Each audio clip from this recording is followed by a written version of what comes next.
I don't think. Oh, it is. Hi everyone. If we can have people.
यहाँ डाल दे।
Very good morning, ladies and gentlemen.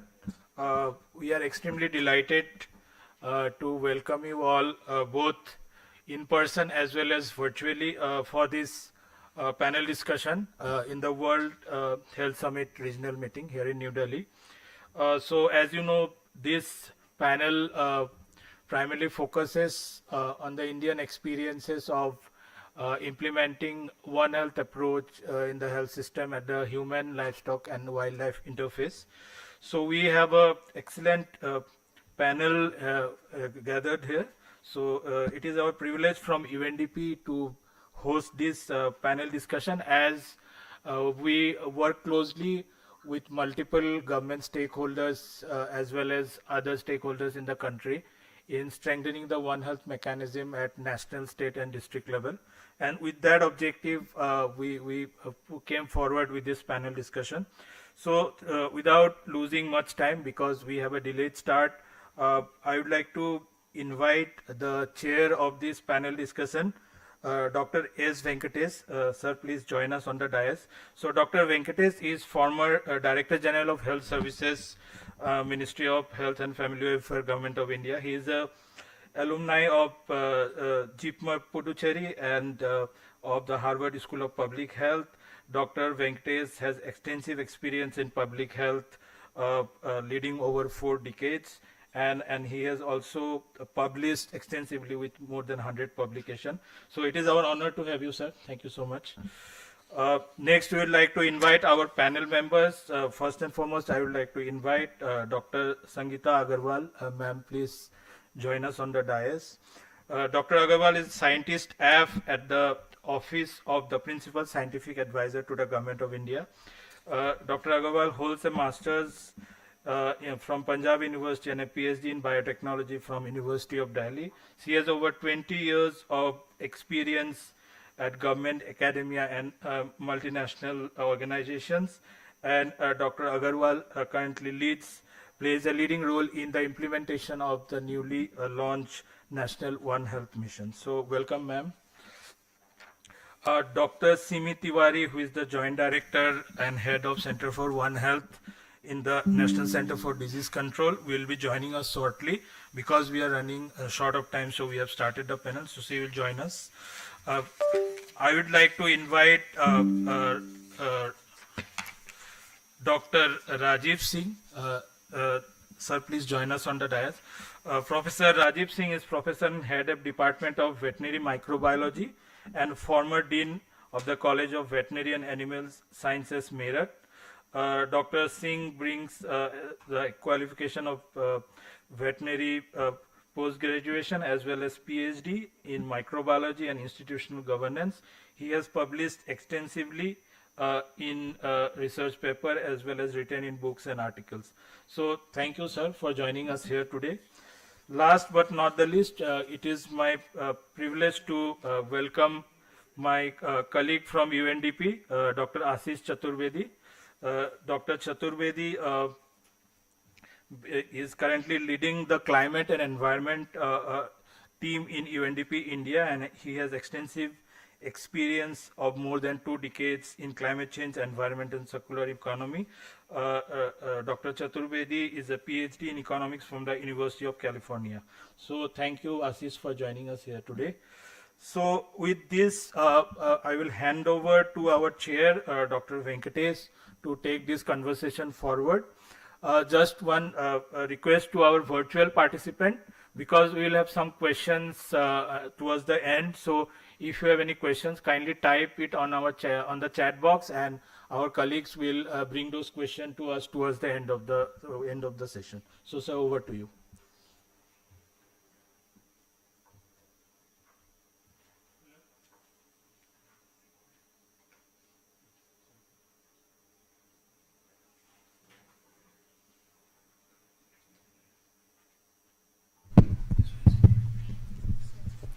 Thank you, Dr. Chiranjeev. We thank UNDP for inviting us for this panel discussion, and I'm very happy to be joined by a panel of eminent experts. Also, many experts in the audience, both from India and abroad. we have Dr. Rajan Kobragade, who was Additional Chief Secretary of Government of Kerala and has also worked in the center.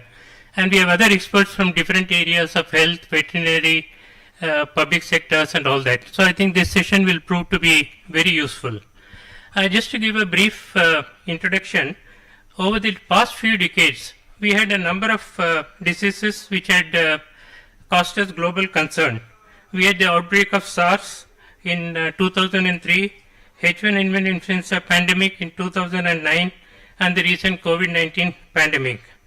Zoonotic diseases, which originate in animals and can be transmitted to humans, have the potential to cause widespread illness, economic disruption, and even pandemics. Zoonoses are not new to mankind, as we see from malaria, which is one of the most ancient examples.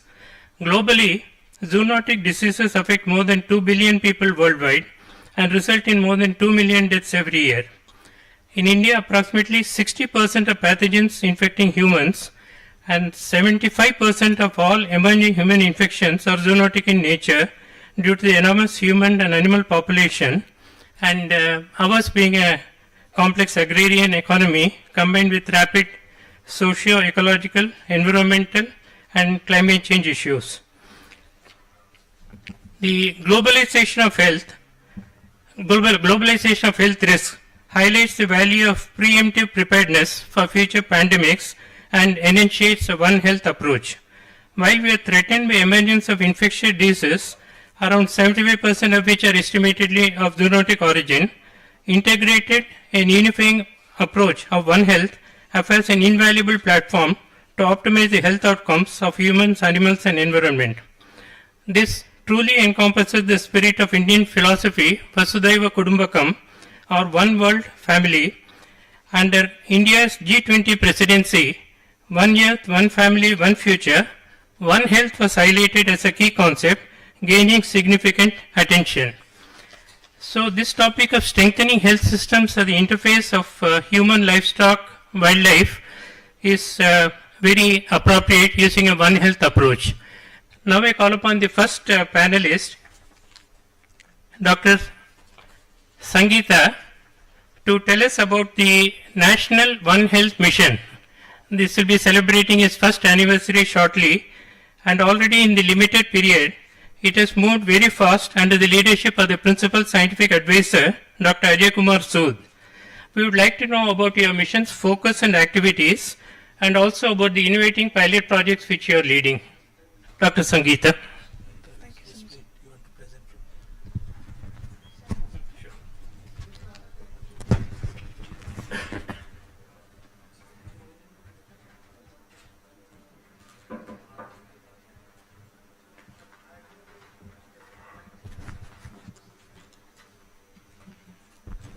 Good morning, everyone. Thank you so much to the chair, Dr. Venkatesh, for the introduction. And first of all, I'd like to thank the organizers for this, bringing all of us together for this very important topic on One Health. So coming to the National One Health mission. So this is a mission which was launched, this mission has been working for a long time, but it's been officially launched last year. And just, probably for this August gathering, I don't need to explain what is One Health approach as such. However, just to, bring the things together and set the context. So disease anywhere is disease everywhere is the principle that we work with. So whether it is the sector specific or the area, so diseases do not respect any of those. So as Dr. Venkatesh was mentioning that, the zoonotic spillover is becoming so important these days. We are seeing more and more infections which are leading to the losses of human lives as well as the losses in terms of livestock or the poultry, and also leads to the environmental degradation.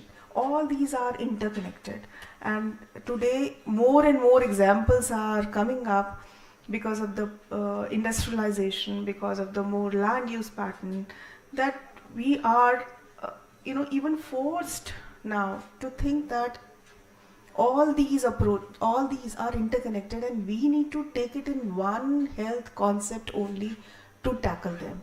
So with that thought, this national One Health mission was launched, and this mission, when it was launching, so we have a Prime Minister's Science, Technology and Innovation Advisory Council, which is PMSTAC, in its 21st meeting in PSA office. They approved this mission and recommended it for a mission approach. It also got a cabinet blessing in last year, February 2024. So what it has basically? So this mission actually has a interplay of 13 ministries who are participating. These ministries are not only from the science and technology sector. These are not specific to either human or animals or environment. They are all part of this mission. So I will just, in the next slide, I will give you a glimpse of what kind of ministries are who are participating in it. The basic emphasis which this mission has is on the continuum of surveillance, preparedness and response, so that each of these sectors who are otherwise also working in their sectors, they come together in an integrated manner and able to complement each other's approach to tackle these diseases.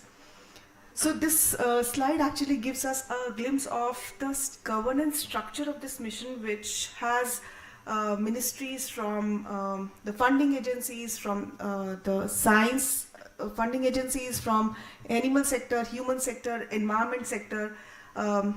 They have also, we have tried to put in, because the biosecurity is one of the biggest angle here, so we've also tried to put in the security agencies here.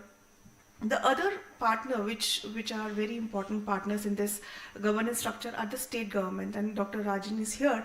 So we are, because the state are the implementing body, so it becomes absolutely critical that the states participate in the mission as much as the central government ministries and departments are participating. So state governments are one of the biggest fold here. The other part of the governance structures are other agencies like the non-governmental agencies, the multilaterals who are working across various countries who are participating in it, the public and the private sectors who would be playing very critical role in scaling up the technologies, ensuring the academia would be playing very important role in terms of innovation of the products, whether it is the therapeutic products or the vaccines or the diagnostics which are required. So they all come together to work with each other for this mission. In terms of the governance structure, I just want to highlight one of the important parameters here, that the mission starts like from the very top. It has an executive committee which is chaired by the Honorable Minister for Health. It has PSA as a co-chair, and basically all the departments who are participating, the secretaries of those departments are members of this committee, along with the Niti Aayog health member as one of the members. So this committee basically looks into providing all types, guidance for the policy related aspects for this mission. The next level of committee which is there is the scientific steering committee, which provides all the guidance regarding the scientific aspects of this mission, ensuring that the mission has is taking care of all the different aspects, which includes like the medical countermeasures or the other aspects which are required for the implementation. And this has members again from all the ministries and departments. We also have state governments who are now being enrolled as members of these committees. Then there are other pillars which are important pillars of the mission. So we have advisory and review committees now who are taking care of each pillar. So one of the pillars of this is like the BSL-3 network. So it is important that we have the high containment biosafety level 3 and 4 laboratories as a network laboratory. So one of the committees looks after that network and ensuring that irrespective of what kind of diseases are there, whether it is coming from the human side or animal side, for any outbreaks, there is a network of laboratories who are working together, ensuring that in case of any outbreak, we have the laboratories and the capacity to tackle those diseases, to identify what kind of pathogens are there, provide timely information so that the control can happen at the a timely manner. The other committee in the advisory review committees are like a committee which is looking into the medical countermeasures and R&D around it, because that becomes a very critical factor for One Health approach, and we see that there are zoonotic spillovers to ensure that we are not only working on the human sector but also from the animal side, so that any pathogen which can cross or there's a spillover, the pathogen can be tackled at that level itself. So there are various focus areas in the mission. Like one of the things which is very critical is the integrated disease surveillance, and basically this is not to build anything new, but whatever is existing, those surveillance programs, can we coordinate them? Can we ensure that they work together and we can control the diseases at the earliest in a very timely manner?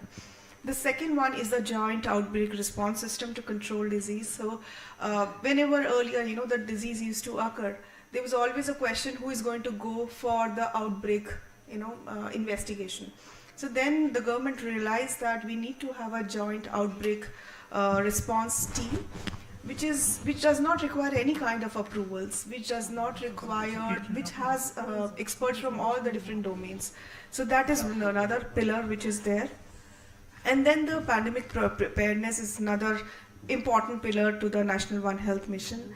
Now I'll just switch gears and tell you few activities which have been undertaken under this mission. One is this the network of BSL 3 and 4 laboratories, as I just mentioned a few minutes back, that to prevent and detect the diseases in a timely manner, we need to have a network of BSL 3 laboratories, and this is, as you can see, this is spread across the country. There are 22 laboratories who are participating in this network of BSL 3-4 laboratories. We have a specific committee who looks into the network, what kind of SOPs, what kind of harmonized protocols are required for all of these 22 laboratories to ensure that the diseases are identified and we can prevent them.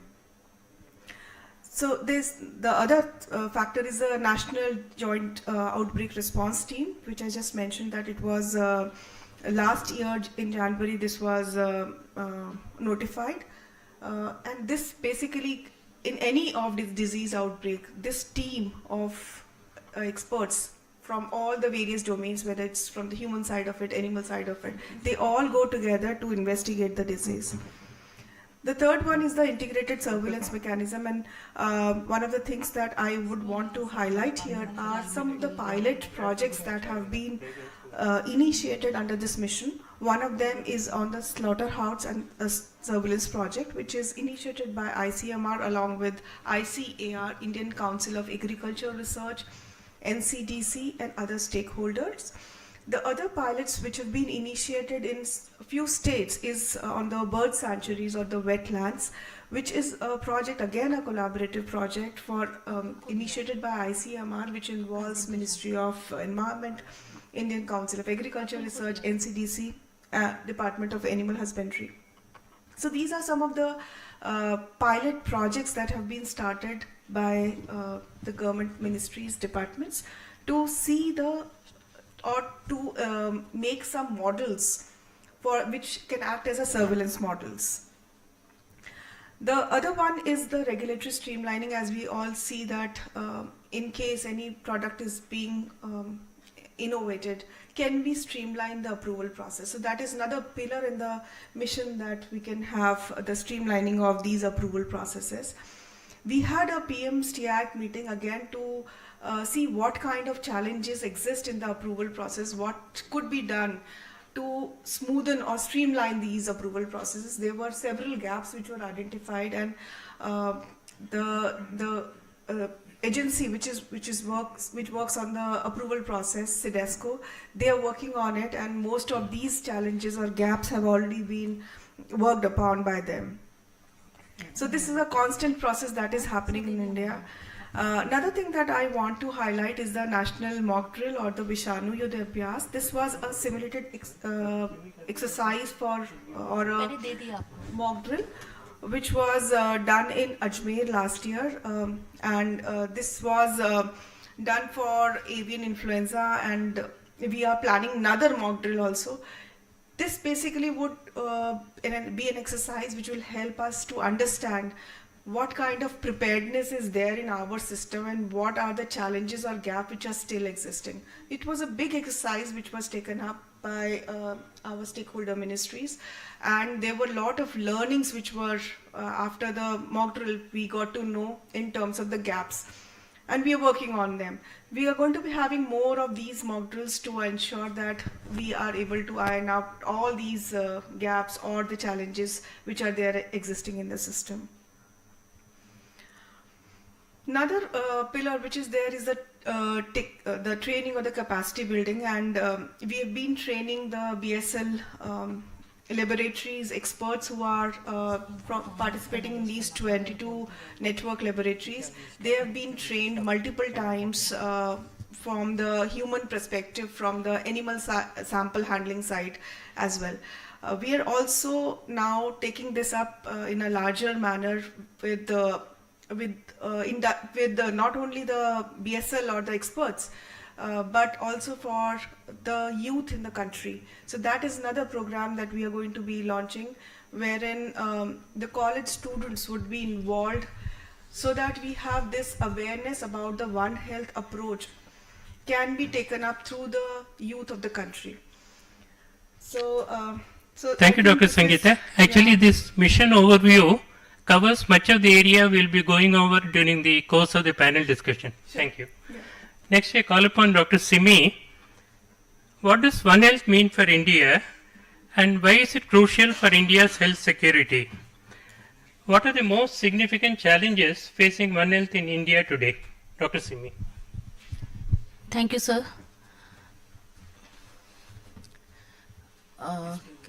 Would I be speaking on, or which way it is? Yes. This is the thing. Very good morning Slide to all. changer. So at the outset, I express my gratitude, thanks to the UNDP to coordinate this very important session. And as we have learned from Dr. Sangeeta, National One Health Mission is very much in place.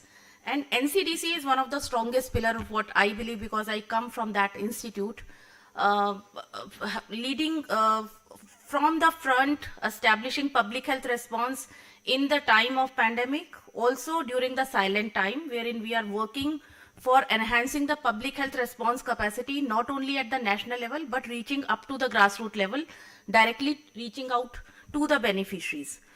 There are many more things that has to be covered, and One Health from the NCDC perspective is known since more than 6 decades, because NCDC is a unique institute wherein first of its kind division of zoonosis was established, first of its wherein we were specifically looking into the zoonotic diseases. Although at many times the things are not ridiculed at the time of for the NCDC, that it is not like One Health, but we understand that NCDC that has been on the forefront responding to the critical zoonotic diseases outbreak, which has been requiring the coordinated efforts by all the stakeholders. So I would not be taking much time, but just going through that what all we are doing. And One Health is, as the question sir has highlighted, Dr. Venkatesh sir, my guide, my mentor, always. What One Health is in true sense means collaborative coordination and a strategic communication among all the stakeholders who are responsible to establish a response for any emergent public health threat, and also to have a coordination mechanism in a strategic way to address the silent pandemics like AMR, and including the non-communicable diseases, which is also require a coordinated effort from all the stakeholders. So it is not only limited to the communicable diseases, it is very much valid for the non-communicable diseases, of which we understand that mental health, occupational health, and non-communicable diseases, they equally require a coordinated effort from all the stakeholders. So just to address the One Health response mechanism in the country, Center for One Health, which has been given an extended mandate by Ministry of Health by establishing these all technical divisions. Climate is at the helm of One Health response. We understand that globally the climate is, taking havoc and creating many of the emerging and re-emerging diseases. So we at NCDC are nodal agency for health aspect for the climate change, National Program for Climate Change and Human Health. That is one of the core program which is being run by National Center for Disease Control under Ministry of Health and Family Welfare. And we understand that we are not going to, because most of people, those who are sitting in this room, they all understand that what is the reason behind these emerging and re-emerging diseases. So I'm not going into, but I would like to give the example of these two diseases which are very much at the helm of climate and climate related impact. One is leptospirosis, another is scrub typhus, KFD, anthrax, Riemann Congo hemorrhagic fever, brucellosis, and rabies. So these are the things wherein we are having a direct impact of climate and health. And we are addressing, I think today, I would like to apprise this August gathering here that today Honorable Prime Minister is taking a very close review on the climate related health action, and NCDC, Ministry of Health, is representing from the forefront that how the India is responding to the climate and its health impact. So I have taken few of the slides from that presentation only. So this is another disease of interest which Sangeeta ma'am would also agree to that this is a potential warfare agent, the anthrax. But again, there are many of the outbreaks which are being reported somewhere in the Odisha, Jharkhand, so that tribal belt wherein we are having consistent cases of anthrax, but it is a potential warfare as well. So we need to have a strategic guidance document that how the India is going to address this anthrax. And we know the dried spores which are contaminating our entire environment. So we need to build the capacity for diagnose and also to increase the index of suspicion among the clinician for anthrax-like diseases. We all know about anthrax.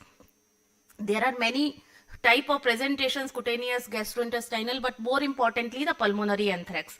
So these are few of the slides wherein we are trying to look into not the chasing the pathogen, but also the risk drivers which are important for causing a particular disease. So climate is one of the thing wherein we are focusing that what are the risk drivers which are impacted by climate and health. These are the existing programs, like we have disease specific programs wherein NCDC is trying to leverage the existing resources available at the national, state and district level. Rabies, leptospirosis, snakebite, and National One Health program for prevention and control of zoonosis. We are trying to create a sentinel surveillance sites across the country so that we can build the capacity of the states to undergo diagnosis of the priority zoonotic diseases, and also a network of regional coordinators who are given a greater mandate not only to diagnosis but also to undertake the community awareness activities and capacity building multi-stakeholder multidisciplinary training exercises. One Health Action Plan is also taken up by many of the states.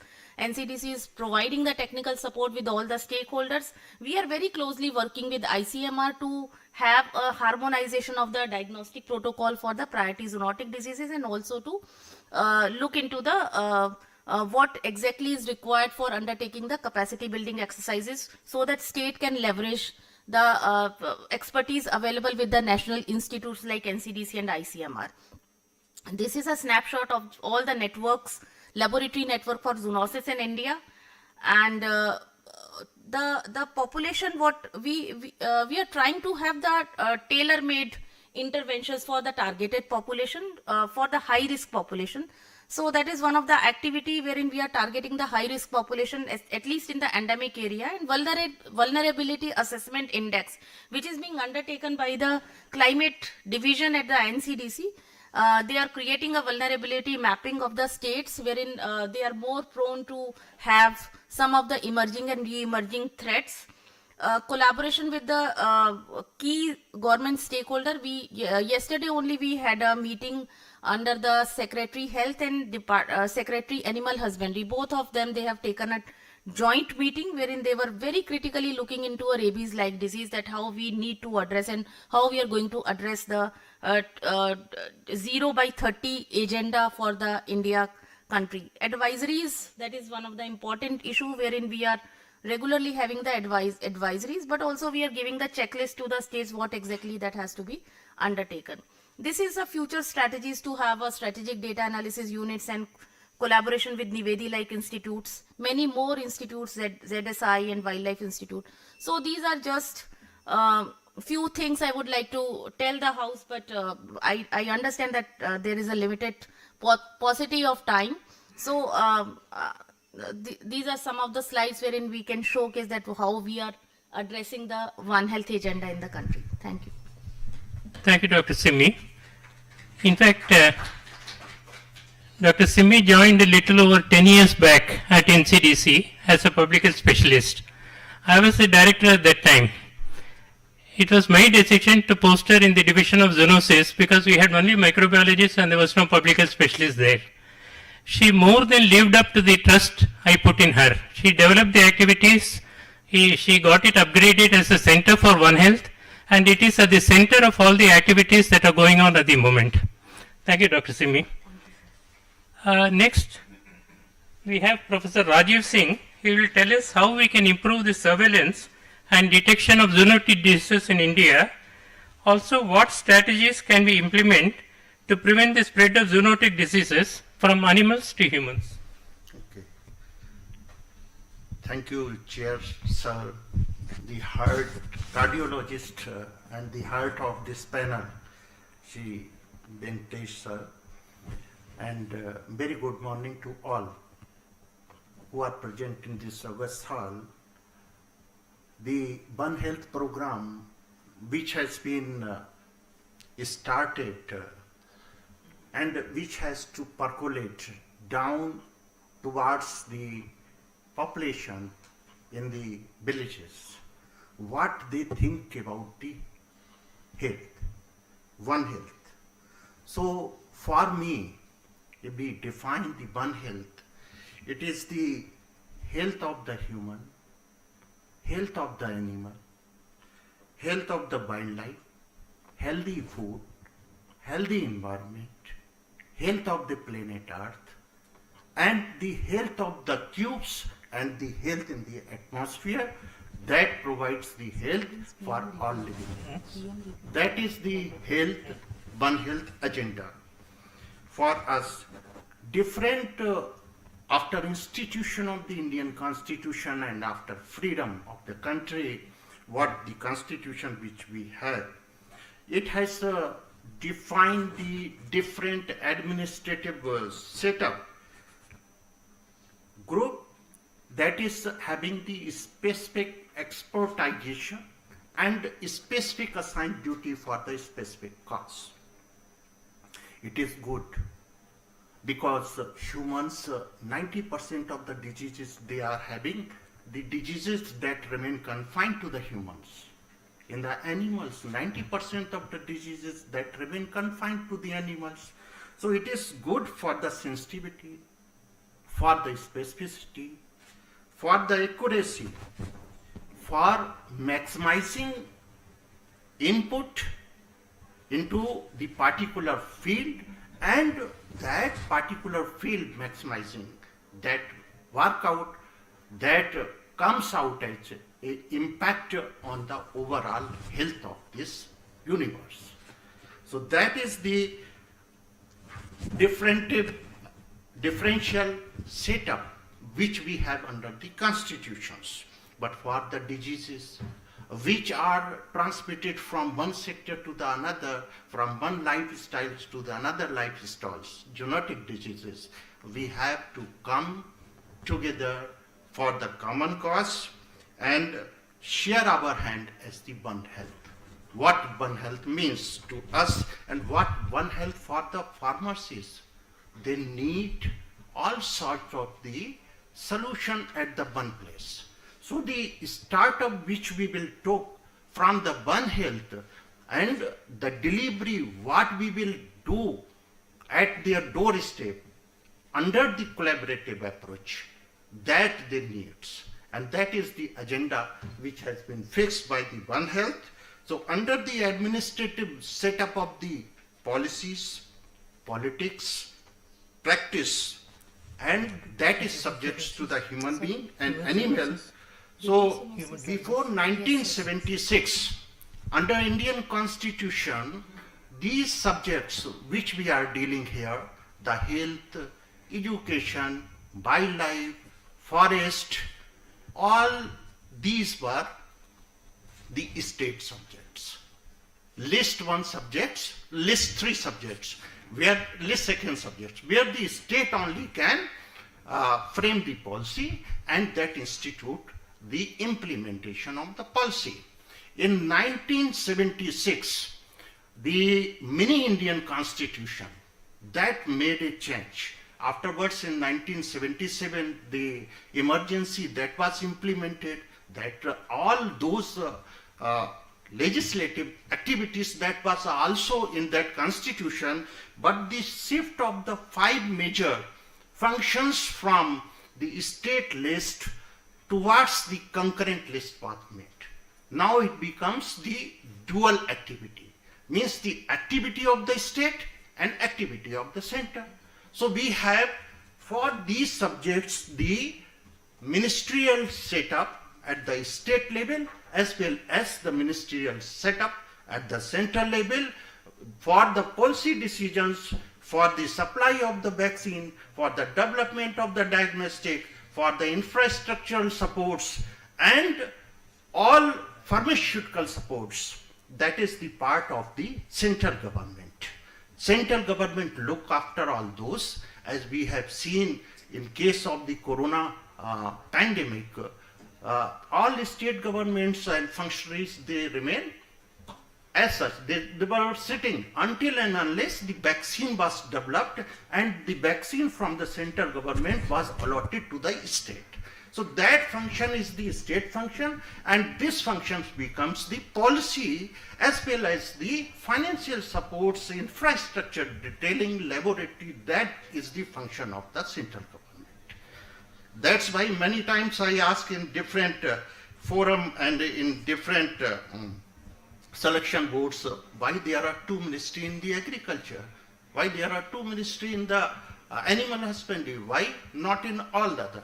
So this was the shift in the paradigm, and this shift was for taking care of inclusion of the wildlife into ICT. Because the state government that cannot directly interact with the international agencies or the international forum. So for protection, conservation, what is going on the international level, that is percolating in the country through the central ministries. And as far the health is concerned, no doubt the state and the central legislatives and their duties that has been defined and demarcated from the Article 245 to Article 257 of the Indian Constitutions, what the state to do and not to do. And in spite of that, now the collaborations which we need, that is at the 2-tier level. One at the central level, and for this queue of the human health, for the animal health, for the wildlife health, we have to make the cubes at the state level for the implementation and collaboration at each state levels. Once the wildlife comes, there becomes many ministerial involvement. So until and unless we will proceed and we will go to the state agencies, the One World Health Program that little bit has a slow pace. As far the improvement of the surveillance and detection of the genetic disease is concerned, many diseases which has been mentioned at here, they are limited into particular states. So they need the laboratory strengthening, manpower strengthening at that particular state. So the other are the diseases which are across the country. So the prioritization of the zoonotic disease in accordance to the zone, that becomes the first requirement, that we have to deal the different diseases, what has been mentioned here, that is starting from the Malaysia, then came to the Bangladesh, and then from Bangladesh it was in the West Bengal centers, and now in Kerala, bat orchin disease. So that is confined only in these two places because of different regions. Then we have to deal these diseases in this particular sectors. And rabies, that is all over the country. It is a fear. Once the rabies that get enters, the person has to die. So panic is for the rabies, for the death, and that we have to deal across the country. Therefore, the prioritization of the zoonotic disease and infrastructure detailings and laboratories set up into that particular segment area of the country, and the manpower development, that becomes capacity buildings, where we have discussed the laboratories, biosafety requirements, laboratory workers, training of particular work. Now the manpowers once comes, that is limited manpower. If you see the health persons, they are short even to look out the human health.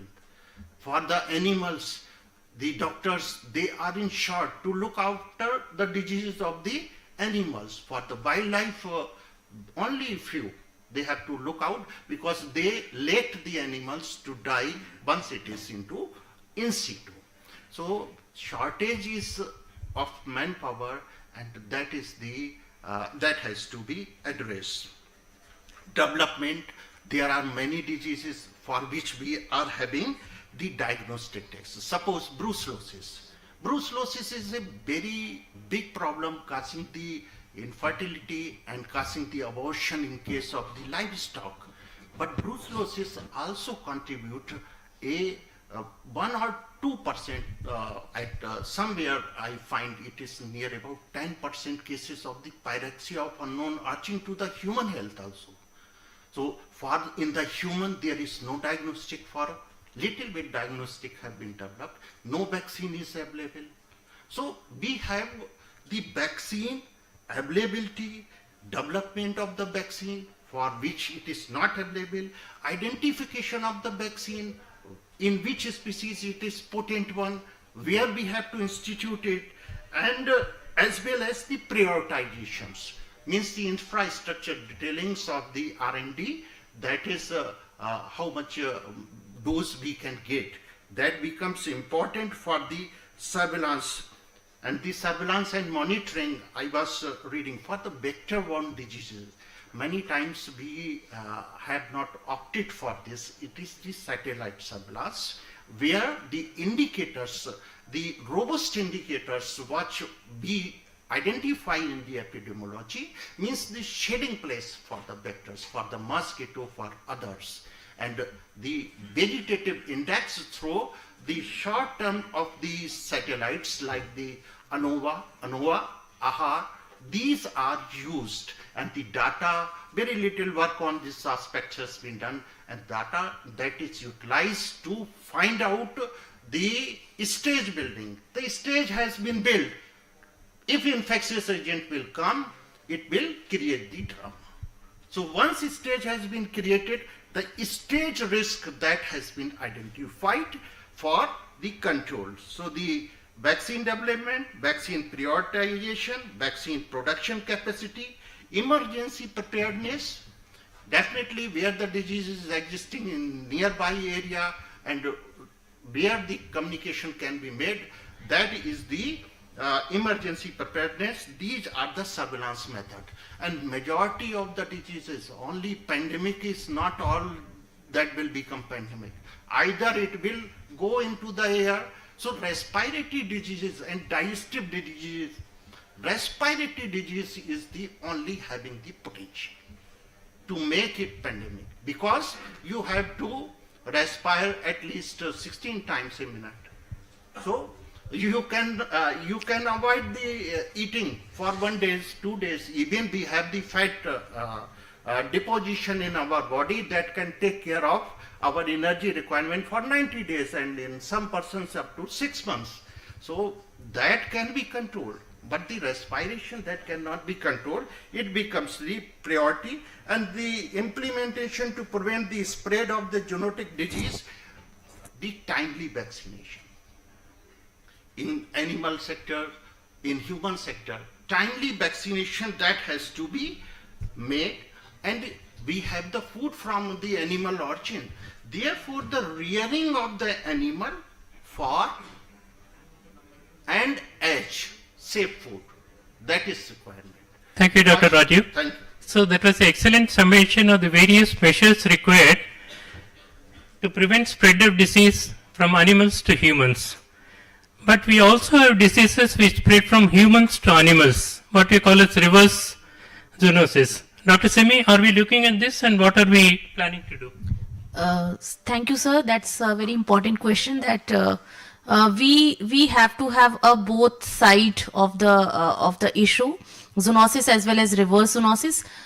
For the reverse zoonosis is area of zoonotic TB is area of interest for us. Because India has given a target of TB elimination, but until and unless we are not addressing this very issue of zoonotic TB, which is very well into the domain of reverse zoonosis, because we have both ways, human to animal as well as animal to human.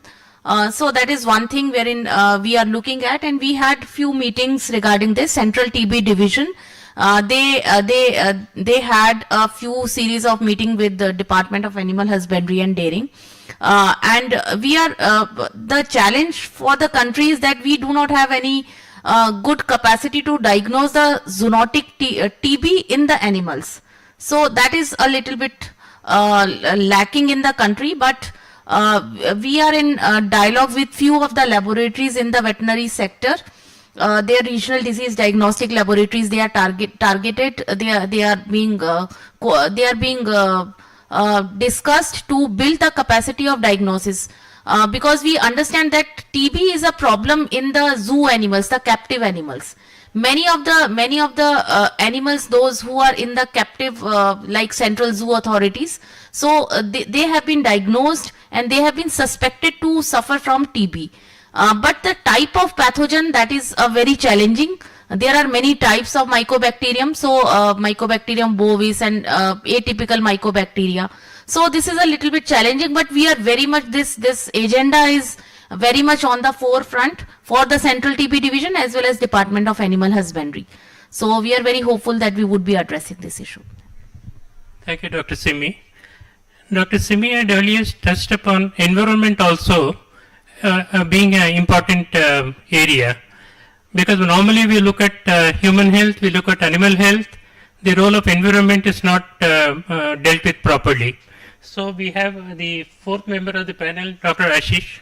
So he'll be telling us about how the accelerating pace of anthropometric environmental perturbation that we see, like deforestation, land use change, and ecological fragmentation, and how environmental health impacts human and animal health. Dr. Ashish. Thank you so much. I'm delighted to be here. Of course, as hosts, we're very excited about the panelists, and they've spoken quite eloquently about the work that's already happening in India. And we're delighted to partner with both the Office of the PSA as well as NCDC. Simi ma'am's been quite a champion for this and been a very big supporter of this work in India, and we're delighted to partner with them. So on the environmental aspects, I would much rather sort of focus on upstream sort of interventions which allow for sort of reducing the challenge, the burden, right? So environmental health and environmental factors are both a determinant as well as a vector for disease emergence. And therefore, as UNDP, we've been working very closely with the Government of India, and of course we have a very strong partnership with the Ministry of Health, but we've also been working for decades now with the Ministry of Environment.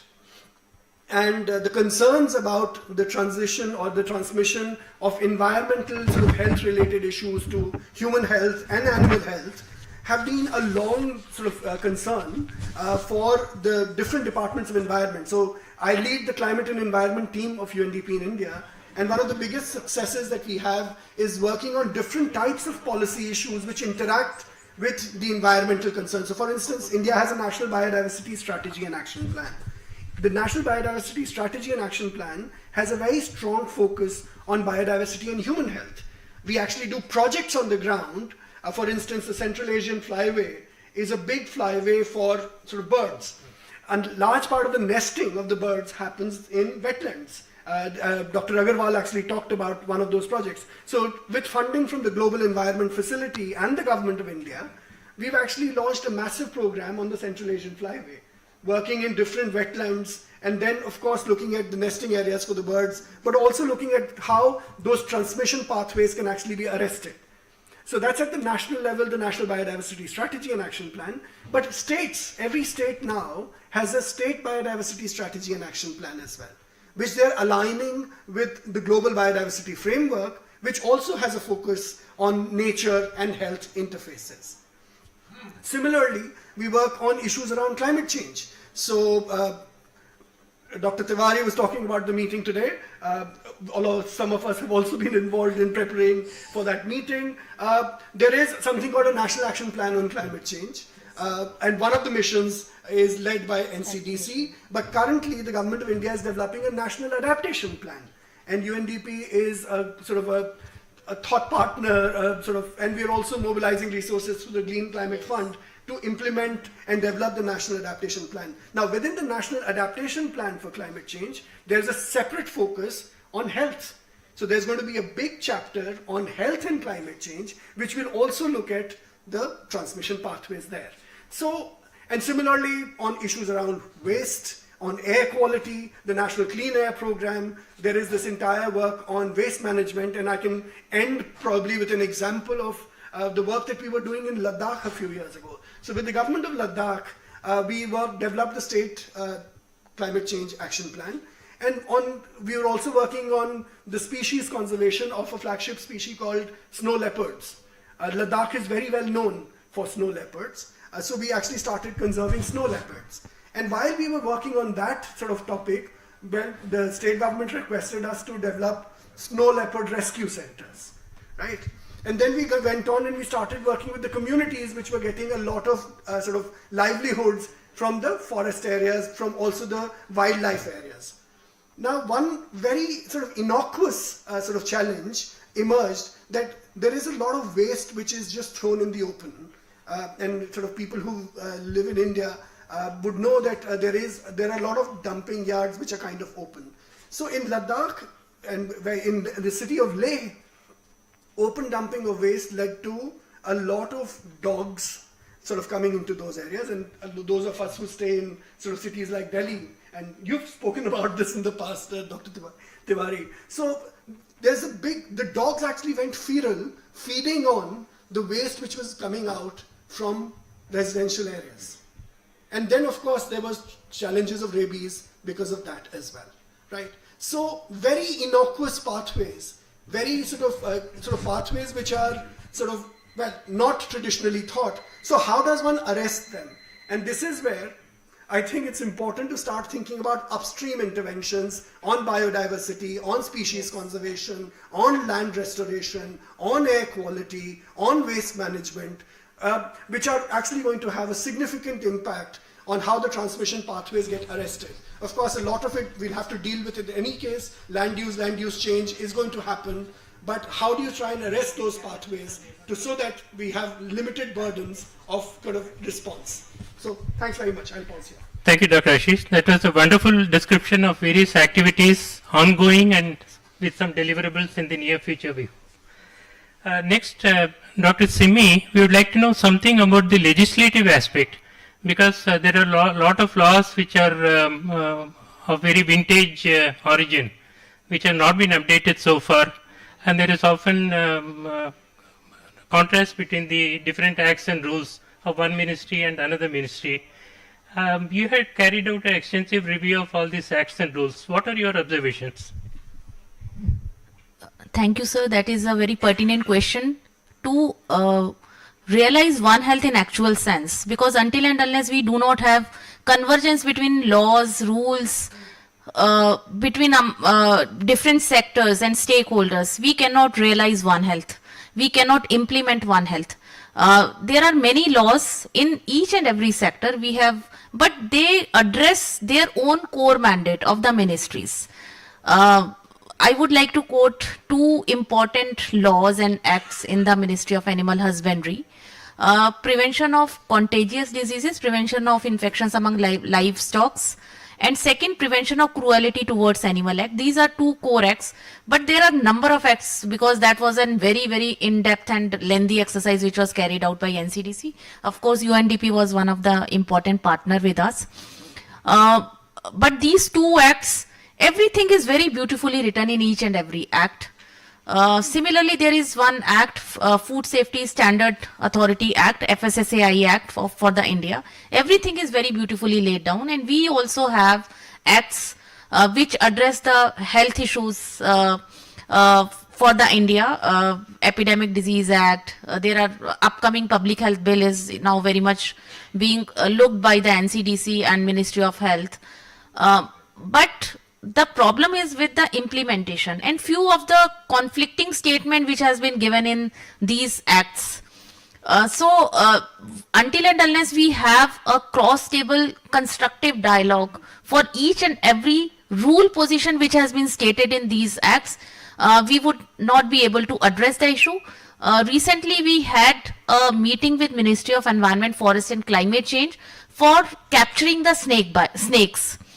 That was one of the core issue wherein we have been able to address that issue, and we have been able to convince the wildlife department in the Ministry of Environment that we would be like to capture the snake as per the requirement of the snakebite envenoming program. So that was one of the positive move for addressing the shortage of snakebite and quality snakebite venom, anti-snake venom for the country to address the snakebite issue. But it is a conflicting area, so time is limited, but there are many things to speak about on the legislative, but we are very much on this agenda, sir. Thank you, sir. Good to know these initiatives. The next question is capacity. We have a paucity of trained persons capable of delivering the human-animal environment interface. However, some initiatives have been taken by NCDC as well as by the mission. So I would like to know from Dr. Sangeeta and Dr. Simi about activities for developing trained manpower. Would like to go ahead? Start with you. Sir, I can remind, you may be very much aware that since 2012 onwards, we were having a very active collaboration with Indian Veterinary Research Institute, IVRI, Izzat Nagar, Bareilly. They were a core partner wherein we used to have always national level and state level joint trainings for medical and veterinary professionals. So it is not when I came, but it was happening since I entered into the Central Health Services. But the systematic organization of these training that come in a way of when we started MPH program, then we started regional coordinator for One Health, wherein we built some courses wherein we could have the joint trainings for the multidisciplinary workforce, and then came the Sector Connect, wherein we are able to design the modules in such a way so that it has to be carried in a cascade mode for the grassroots level even.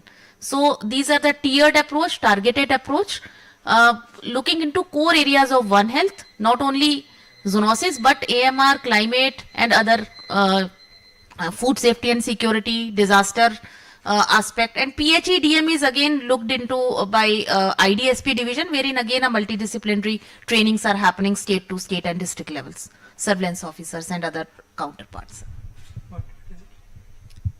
So I think I have covered it in my presentation.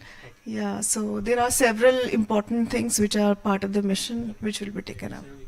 Thank you. So after this brief discussion among the panelists, we now open it to the House. We have a lot of experts among the delegates present here with wide experience. If they would like to share their experience or pose some questions for the panelists, they are welcome. Dr. Rajesh, come.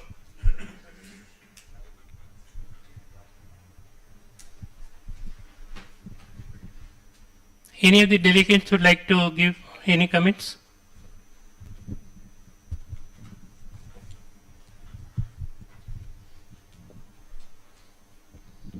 Dr. Vito Roque from the Department of Health Philippines. I just want to ask one question. How do you start your joint investigation? Who calls for the joint investigation? And after you have started, how do you end your joint investigation? And then the last question would be, these are three interconnected questions. Do you follow the 717 strategy or approach in addressing the joint investigations? Thank you. Okay, other questions? Thank you very much. Damali Nakanjako, Professor of Medicine from Makerere University. My question is with antimicrobial resistance, what are some of the joint strategies that you have to deal with the rising antimicrobial resistance across the human, animal, and environment? And probably specifically, how are you doing with the data, with merging the data from the different fields? Thank you. Yeah, good morning. Wonderful deliberations. I am Dr. Chakrapani, public health specialist to core, but then I am representing private sector here. So, I mean, I am seeing a lot of activities going on, but more in silos. And then when we are trying to approach majority of them, like our central government driven, and then the programs are fixed. So I'm trying to understand like how private sector can pitch in, especially those who have solutions to diagnose various zoonoses, whether it is in human health, agricultural health, animal health, and environmental health. So how we can actually broaden this work in a collaborative way, and how we can contribute in that. Thank you. I think we'll start with these three questions. First, about the joint outbreak investigation team using One Health approach. Dr. Simi. Thank you, sir. Again, I would like to mention here National One Health Mission, wherein they have brought out a concept of National Joint Outbreak Response Team. And but that NJORT that was that has to led by the IDSP, the existing Integrated Disease Surveillance Project at NCDC. And whenever there is a sector-specific outbreak, suppose the epicenter of a particular outbreak is in human health sector, so that is a common understanding among all the stakeholders with a consensus that if a sector-specific outbreak or epicenter is defined, so that particular outbreak that would be led by that particular line ministry. Say there is some mysterious cases of respiratory illnesses which has been identified by the health sector. In that case, the NJORT that would be led by Ministry of Health, NJORT. But similarly, if the same kind of mysterious illnesses are happening in a wildlife sector or the animal husbandry or livestock, so that particular NJORT that would be led by Ministry of Animal Husbandry. This is an idea that how the NJORT is going to be function, but that is very much there. Apart from this, in the IDSP, we have a state level central rapid response team, state level rapid response team, and district level rapid response team.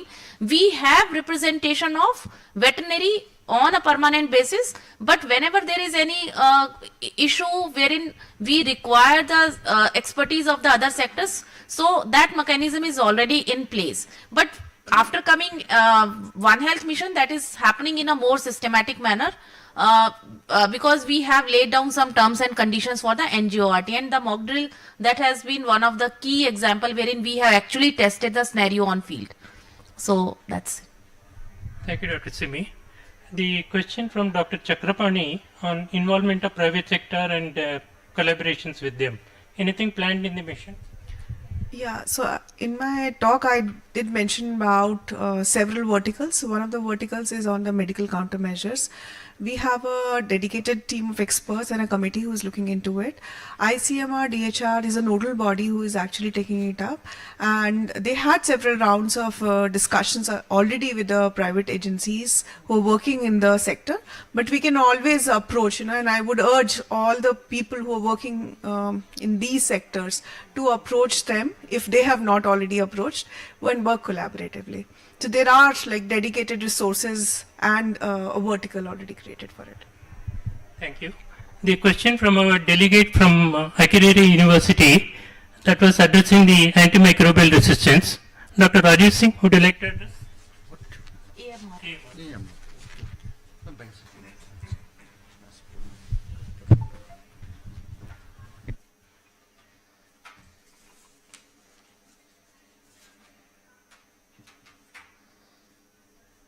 So, one point here becomes the resistance into the microbes that develops due to the horizontal transfer of the gene from one microbes to the another, and it is to be noticed that in last 30 to 40 years we have not developed even a single antimicrobial agent new.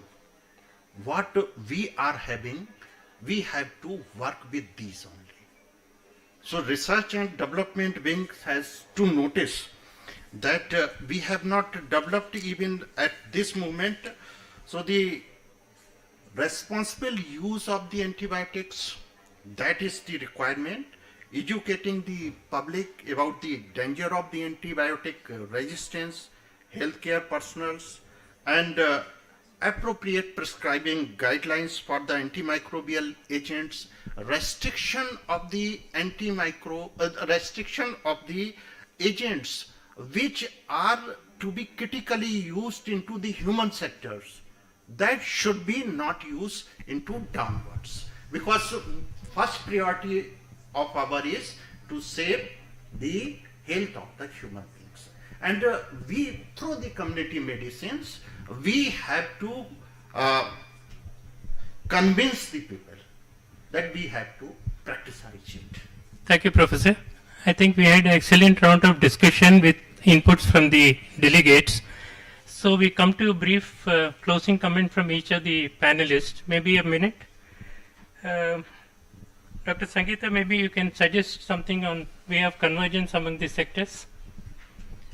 I think it is important that we are at a point, Dr. Simi was mentioning, that we have to work collaboratively. In between, we had a question also about the data integration. So it becomes absolutely critical that we innovate and then we share the data among ourselves. Whatever is the relevant data for the other sector, that should be shared so that we can, in case of any disease outbreak, we are able to timely control it. So these are certain things. I think collaboration would be a key to work together. For your comments? Closing comments?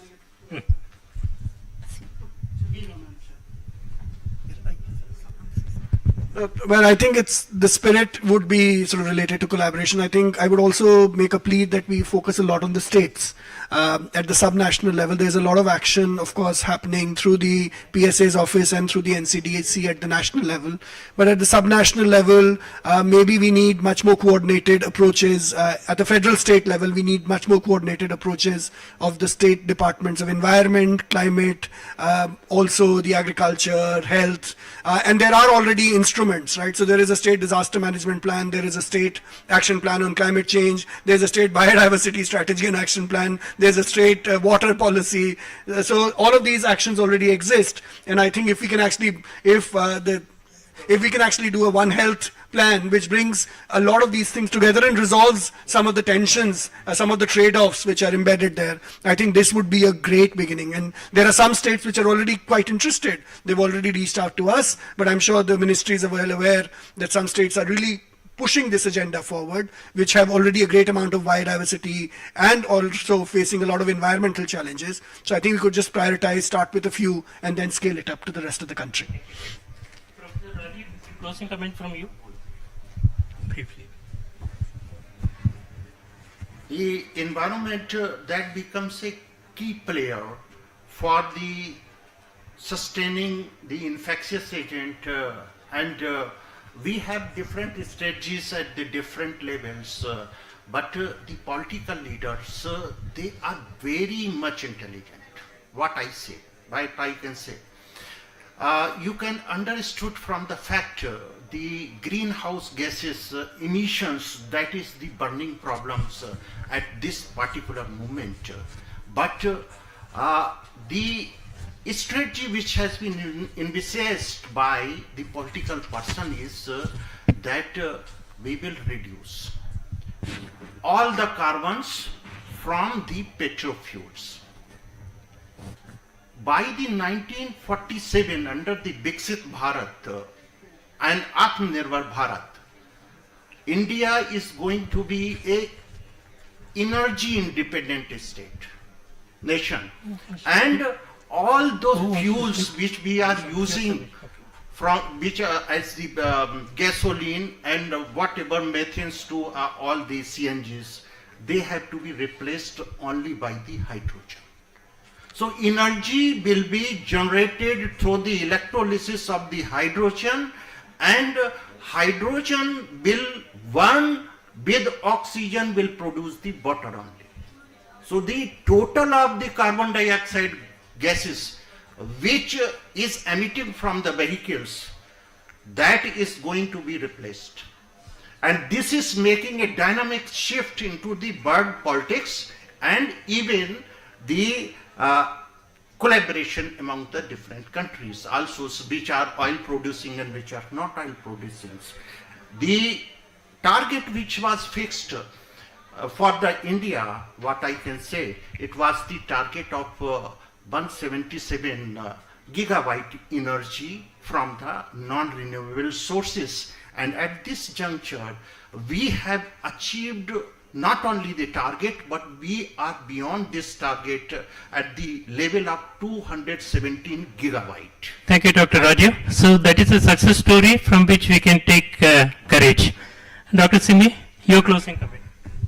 Sir, just one line. We should be looking into the drivers, not we should be chasing the pathogens. Thanks. That is good.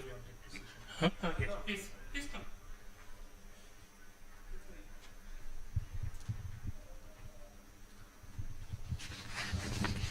Thanks a lot, Dr. Venkatesh and all the delegates giving this opportunity. In fact, you have covered all the points. A few points to add.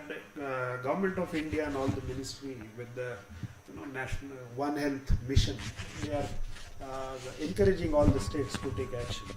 So the actions are happening even at the ground level. So what I would like to tell our delegates who have come, especially from outside the country, that even at the state level, what we have done is the analysis of disease burden and which are the prominent disease and outbreak, very zoonotic diseases like Nipah or Zika or other diseases which are occurring in the state of Kerala. We have identified set of diseases and we have developed the joint investigation protocol for all the land departments.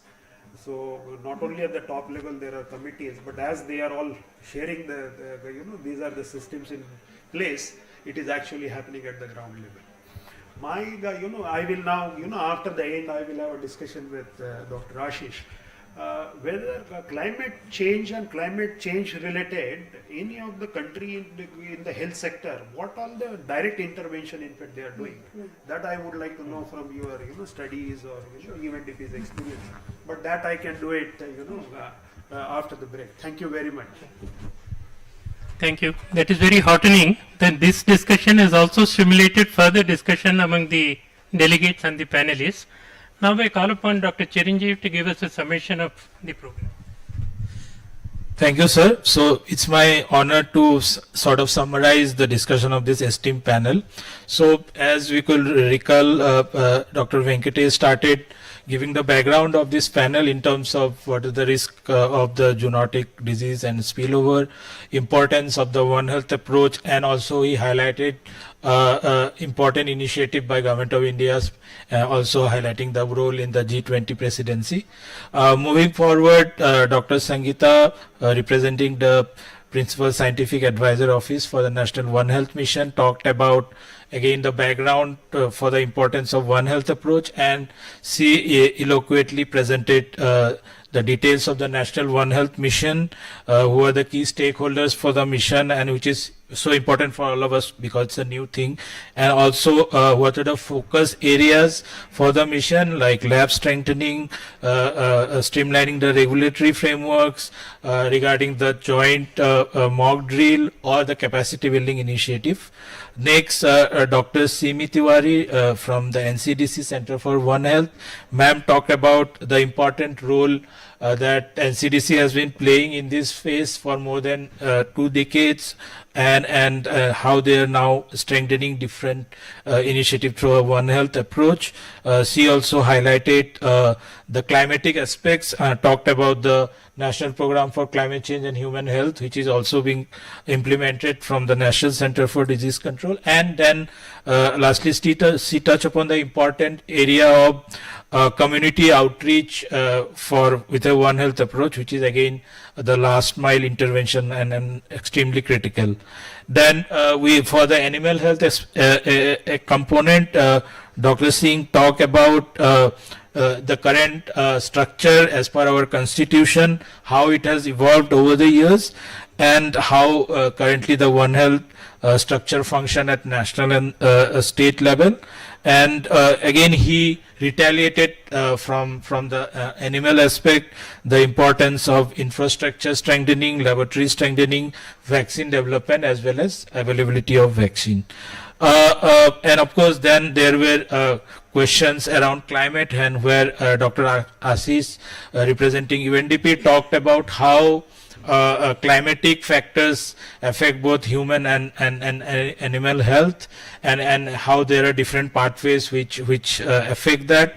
He also talked about the existing mechanisms or tools that are available by Government of India, like the National Biodiversity Strategy, the National Adaptation Plan, which is being currently developed, which has a strong health component.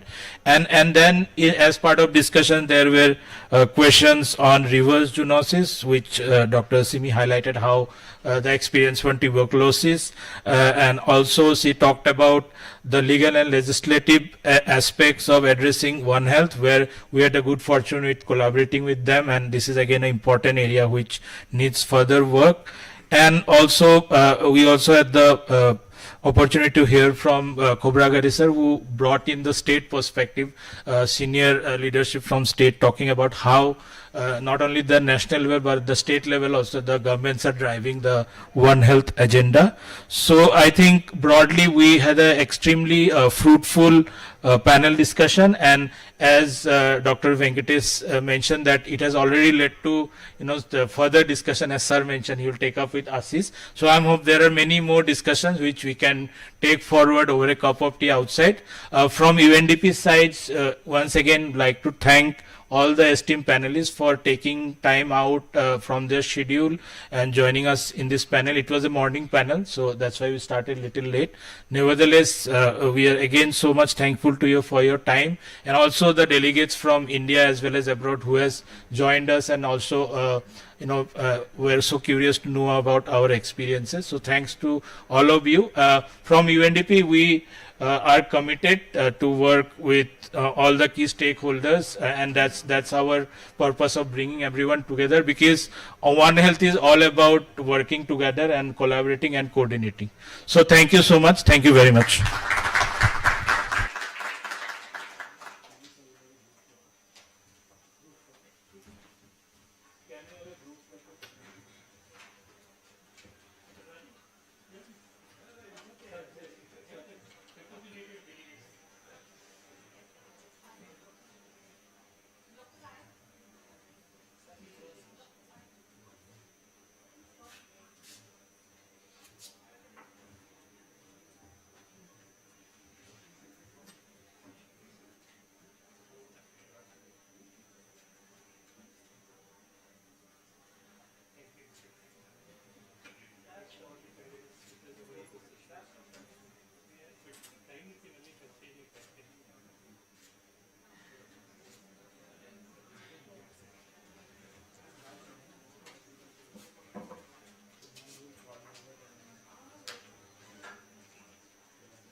very good morning and a very warm welcome to Southeast Asia Roundtable on TB Vaccine R&D and Financing.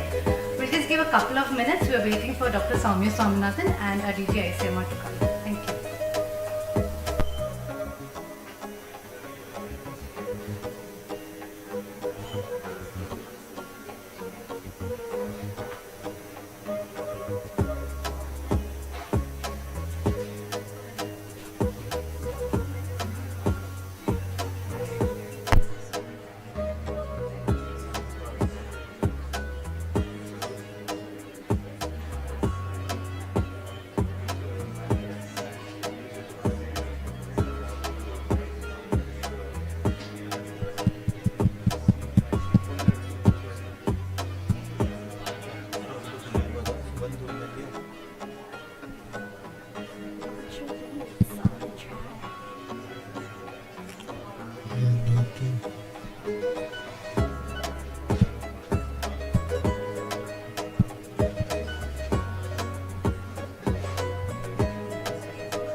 For the online participants, Dr. Gomez as well as Dr. Tara Prasad, can you please unmute yourself so that we can check if the audio is good enough?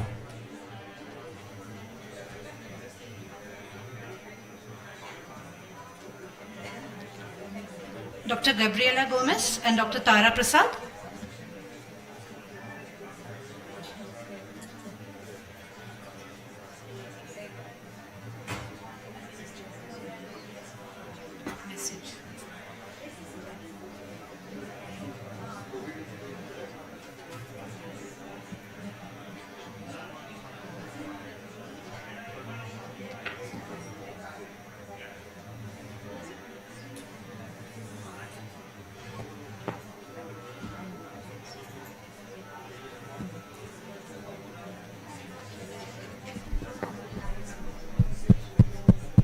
Hello, hello.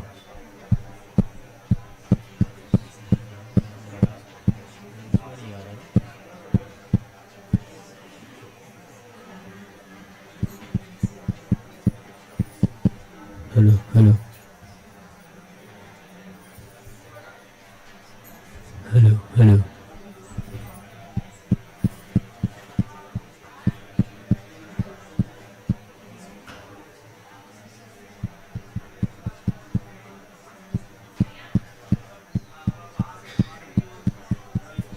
Hello.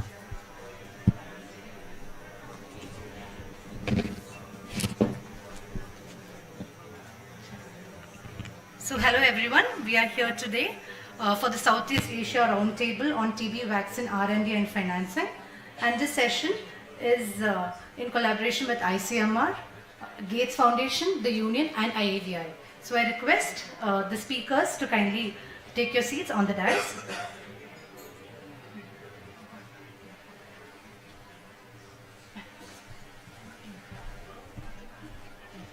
Dr. Rakesh, please.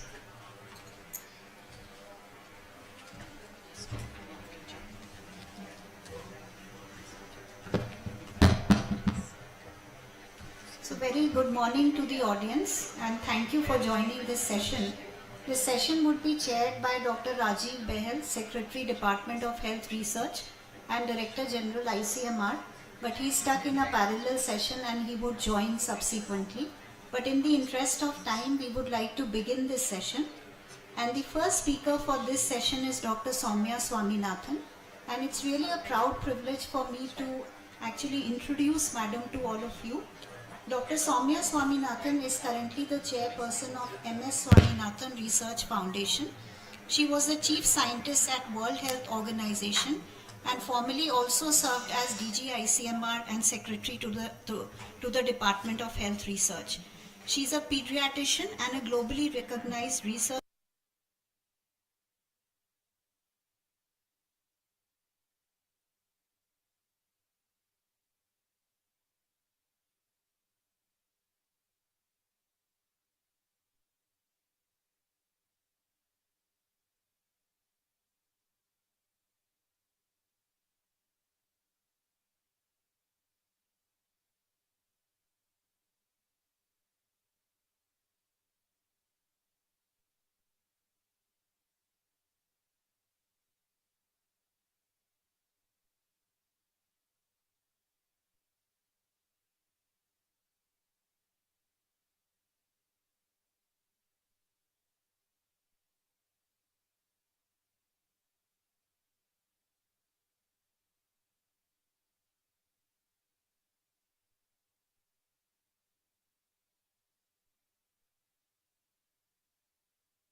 couple of years ago, really throwing out quite a large number. You'll see a lot of numbers on this slide, but essentially it's about how many lives can be saved, deaths averted, cumulative treatments averted, catastrophic TB expenditure averted, as well as GDP gains. At the bottom right hand corner, essentially what you see is the GDP gains from implementing an effective TB vaccine.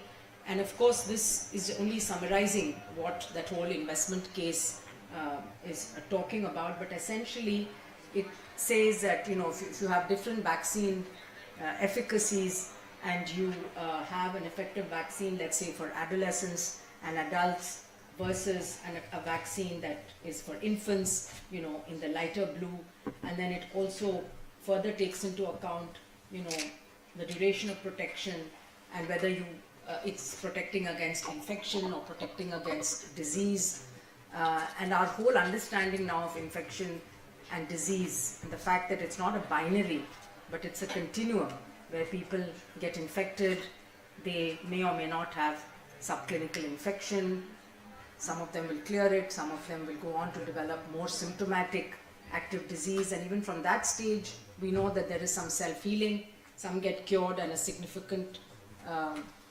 proportion of people still die. Even those with subclinical infection, it's estimated that about 18% of them may have a mortality within the next couple of years, even without us knowing that it was TB or being diagnosed. And of course, if you develop active TB disease, then the mortality rate is higher if you're not treated. It's close to 50%. But even for subclinical TB, the models show that there's a significant mortality.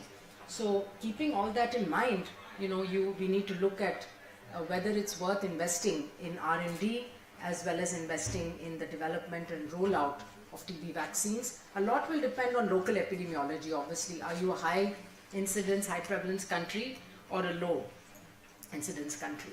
Now, the TB vaccine pipeline, you can see here the colors show you the different types of vaccine. The purple ones are the mRNA vaccine, and in phase 1, both are in purple. And if you go one step even before preclinical, we have very own Indian company, Genova, that's also developing an mRNA TB vaccine. Of course, it may not be here because it's not got to phase 1 yet. And then you have in red the inactivated vaccines. ICMR, and Nivedita can probably say more about that, have done a trial that recently was completed and the results analyzed, looking at 3 different vaccines to protect household contacts from developing TB. And these kind of trials actually need to continue, and we need to fill this pipeline even more, because some of these, if you look at the names of these vaccines, they've been sitting in that box for many, many, many years. The same slide, if you look at 20 years ago or 15 years ago, you'll see that candidate. So it's neither moving forward nor is it dropping off.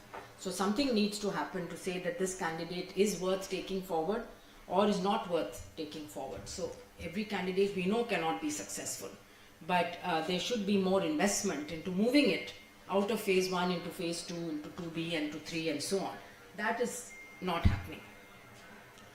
Even for vaccines like the M72, which are now, in a late stage development in phase 3, we know that first of all it takes a long time, that even with a large sample size, if you're waiting for a TB endpoint, therefore it's usually in a matter of years, and then by the time you collect all the endpoint data, then you analyze it, then of course it goes for authorization.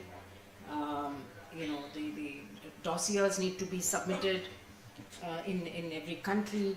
Then you go for scale up. I mean, this is the traditional way of vaccine development. Of course, things change during COVID. And so this type of timeline, we know it can be compressed if we put effort into it. And the effort needs to go into every stage of development, from investment in upstream, so that you have more candidates coming into the pipeline. You need some mechanisms to look at data, early data, and say, okay, scientifically, which are the ones that should go forward and not. So at every stage you need to do that. Ideally, it could be wonderful if there was a global mechanism to advance candidates, so that your investments are also used much more efficiently. But we don't have that kind of thing now, right?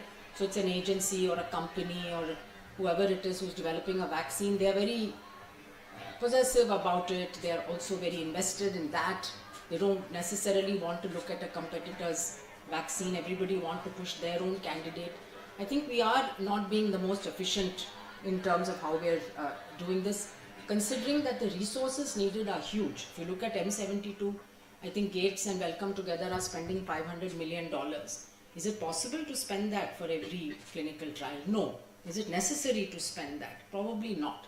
I think during COVID, I was involved with the Solidarity trial, and that was done across multiple countries. 35, 40 countries participated. Everything was online, everything was digital, and the cost was negligible. The cost was negligible. Yes, you have to spend on the vaccines, of course, the companies can give. You have to spend on data management, data collection, and so on. The doctors are not asking for their time to be compensated. They were all treating COVID patients in the ICU. We made sure that the forms could be filled within 5 to 7 minutes, so that in a busy ICU, you're not spending. ICMR is very much part of the Solidarity trial. So we have a model. Similarly, regulatory agencies came together during COVID. Every country by country did not say, now I'll take 1 year to examine the dossier. Countries agreed, regulatory agencies agreed. There were certain basic principles. The benchmarks were set. What is going to be the minimum efficacy? That was all set by WHO, of course, as part of the target product profile. And FDA, EMA, every agency came on board. What is going to be the safety? We didn't say we'll take 5 years to test safety. Minimum safety requirement, you need to be convinced. And then, of course, you keep collecting the safety data. That's extremely important after rollout. And manufacturers agreed to scale up production even before efficacy results were out. They took a risk. Governments pumped money into that, for them to expand their manufacturing capacity. Here we had a massive COVID Suraksha program. Government also put in, I think, 1,000 crores into that. So and the safety monitoring will continue. So it's possible to compress this 10 to 15 year timeline into much, much less. Of course, diseases are different. COVID, the endpoints are within a few days. In TB, the endpoints take months or years. So, but let's keep in mind that we don't have to accept status quo ki chalo we have to wait for another 10, 15 years, before we get any results. Now, of course, the considerations for any country to think about vaccines will depend on the burden, will depend on the efficacy. Are you satisfied with a 20% efficacy, or do you want a 70% efficacy? What kind of cohorts do you have? What is your health system? Is it able to take on something like, and India showed very well that we could have a massive program of adult vaccination implemented very beautifully, and we have Veena here to talk about that. What would be the economics of something? And that's what I was showing in the previous slide about what you put in and what you actually get out, and the supply security. Who are you dependent on for your, because any vaccine has multiple components, whatever it is, whether it's an mRNA vaccine or any other kind, and therefore the global supply chains are very important. And we saw during COVID that was disrupted, and we see again now because of the geopolitics that the global supply chains are getting threatened and disrupted. So all of these will have to be considered. And some of the takeaways from TB vaccine modeling literature are summarized on the other side in terms of, is a prevention of disease vaccine better than a prevention of infection? That would be the case in countries like India and South Africa. Should you do before or after infection? Again, that depends on the country you're in. So in China, South Africa and India, for example, a prevention of disease vaccine and post-infection populations would have the greatest impact. The duration of protection, again, even if it's as low as 5 years protection, could be cost effective if targeted at adolescents and adults. You may have to do 10 yearly mass campaigns, and with a 50% vaccine efficacy and a duration of protection of just 5 years in China, 4 years in South Africa and 3 years in India could lead to a 25% reduction in TB incidence in 2050. And similarly, there's modeling on prices to say that anything around US $6 to $8 per dose, if delivered to adolescents and adults, could be cost effective even with a vaccine efficacy as low as 20% or up to 50%. So of course these are models, and they've taken a lot of assumptions, and currently IRB is engaged with again the ministry and ICMR in doing some much more refined modeling for the country, for India, to look at how the policymakers could ultimately make a decision tomorrow. If you have a vaccine that a company comes up with and says, here are the parameters for this vaccine, how does a country actually decide whether to put it in? Again, we have a good system in India. We have the NTAGI that looks at all of this data and makes a scientific evaluation and makes a decision. But then also the ministry will have to look at the financing. So I think in terms of looking more globally but also regionally, we definitely need to diversify the TB vaccine pipeline. As I showed you, there are a few there, but some of them have been sitting there for a very long time. So we need to see more new candidates coming in and more exiting on the other side as well. They can't be sitting there forever. So if they've been proven in any trial not to really be promising, then they should be out. Then harmonized pathways. Again, agreeing on benchmarks, agreeing on a target product profile, and trying to get the regulators to sit together and harmonize. This could be also at the regional level. We have a Southeast Asia regional network of regulators who could, and many countries in Southeast Asia are very high burden for TB. So there's no reason for every country to repeat this kind of exercise. It could be done at a regional, if not at a global level. We also have seen that the health technology assessment program run by DHR, ICMR, has been very useful for policymakers to assess new products and to see whether they should be. So we have the NTAGI, but we also have the health technology assessment, and we can help other countries in the region to doing that health technology assessment or harmonizing it, again to avoid a lot of duplication and improve efficiency. Rapid and scale deployment, of course, something like a TB vaccine we know would have to be very widely scaled to have impact, and I think the experience from the BCG vaccination revaccination that the ministry has been doing for the last year or so would give us a lot of lessons that we should learn, and global decision making mechanisms. As I said, it would be great if the developers of vaccines could actually come together with WHO, which could be the main organization really, because it is a normative, to agree on these kind of go no go decisions. And of course Gavi would also be a very important player here, since they would be, and we know all these organizations today are facing a lot of headwind, are facing massive cuts in their budget, are having to cut their staff and their activities. So it's a challenging time, but yet we have to keep. So just wrapping up now, how do we diversify the pipeline? Obviously, innovations in science today with artificial intelligence, we are now in a different era where actually even drug and vaccine discovery and development can be speeded up, and we should take the help of AI and look at all different platforms, because we know immunology of TB is very complex. Vaccine is not going to be that easy, and therefore we need this kind of interdisciplinary approach where we are learning from virologists, immunologists, microbiologists and others. Greater investments in immunobiology, so the controlled human infection model has been used for many other pathogens, but really not so much for TB, and I think the ICMR should take a lead on that. Fit for purpose animal models, again, you know, use mice, and it's not so easy to use non-human primates, but yet, you know, we might, and FDA has recently said they're going to move away from animals and, you know, do more of the chip-based testing. So there's a lot of science and innovation there which can benefit not just TB, but the whole drug and vaccine development ecosystem. We need data repositories, and we need to share these data repositories, which is not really happening in the best way now. We need to register all human and animal studies and then have a searchable database for things like antigens, adjuvants, platforms, processes. And why can't immunological samples collected for one trial be used to test others, you know? So I think we have to have much more sharing, and use of those samples sometimes lie in bio banks for years and nobody's using them. And global mechanisms, again, it's a tough time to talk about this open science collaborations, but I think it's okay, we need to keep moving. There are many countries who want to do this, open access databases, and this has all happened over the last few years. Publication of both positive and negative results, very important for scientists to publish negative results, and new models of biobanking. And these things, you know, scientists have been discussing for a long time, the clinical correlates of protection, endpoints. We know for TB that there's no good correlative protection till now, so the science has to continue.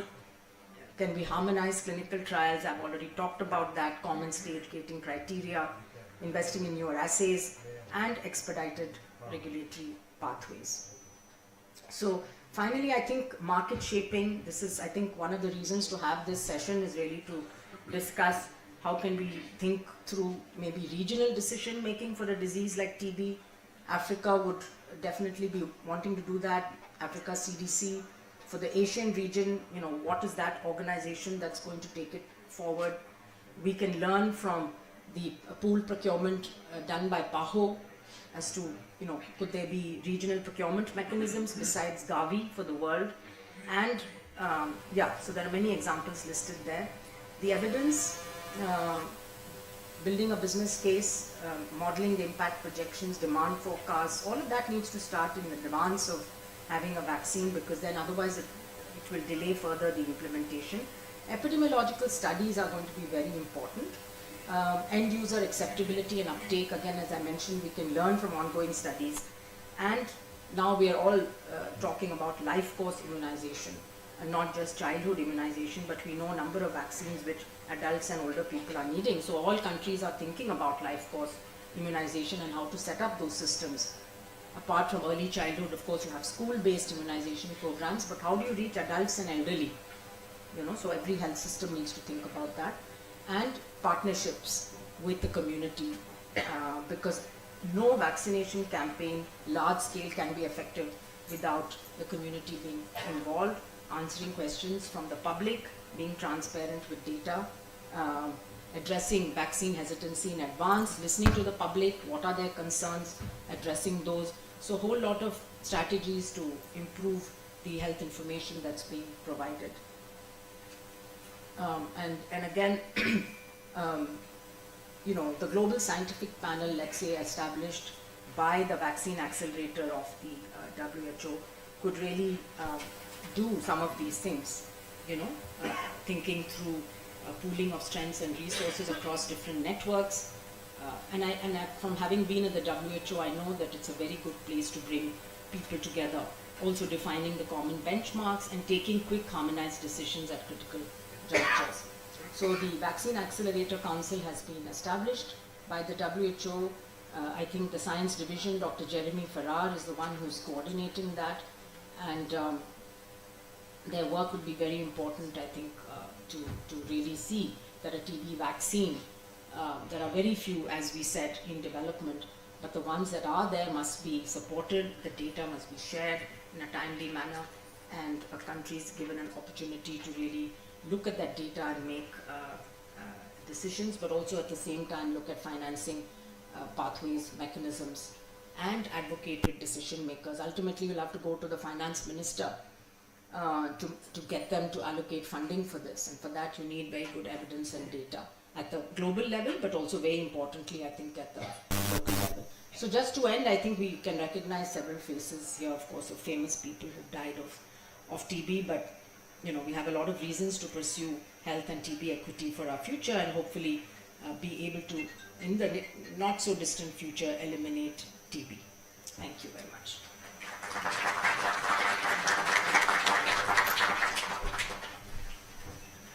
Thank you, ma'am, for that very informative session outlining the pipeline for TB vaccines and the need for having global mechanisms in place. Now we shall go forward with the next presentation we have by Dr. Gabriela Gomez. Dr. Gabriela Gomez is the Senior Director of Global Access at IRV, where she leads efforts to ensure equitable delivery of vaccines and antibodies for HIV, tuberculosis, and emerging infectious diseases. With over 15 years of experience as an infectious disease epidemiologist and health economist, she emphasizes in applying economic modeling to inform global health policy and investment decisions. Dr. Gomez collaborates with global and national stakeholders to assess feasibility and guide the introduction of new health technologies, particularly in high-burden settings. However, Dr. Gomez was unable to join us in person, but she is there online, and we have a recorded presentation with us now on the topic Demand Forecasting and Systematic Impact Assessment.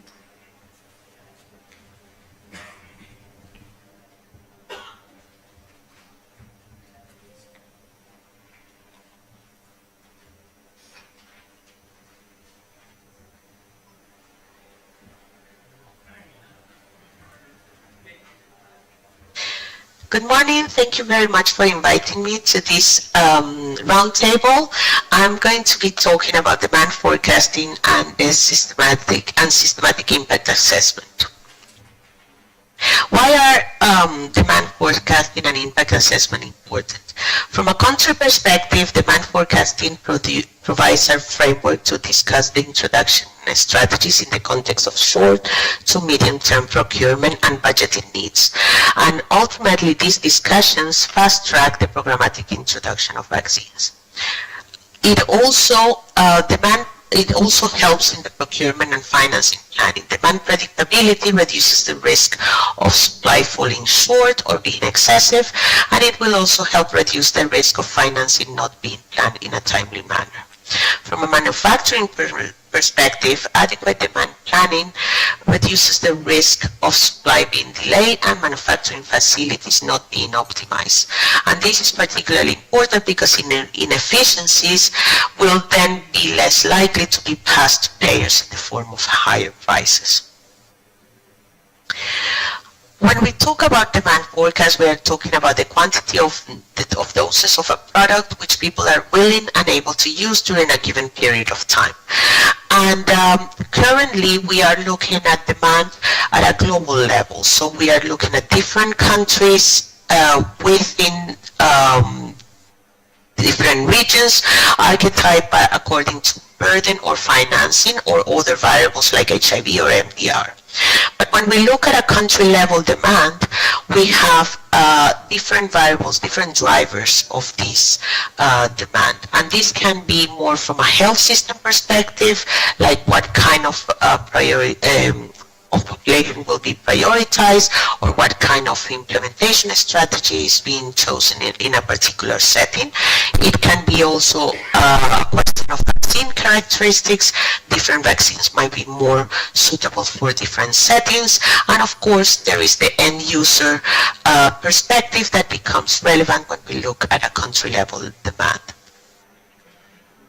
Globally, we have several efforts that are underway. One of them is a global demand forecasting working group that is convened by the Gates Foundation, where there is a will to leverage country-specific insights to support a comprehensive global market assessment across vaccine candidates.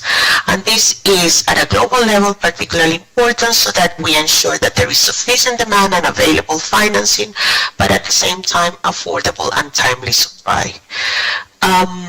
Efforts are based on stakeholder engagements, and these present key opportunities for local leadership.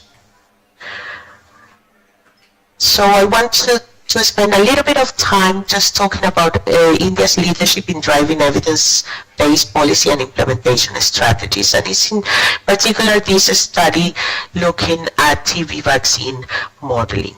It is a study that is nationally led by the Central TB Division, ICMR, and DBT. The oversight is also local through an expert group, but it is globally integrated through WHO and IAVI. It complements other efforts for ensuring local ownership and capacity strengthening. And more on the technical side, this study is based on an updated living model structure that is calibrated to the TB epidemic in India. It's driven by programmatic needs, and it incorporates key elements of TB vaccine impact assessment. And those are aspects like risk groups to be prioritized, infection testing before immunization, any geographical subnational prioritization, lessons learned from BCG revaccination, late phase trial data, and importantly, it is really integrated with the demand forecasting so that when the discussions are made on the impact, it also fits into the demand forecasting discussions and estimates. So these kind of efforts for demand and impact assessment, both at country and regional level, can inform an evidence-driven investment strategy and supply and procurement planning. Key contributions to date include the highlighting of epidemiological and implementation research gaps, financial needs to inform budgeting in the short to mid-term, and can provide transferable data to leverage between countries. And while there are opportunities to leverage the global and regional efforts, ultimately the process is led by countries in the region through the collaboration and harmonization opportunity. And thank you very much for this opportunity.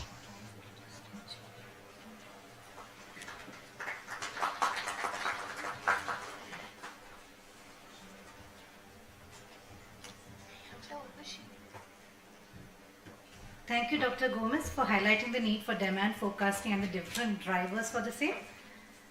Next, we have a very informative session by Dr. Veena Dhawan.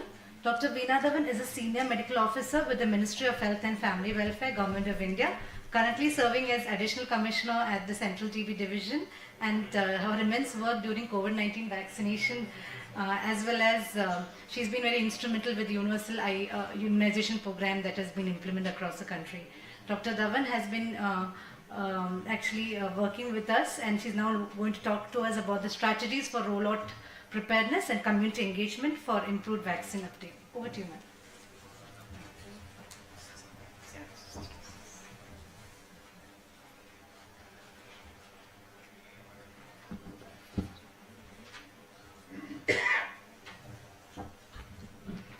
very good morning to everybody, and thank you for the excellent introduction.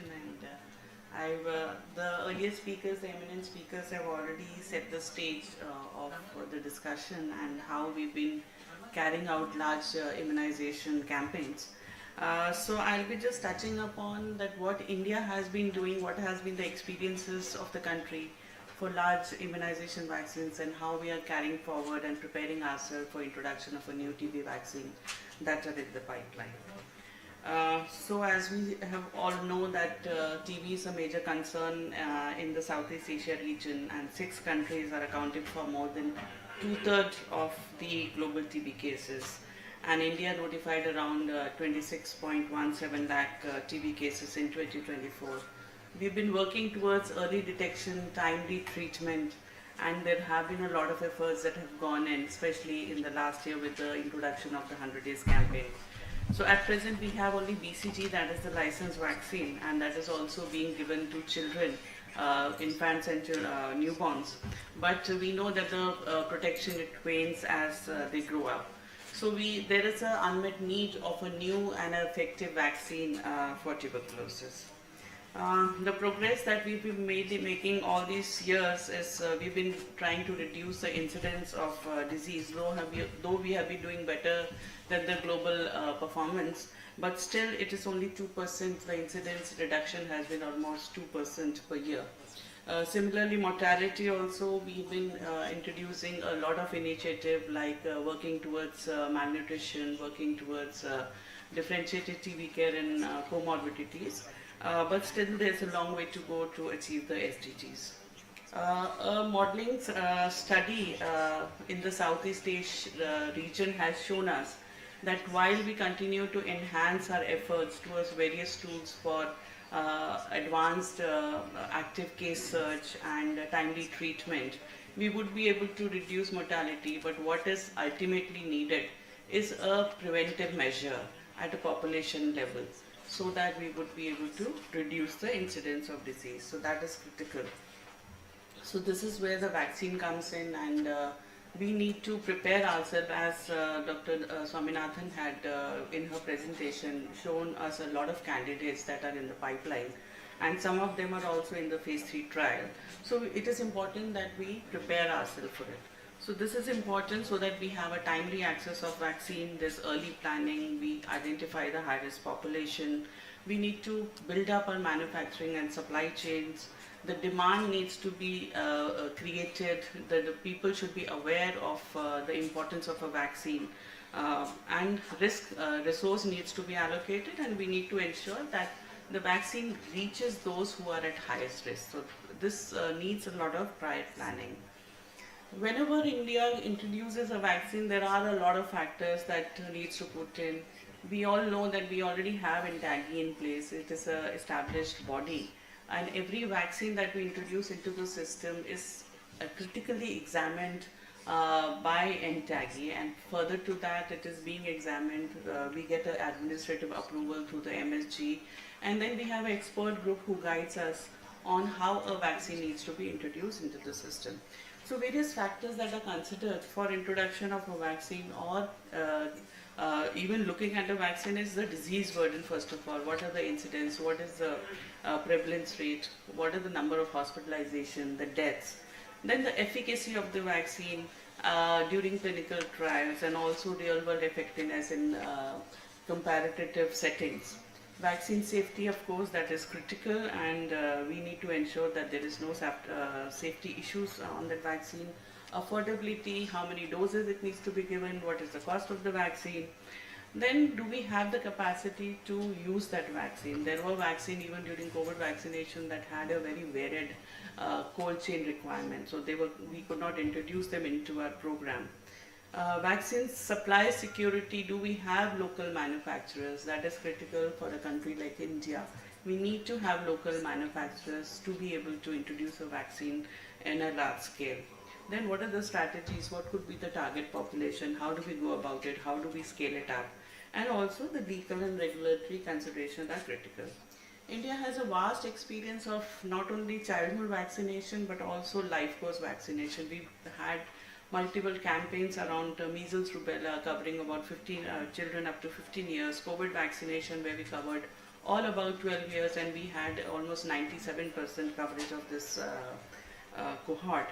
Then TD vaccination, we are giving routinely. Adult vaccination for JE also being given in a number of endemic states, and we are in the process of introducing HPV vaccine in the adolescent population.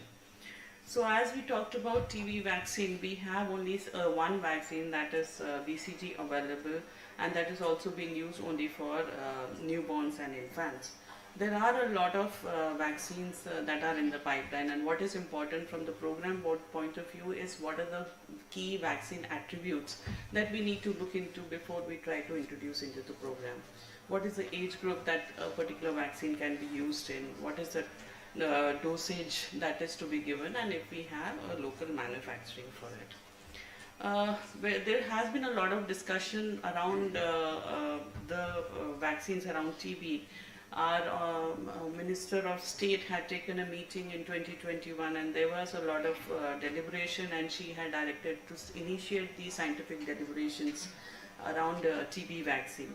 There was an expert group who looked into the data of immunogenicity and efficacy trials within the country and outside the country, and it was seen that almost 16 countries are already giving this vaccine in various age groups, in elder children and adolescent.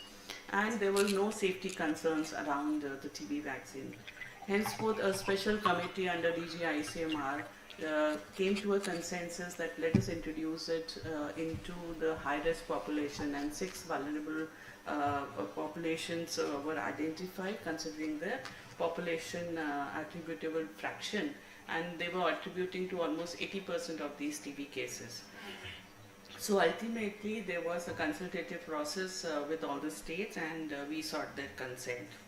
So this is basically being implemented in a implementation study mode with a primary objective to understand if, evaluate if this strategy is effective to bring down notification of cases when we vaccinate vulnerable population in specific settings. And the secondary objective of ensuring to see if it is effective enough against tuberculosis and if it is safe. So we have identified 6 vulnerable categories. That includes those that have had TB in the last 5 years, people above 60 years, close contacts, history of smoking, tobacco, diabetes, and those with a BMI less than 18. 24 states have given their consent, and with 50% of their districts in intervention arm and 50% in the control arm, and there have been an exclusion criteria. So there has been a preparatory process that we have gone through. We have sought willingness, and we have taken necessary approvals. Procurements have been done, capacity building has been completed. We have specific IT platform that has been built and that is integrated with NICSHE, so that we are able to follow up all these cases, these beneficiaries, and we are into the process of implementation. Till date, 18 states have already implemented it. We have vaccinated around 10 million of beneficiaries, and 2 more states are in the process of introduce the process. So what have been our experiences with adult BCG vaccination? So first of all, it says that targeted intervention is really useful, and if we do a headcount survey, we identify this vulnerable population. Using the existing system, it's very cost effective. Digital innovation, TB medicine process, where we are recording and reporting all the beneficiaries on this platform, and this is how we are able to even follow them up. It is scalable. We have been able to scale it up across 18 states in 141 districts. So it is scalable, but it also guides us on the potential challenges. We have been facing vaccine hesitancy during this whole process. So whenever we are doing an adult vaccination, we need to have a very effective communication strategy and a risk communication strategy whenever we go about doing it. There have been a lot of learning even during COVID vaccination. So it tells us that we need to make people aware that they need to first of all protect themselves from infection. Then a continuous dialogue. As we are having new vaccines coming in, we need to continuously be talking to the people, making them aware of the new candidates and why it is important to vaccinate. And when we start the intervention, we need to involve the community, we need to involve the NGOs, the local leaders, And as and when we move in, we have to be addressing hesitancy and any myths around it. So we need to be, we have carried out COVID vaccination. What was important, we need to see what is the learning is. We did a very timely and a transparent communication during COVID vaccination. We had FAQs prepared which we were updating on regular basis. The print media was being used effectively to address all the myths and misconceptions that came in. Social media, we were very active on social media because myths were being circulated through social media, so we used the same platform to address them also. When we were vaccinating specific population like the pregnant women, the adolescents, there were specific strategies put in place to be very transparent and to be able to convey to people the importance around it. We had regular press conferences during the whole of COVID vaccination and the COVID pandemic so that people were aware on the progress that was being made, and any apprehension, any questions were continuously being addressed on weekly basis. So now what are the lessons that we have learned from COVID vaccination and adult vaccination that we can use when we move ahead? First of all, vulnerability approach is very important so that we are able to, we have enough access to these vaccines, especially for those who are at high risk. Digital platforms are very essential, not only for supply chain management, but also for looking into the progress of a particular intervention and doing with course corrections. Timely and transparent messaging is very, very important. We need to keep the people engaged and keep them informed so that they can take an informed consent, informed decision. Vaccine, when we do it in a study mode or a critical trial mode, it does attribute to hesitancy, and critical steps in increasing vaccine coverage are important while by involving the important stakeholders and the community members. So I would just conclude by saying that TB vaccine is essential, and we need to accelerate availability of a TB vaccine to move towards reduction in TB incidence.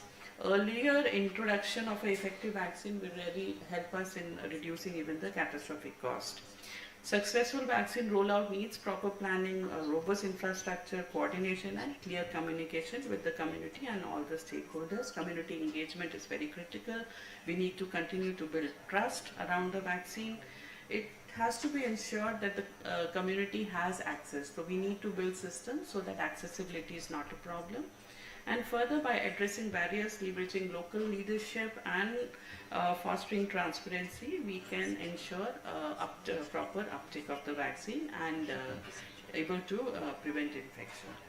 So that is all from my side. Thank you for the patience.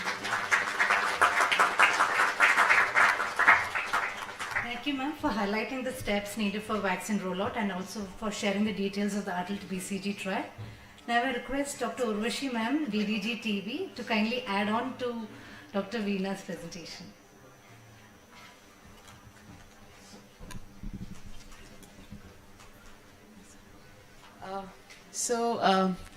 There have been several questions around the BCG study. So let me just dive there straight away. And there have been naysayers who've been actually questioning why BCG? Why, despite, people think it's despite, but let me quote this 2023 paper, which looks at BCG revaccination, NEJM 2023, where it clearly shows a protection of 45.4%. And, so we are aware of the outcomes of other trials. We know this is good.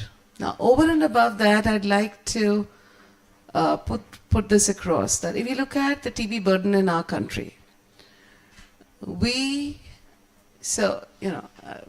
would be actually, so the vulnerable population, thanks to the ICMR CTD jointly conducted national prevalence survey and the NICSHARE data. I have Dr. Rao also with us here today, who looks at the NICSHARE platform. Dr. Veena leads the prevention bit at the National TB program. Now, the vulnerable population consisting of smokers, alcoholics, diabetics, HIV, past TB, those who are in contact with patients of TB, those who are low BMI, these are the vulnerable groups that collectively contribute to 80% of TB burden in the country. And here we have a vaccine which has been put into implementation research in the leadership of ICMR with very valid questions. None of the global studies available till date have looked at this particular population. Now, if we can give the BCG vaccine to protect our neonates, our zero-day babies, with the hope that it will protect against disseminated TB, neurological TB, severe TB, though of course the burden of pediatric TB remains with us. Of course, those reasons are different. My debate is, why not our vulnerable population?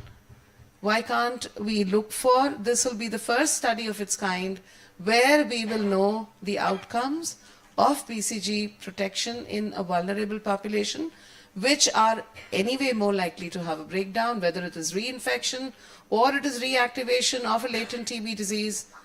Let us look at the interim analysis, which would soon be available. Of course, the follow-up period for us is 3 years post-vaccination, and the final analysis will take that much time. We are continuing to immunize, and like Dr. Veena covered, more than 1 crore population has been immunized. A lot of effort at the end of ICMR, like I said, under the leadership of DG ICMR, and the program, my teams at the periphery, at the farthest level, even the ASHA workers who actually made the line lists, and the efforts of my team under Dr. Veena, there's been immense effort with the hope that we will be able to make a difference to the global literature, and if we find this as a useful vaccine, possibly it will contribute to our efforts towards TB elimination by at least saving the vulnerables who are primarily leading to TB incidence and in fact leading more to TB mortality. So that is where we are headed. Thank you. Thank you, ma'am, for highlighting the need for a vaccine for the vulnerable population. Next, we have Dr. Rakesh PS, who is the Deputy Director Programs at the Union Southeast Asia Office. He is a medical doctor and community health specialist. He is known for developing sustainable low-cost health system solutions. He is also a Bernard Lawn Scholar at Harvard T.X. Chan School of Public Health. He is also a former WHO consultant and has published extensively and was honored with the Union's Annual Values Award in 2024. Now I request Dr. Rakesh to give us an overview of the SEER country perspectives and experiences in TB vaccine R&D and access preparedness. Over to you, Dr. Rakesh.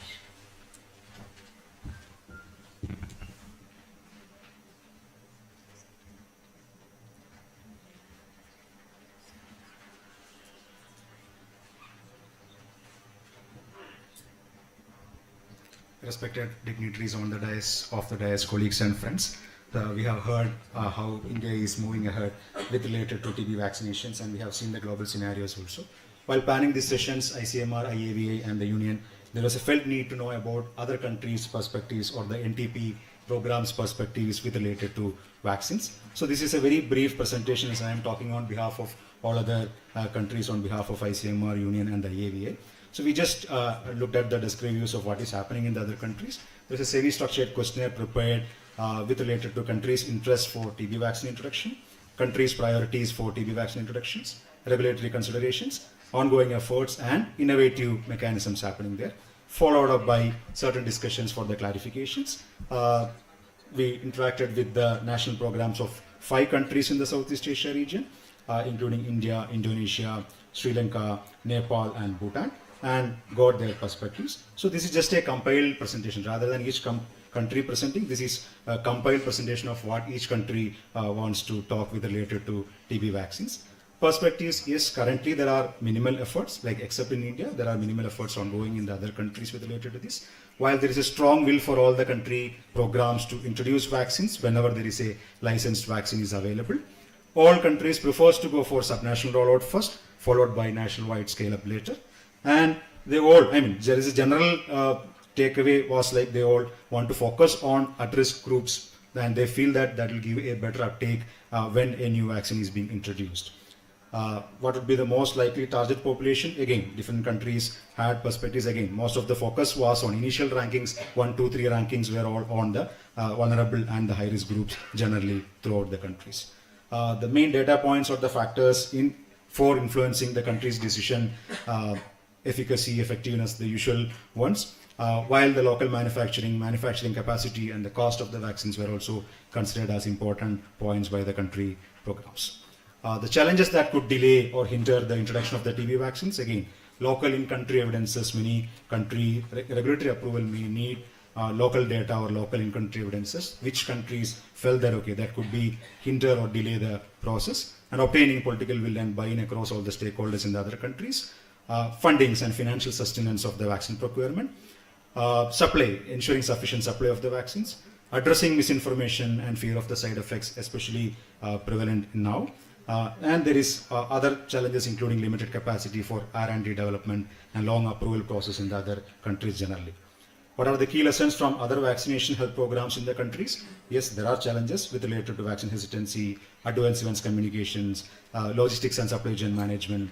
Acceptance tends to go down with low disease incidence and vaccine safety surveillance. But there are many lessons including the national vaccine capacity, manufacturing capacity, or involvement of the relevant stakeholders, including the private sector, the engaging the community, and proper planning and coordinated efforts. These are all the lessons that we got from the adult vaccination programs that is happening in all these countries.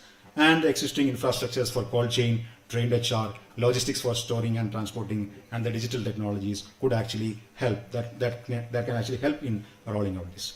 The last question was about harmonizing the region coordinated efforts with related to, and all countries said, yes, we need a coordinated efforts in the region. How can that help? Yes, multi-country studies can take place simultaneously in all the countries with related to vaccines, the technology transfer, bridging studies, the data sharing, cross-learnings, and mobilizing resources with regional natural manufacturing and harmonizing regulatory pathways. This is where basically the opinions. I'll stop here. Thank you so much. Thank you, Dr. Rakesh, for sharing this year country TB vaccine preparedness. Next, we have Ms. Tara Prasad, who is a development economist and public health expert currently leading global vaccine access at WHO Geneva. She focuses on improving equitable vaccine access and the financial sustainability of immunization programs in low and middle income countries. She has experience at UNICEF and the Access to Medicine Foundation and MSAI. However, Dr. Prasad was unable to join us in person, but she is online here with us, and she has shared a recorded presentation with us on the topic Innovative Partnerships and Financing Models.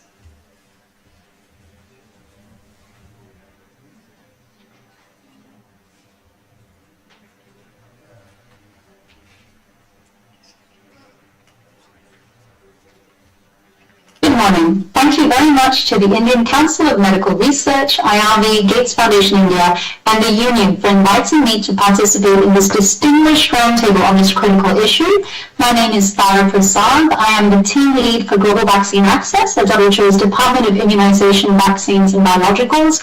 I'm also co-leading WHO's TB Vaccine Accelerator Finance and Access Working Group with WHO's Global TB Program, Gavi, and the Government of South Africa. I'm very happy to be here today to share more about our current thinking and direction on this area of work. In 2023, WHO launched the TB Vaccine Accelerator Council to facilitate the development, testing, authorization, and use of new TB vaccines. The accelerator aims to look across the value chain and ensure alignment between partners while ensuring country leadership of efforts that address local needs. In 2024, the Council requested to convene stakeholders in 25 to discuss options for procurement and financing of late-stage vaccines. Now, of course, the gaps on TB access and financing are different from other vaccines. There's a strong need to ensure that geographical and economic differences do not influence equitable global access, and that middle-income and low-income countries with high burden are prioritized. This also means that unlike many other globally commercialized vaccines, we can't follow the usual dual market paradigm. There are no licensed vaccines for adolescents and adults yet, so we're at the R&D phase and we're early in considering access and financing needs down the line. But as you can see through this illustrated figure, There are several steps along the way, but if we wait until purchasing, it'll be too late to influence the paradigm and what options we have on the supply and demand side. So we think it's critical to start working on this now. And the Finance and Access Working Group is focused on financing for procurement of vaccines, given there are late-stage candidates, and funded demand signals will be key to incentivize and right-size manufacturing and scale-up of vaccine supply. We also know that countries' prioritization, their immunization strategies, their access plans, their financing, and their readiness for rollout will influence suppliers' investments, their scale-up, their allocation distribution, their pricing strategies, and vice versa. So we need to ensure that we don't get stuck in a chicken and egg situation, and that supply and demand factors, plans, and incentives are understood and coordinated early. We also know that there are financing gaps across the value chain, including in R&D and in country readiness to roll out vaccines, and these are priorities that stakeholders working in those areas, including WHO, are focused on. Now, in terms of the Finance and Access Working Group priorities in 2025, we have several technical and strategic pieces of work, but I've wanted to focus on the ones related to financing. So we're mapping the available and anticipated vaccine financing sources, including domestic and external, globally, and then identifying potential gaps based on the needs, which we will estimate using pricing and demand scenarios. And then we'll propose options of financing and access strategies, whether strategic partnerships, innovative financing, procurement mechanisms, or market solutions. We will also be reviewing supply plans for licensing and access, including technology transfer and regional manufacturing, and what incentives might be needed, financial or market or partnerships and risk sharing. Ultimately, we want to promote alignment of efforts and resources across partners. Now, we also know that current investments in immunization by governments are uneven. On average, 82% of immunization expenditure is paid by governments, but this is only 21% in low-income countries and 53% in low-income countries who rely heavily on external funding sources. And you can see that through the orange on the pie charts on the right. We're also in a climate where ODA is dropping, and whether this results in a direct reduction in immunization or through a reduction in health overall, governments who rely on ODA will face trade-offs and need to prioritize new vaccine introduction. And given the share and volume of burden of TB in countries with limited donor support, we really do need a model that's driven by country financing. If we look at financing for TB prevention, diagnosis, treatment, and care, the same is true, with a high reliance on external funding and, in fact, a gap in what's needed to adequately finance TB response with existing interventions. So we do expect a funding gap in some lower-income countries and fiscal pressure in all high-burden TB countries when it comes to paying for TB vaccine procurement. This is why we're trying to understand the funding requirement and availability, which will be based on historical figures and modeling, and that's imperfect estimates, of course, given the highly dynamic times we are in on financing. And then we want to think about potential solutions for any funding gaps, including innovative financing mechanisms. Some key areas we'll explore are what level of domestic and external expenditure on TB vaccines is available, and is there the needed political will and evidence for countries to make the required investments for their populations? Are volume guarantees or advanced market commitments needed to mitigate demand uncertainty or to increase affordability? Ultimately, market inventions need to be driven by specific barriers that they can actually address.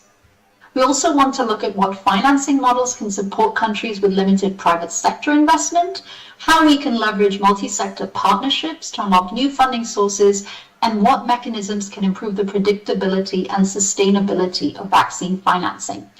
In terms of WHO's role, we're working to do the global landscaping, consult with countries, regions, suppliers, partners, and experts, and leverage our working group to bring forward a shared understanding by November this year at a high-level event where we will launch our thinking on TB financing and access gaps, needed solutions, and the roles of different stakeholders.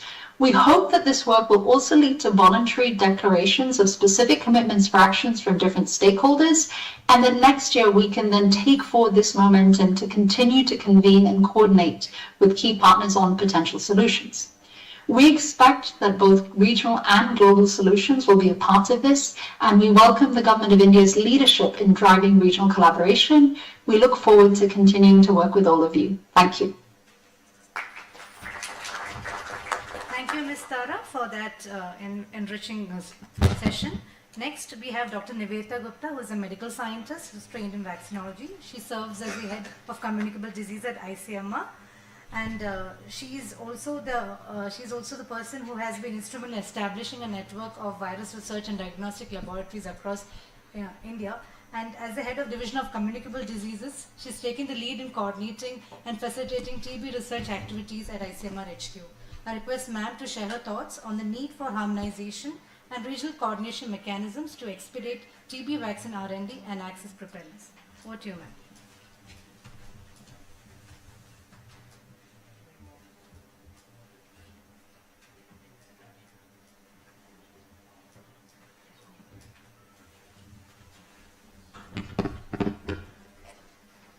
Thank you very much. And I would be speaking on the need for harmonization and regional coordination mechanism to expedite TB vaccine R&D and access.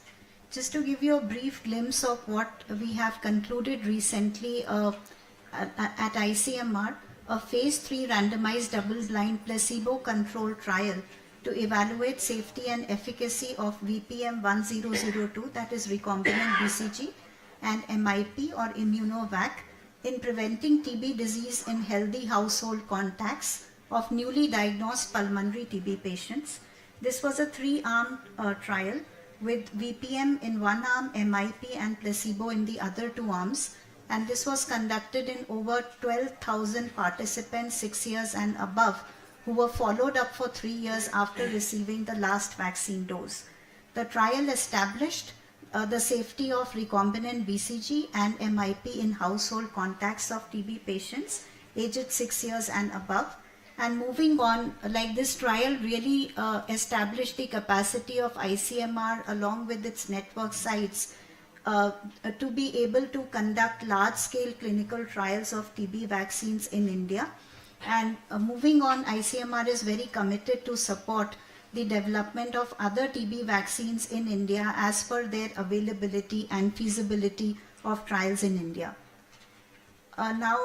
Since my talk really focuses on how to foster South-South collaborations and also expedite the introduction of TB vaccines in the Southeast Asia region, so definitely there are certain prerequisites which can accelerate the access to affordable TB vaccines in this year.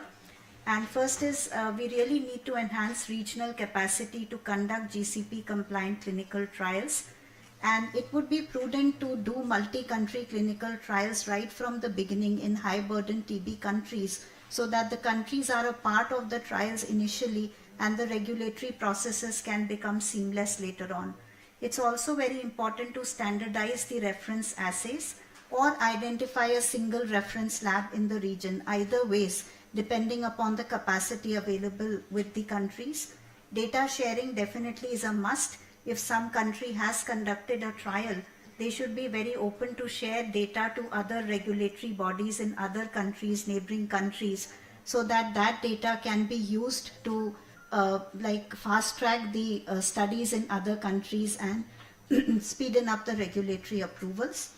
And also mobilizing funding from international bodies would be critical if we want to expedite and fast track the introduction of TB vaccines. And of course, the clinical trial regulations in different countries have to be harmonized. But for all this, definitely there is a need to set up a regional coordination mechanism, either through WHO or any other body that is in relevant position, but definitely a regional coordination mechanism would be required. There are several avenues for global South-South collaboration as far as TB vaccines are concerned. Like common regulatory guidelines can be formulated which can be used for the fast introductions of not only TB vaccines but other relevant vaccines in the region. And as I said, standardization of lab assays and data collection tools through common workshops and data sharing modalities to be worked out. also I think all of us should be committed that whichever country will have the ability to manufacture the vaccine, do the trials, manufacture the vaccine, should be committed to ensure equity and access to other neighboring countries who do not have the ability to manufacture. I think that should be the spirit of the collaboration. And as I said, that a regional mechanism or a governing body with representation from all participating countries is a must. Now coming on to what can be the possible technical assistance from ICMR in this regard, then I think, and DG ICMR is already here and I'm sure that he would agree to it, that ICMR, National Institute of Research in Tuberculosis, is very well positioned to serve as a regional reference lab for all the neighboring countries who really do not have the capacity for laboratory assays. I think NIRT can definitely rise up to the occasion and facilitate and help the other countries. ICMR also has a vast clinical trial network now by the name of Intent, and Intent can definitely chip in to develop the clinical trial protocols and also handhold and train other countries in good conduct of clinical trials, GCP compliant clinical trials. We also have a very large institute which has all kinds of animal models available, which is known as the National Animal Resource Facility at Hyderabad, and we house animals from mice till monkeys, pigs, dogs and macaques, anything you name is there, and we are trying to build up that facility.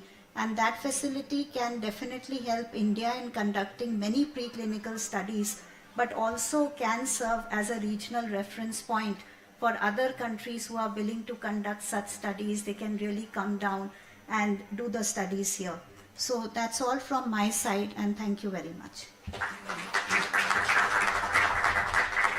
Thank you, ma'am, for that presentation. Dr. Rajiv Bahl is a physician, scientist and public health expert, currently serving as a Secretary of the Department of Health Research and Director General of ICMR.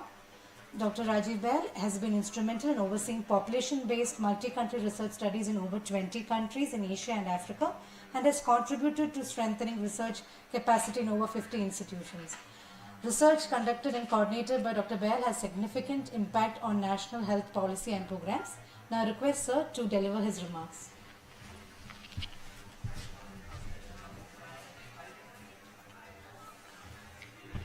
Dr. Urvashi, Dr. Nivedita, Dr. Veena Dhawan, Dr. Rakesh, all the distinguished colleagues in the room.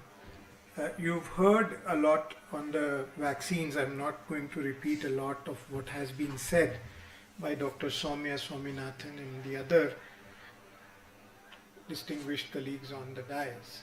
But just a few reflections from my side. And India is committed to eliminating tuberculosis. And we think that the vaccine will play an important role in that elimination and keeping it that way. So certainly we are prioritizing having a vaccine in India. And as you heard Dr. Nivedita just tell you the RBCG study, unfortunately the results in the adult population, the entire population, are not very encouraging in that there was no significant reduction in the incidence of tuberculosis disease. However, in a subgroup analysis, 6 to 18-year-olds, there seems to be some possibility of something like about a 33% reduction in incidence. However, this is a subgroup analysis, and a subgroup analysis is fraught with certain difficulties of making inference. And what we are now going to suggest is to conduct a research study of some kind, which we will design carefully, which is fast enough for us to really know if there is a benefit in this school-age population. You also heard Dr. Veena Dhawan's presentation that we are testing the regular BCG in adults who are vulnerable. They are different in that we are not giving it to everybody, but those who are at high risk of TB. And it's been done in a kind of a big ticket cluster randomized trial mode, where some districts, about 260 odd districts, are receiving and 260 odd districts are not receiving at random. It's not like by purposive sampling, they were randomized to begin with, and only those districts have been initiated, and we think that that should give us a very good idea of how much is the effectiveness of BCG, if any.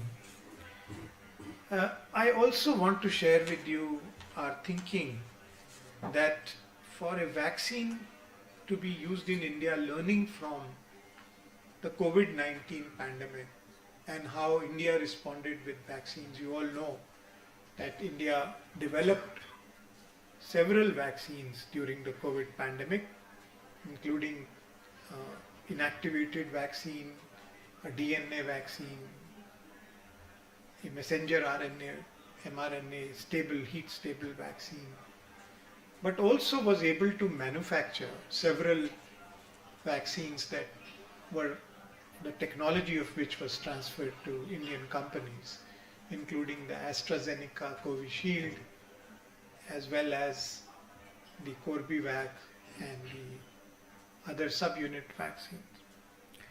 So on different platforms, we have now the ability to develop and test vaccines. And you saw what Dr. Nivedita said, that we have now developed after COVID and during COVID, and then after that further strengthened, a clinical trial network that can test, evaluate, do clinical trial on any new vaccine, therapeutic or device. And the TB vaccine trial that was conducted, those sites are absolutely geared up to do that, any kind of new TB vaccine trial. So in that regard, what our thinking is that learning from how India was able to give more than 2 billion doses, 200 crores, during the COVID pandemic. There were some things that we learned from that, and the two primary things that I'll share with you is, the first is that for it to be affordable, we think it must be, for our country at least, it must be made in our country. It must be manufactured in our country. It's even better if it is developed in our country, because then the IP costs and the other costs are even lower. So if it is developed and made in India, excellent. If it is made in India, at least that we think is a necessity for us to really reach very large levels or high levels of coverage.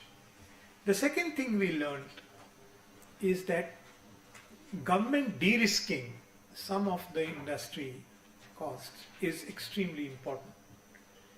And here, that is the reason when we say what the Indian Council of Medical Research is willing to do and willing to partner with various manufacturers, developers of vaccine, is to say that even if it doesn't work, at least they don't spend the money on preclinical and clinical trials. And that's a huge amount of investment for any company to make.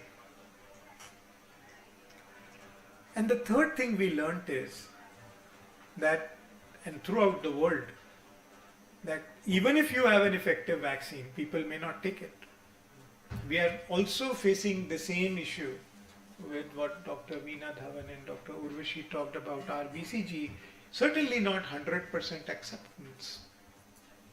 So we learned that engagement with the community, to really work with them, to understand the positives of a vaccine and the potential side effects, etc. And I don't think the media or the other many anti-vaccine groups have done service to this area when they have talked about what the side effects of, and sometimes exaggerated the side effects of COVID vaccines, for example, globally, everywhere. And that has put a lot of people have some trepidation about taking vaccines which are preventive, of course, in nature. And we are facing the same thing when we are doing the dengue vaccine trial. It's hard to find participants in many areas of the country because they are simply a little bit scared of the whole idea of vaccination. And I think that is something, while it is true that everything that we use, nothing is free of any side effect. If you're going to get a large benefit, you're going to have a little bit of risk. And understanding that side effects is extremely important, and doing it extremely, but exaggerating the side effects, as we saw in Western countries. Now you see measles outbreaks in United States, and largely because people started talking about unfounded side effects like autism and whatever else being caused by, and which was totally found to be false information, fake information. So these three aspects, having to work with the community, making sure that we have the ability to de-risk some of the work of our industry, in our academia industry partnerships, and making sure that we develop a vaccine in India. And there we know that there are three possibilities. They must have been discussed. One possibility is MTB-VAC. That is, I think already there is tech transfer and the company is probably planning to conduct studies in India. And then there is another company that is working on messenger RNA vaccine. And the third one, which is the M72, we have been in discussions with the Bill and Melinda Gates Foundation that the kind of arrangements that they have been thinking of are unlikely to work and unlikely to lead to that vaccine being available and being affordable for India. And therefore, we're working with them to think about a MTB vaccine coupled with a different adjuvant, that is available in India. And they are working with a set of companies to find the best ones to see. And ICMR has again committed that we will be happy to do the entire clinical evaluation of the candidates that come out of such an effort. So is true for any other that we feel will be useful for the country. So I'd like to end by saying that we are anyways going to continue our efforts towards elimination. Dr. Urvashi leads the program side of it, along with the Joint Secretary responsible and the Secretary Health. And at the same time, we will continue to work towards developing a new vaccine as much as we can. And we do hope that it will be in time for us to be used during the elimination of TB. Thank you very much. Thank you, sir, for your remarks, and I also thank all the speakers for their insightful presentations and for setting the stage for the moderated discussion that is to follow, for which I now request Dr. Niveta Gupta to kindly take over as a moderator for the discussion.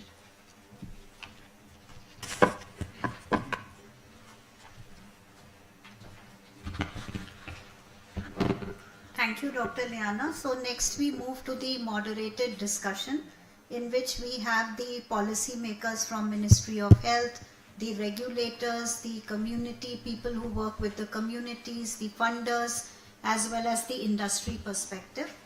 So first I would like to invite the regulator, Dr. Rubina Bose, and for each of the responses I would restrict the responders to just restrict their response to 2 minutes. So Dr. Rubina, on the regulatory side, what are the current regulatory practices for evaluation of TB vaccines?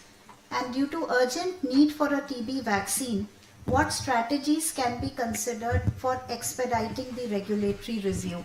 So your reflections please on this. At the first outset, I would just thank for giving me this opportunity to be here and listening to this esteemed panel, the speakers on this TB vaccine progress. So from the regulatory perspective, I would like to just say that in a simple words that when the vaccine meets the quality target product profile and the targeted product profile that of quality, safety and efficacy, it gets ready for licensure. When we consider that the quality, safety and the efficacy data have proven to be favorable from the perspective of benefit risk evaluation. Now, considering the disease and the TB, it can be, we have to see in a different, I would like to basically see it on the part, first of all, as a regulator, we have to say about the quality part. So definitely the vaccine should be meeting all the quality standards of manufacturing, testing, validation, manufactured in a GMP compliance environment, well characterized, meeting all the testing specifications and the quality target product profile related to the specifications, and also that it has a shelf life and it is stable as per the claimed shelf life. So then the next part being definitely the efficacy parameters. It has proven to be safe from the point of preclinical studies while moving to the next stage of the clinical trial. And in the case of the efficacy, so now there is the how to design this efficacy. And so definitely when as a regulator we see a vaccine or any candidate vaccine, so definitely we should always consider for such vaccine where definitely we do not have a correlate of protection connected to the vaccine. Definitely the efficacy parameters has to be seen, where we should see the prevention of the disease or the prevention of infection. So now what is to be seen in case of these TB is we have to really, it's a point of discussion and how it can be progressed. So once these efficacy parameters are met, like through a successful stages of the various trials, and then definitely the vaccine meeting quality standards and the efficacy and the safety parameters, and of course the third most important component is the safety. So it gets ready for the licensure. So once these things are available, so the licensure pathway becomes very easy. And just like wanted to say that yes, there are always a pathway in our new drugs clinical trial rules which have provisions for the accelerated pathway. So anything which needs of country's importance, and we can take this expedited review pathway or accelerated pathway whenever it is needed. Thank you. Yeah, thank you. And that's very encouraging that the regulator is open towards following the expedited pathways for approval of these vaccines, and perhaps a mechanism of rolling review also, as you had done in COVID, that would be very useful for quick introduction of TB vaccines. So thank you, Dr. Rubina. I would now move on to Dr. Urvashi with my next question. That as and when there is a vaccine, Dr. Urvashi, what would be the target population that you would want to vaccinate? And what is the programmatic feasibility for integrating a new vaccine as and when it comes? Thank you for the question. So, you see, like I mentioned earlier, for us, if you want us to choose which group to choose, we would like to choose the vulnerable groups who are at high, probability of breaking down or catching a new reinfection. But if you ask me, in case we want to actually talk of TB elimination, it would be ideal to actually cover the whole population. In fact, if you look at the examples globally, those who have actually attempted to think of elimination have gone on to mass screening with X-rays, because that is one recommended tool. For us, with high numbers, of course, we'll get there. But for now, that's where we started in the campaign. We started screening all our vulnerable populations with an X-ray. And we are going to try and cover the whole country soon. That's where we're heading to.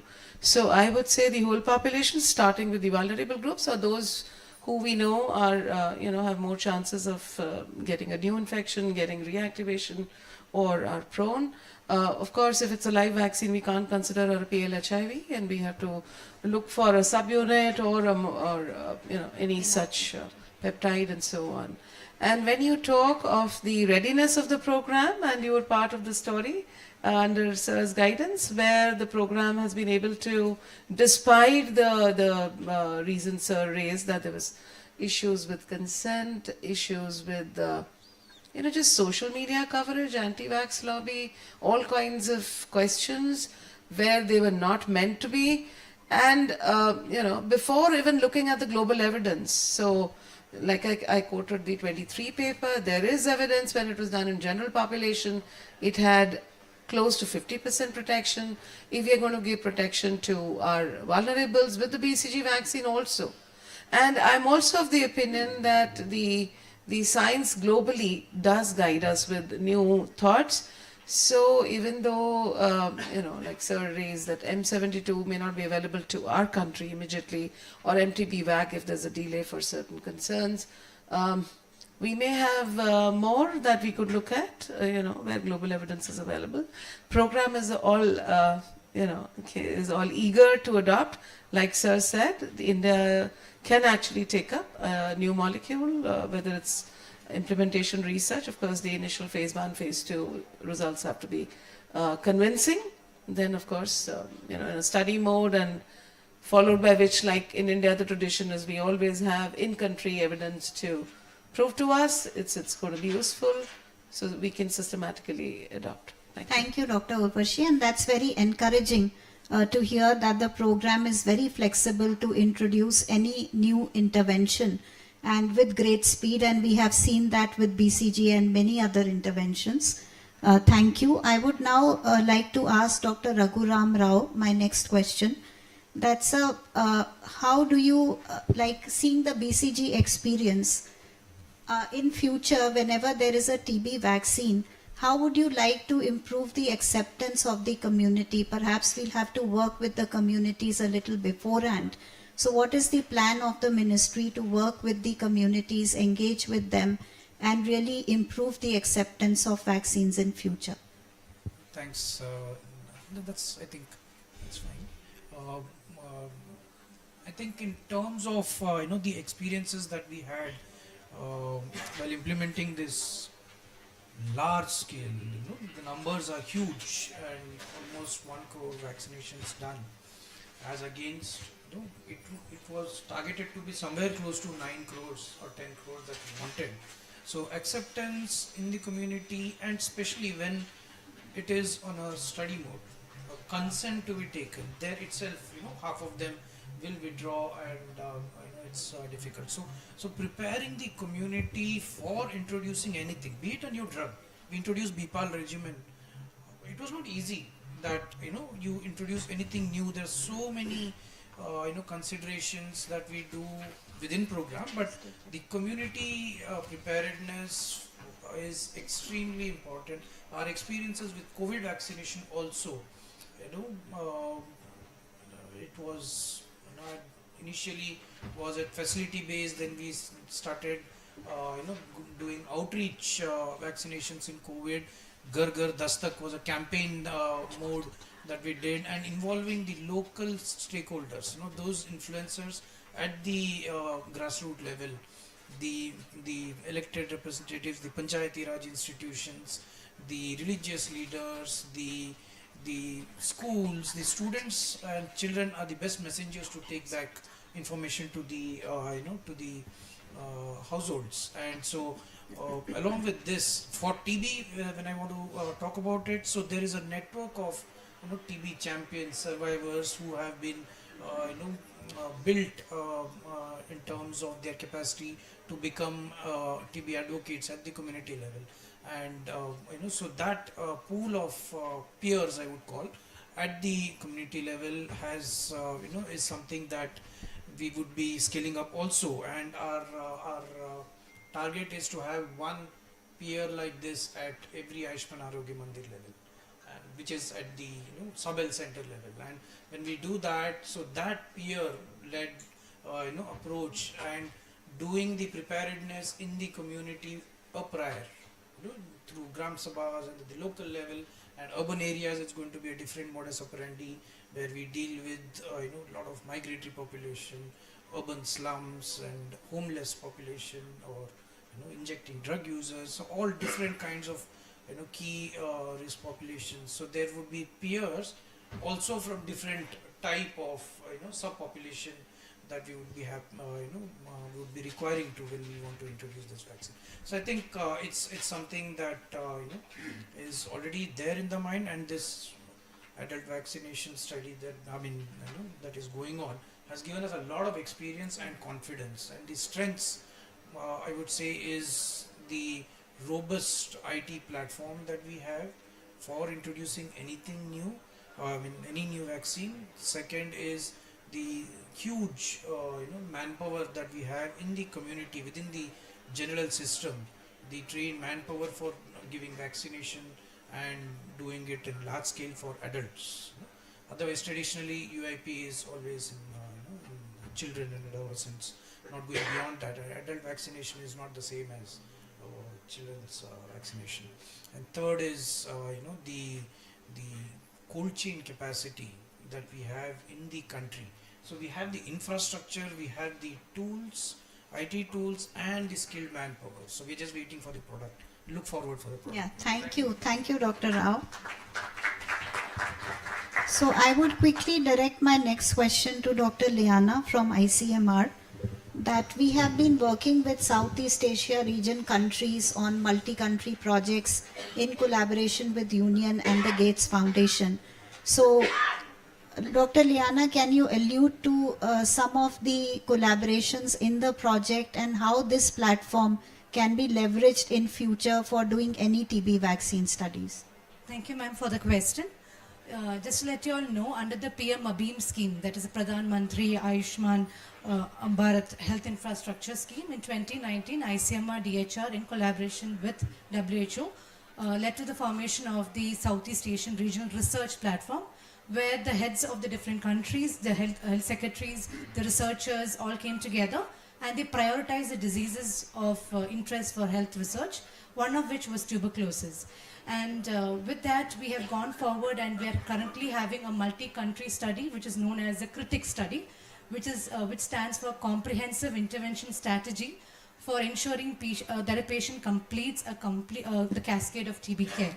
So this is done with collaboration with ICMR, with the Union, as well as the Gates Foundation, and it is being carried out across 5 different countries, that is India, Indonesia, Sri Lanka, Nepal, and Bhutan.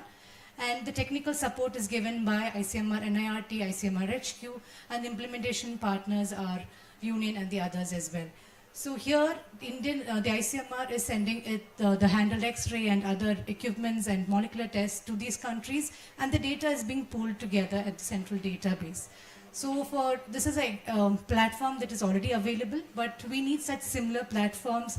Strong regional coordination should be there for taking forward multi-country trials and studies. So this is one available platform, but as already stated before by Rubina Madam, we need harmonization of the protocols. We need strict clinical trial protocols, as well as regulatory harmonization has to be done. That's it, ma'am. Thank you. Thank you so much, Dr. Liana. We would now move on to the next round of this discussion, wherein we would seek the industry's perspective. And I would first invite Dr. Vikram Paratkar, who's the Executive Vice President from Biological E.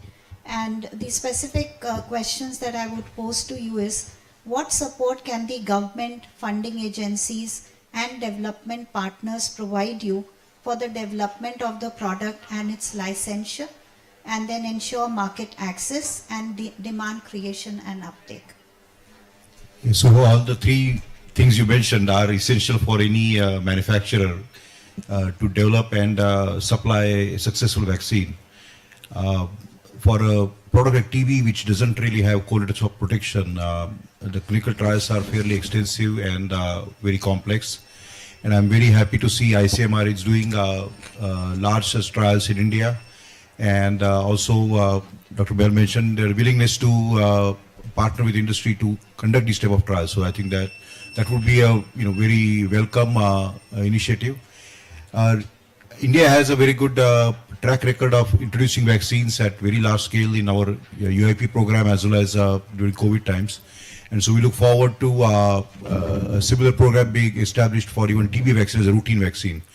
Because only then the manufacturer has a certainty of demand and certainty of making this vaccine available. So we look forward to that.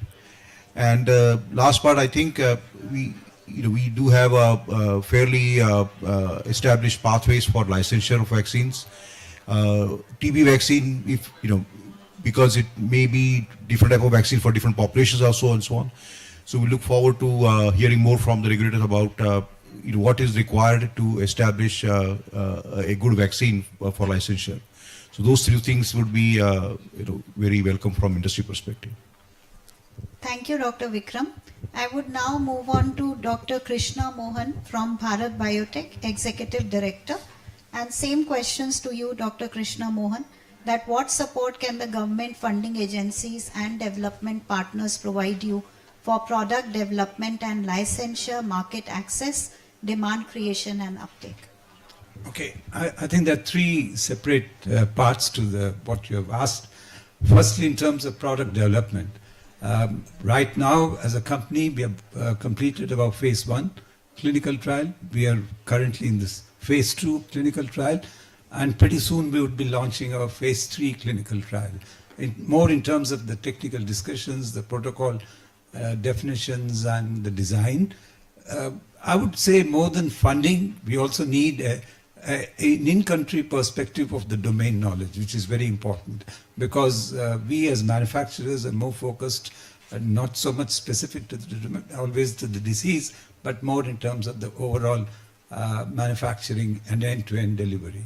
So certainly a good role for an institution like ICMR is of great value to companies like ours in terms of product development, which is what has happened with other vaccines. So that's number one. Certainly these vaccines, especially if you take something like TB vaccine, given the fact that there's no correlative protection, and we have to do, certainly need large-scale clinical trials. We are talking about numbers upwards of 20,000 or whatever. We haven't done our final design calculations, but certainly these are not going to be small ones. They would need an extensive amount of funding, and for individual companies to take on such a role is difficult. And it's just not, we're not looking at just a clinical trial in India, because WHO would expect us to also do trials in at least a couple of other countries when we go for pre-qualification. So this is a second requirement. In fact,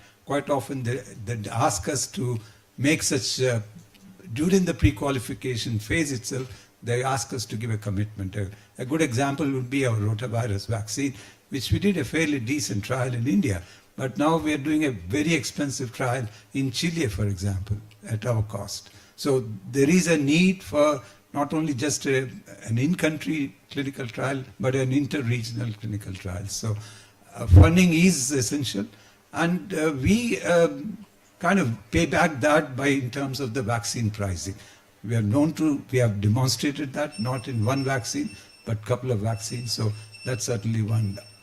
The final thing about market access, I think if you have a good efficacious vaccine, we obviously expect the government of India to support us. We are in discussions with Gavi, because normally we target all the low and middle income countries, about 60 odd countries. So there are well-defined pathways for demand generation. We are in active dialogue, what will be the demand. And that's very essential, because we need to do what kind of a manufacturing capacity we need to establish.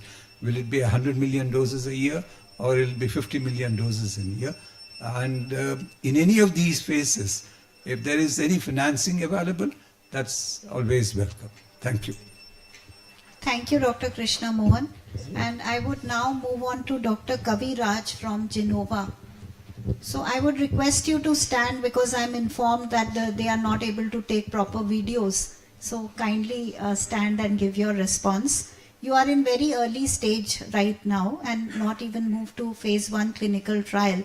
So I would again like to ask that what is the support you require from government funding agencies and development of your product to take it to the level of clinical trials? I first of all absolutely agree with the previous two industry speakers. I echo the same things which they proposed. But apart from that, there are 2 or 3 more things that I would like to emphasize. For the mRNA kind of vaccine where we stand at the preclinical stage, this is a platform vaccine. We have the COVID vaccines approved for emergency authorization. For such platform technologies, if the regulators can come up with a expedited review where they have the safety data from the previous vaccine, at least till the preclinical stage, and all the manufacturing and the analytics, they remain almost similar or very much same. So if they can come up with some expedited review. And the second and the third thing would be supply chain issues. There are quite a number of supply chain issues, especially import-export of high value and critical raw materials. If the government can support us in setting up faster to and fro of materials. And thirdly, animal and nowadays the emphasis on in vitro models for determination of tox and preclinical studies. So these are the 3 things that I would like to emphasize on.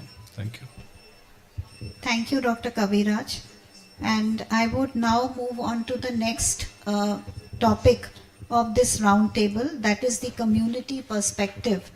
And Dr. Blessina, who's the CEO of Global Coalition of TB Advocates, GCTA, I would invite you, Madam, for answering the question on what kind of community partnership models should be leveraged for evidence generation to maximize acceptance of new TB vaccines in LMICs. Yeah, thank you very much. I'll just build on what was already shared about community engagement. For any tool to be effective on the ground, people who are the end users need to be part of the process, right from the beginning all the way to the end, so that people understand it. It has to be given in a language that is understood by the people. Unfortunately, in TB, our language is so medicalized that many doctors themselves don't understand what it says. So I think it needs a real shift in our thinking to make TB less medicalized, more people-centered, and more rights-based. And we heard Dr. Soumya talk about stigma. We heard Dr. Bell talk about hesitancy in accepting vaccines. If we involve the community and give them information that is needed, these things would be really quickly addressed. Now, looking at partnerships, I'd like to share about global and also maybe perhaps in our country. Community advisory boards are extremely effective mechanisms to bring community perspectives and to ensure that there is ownership. And when there is ownership by the communities, there is also demand generation. So demand generation doesn't happen in silo. It's a process. People need to be engaged, given the information, made to understand as partners. Communities cannot just be participants in a trial. They need to have a seat at the decision-making table. So I think when we talk about community engagement, there is a lot behind that really heavily laden word, and we need to understand that. Community advisory groups, many of the global consortia have them already.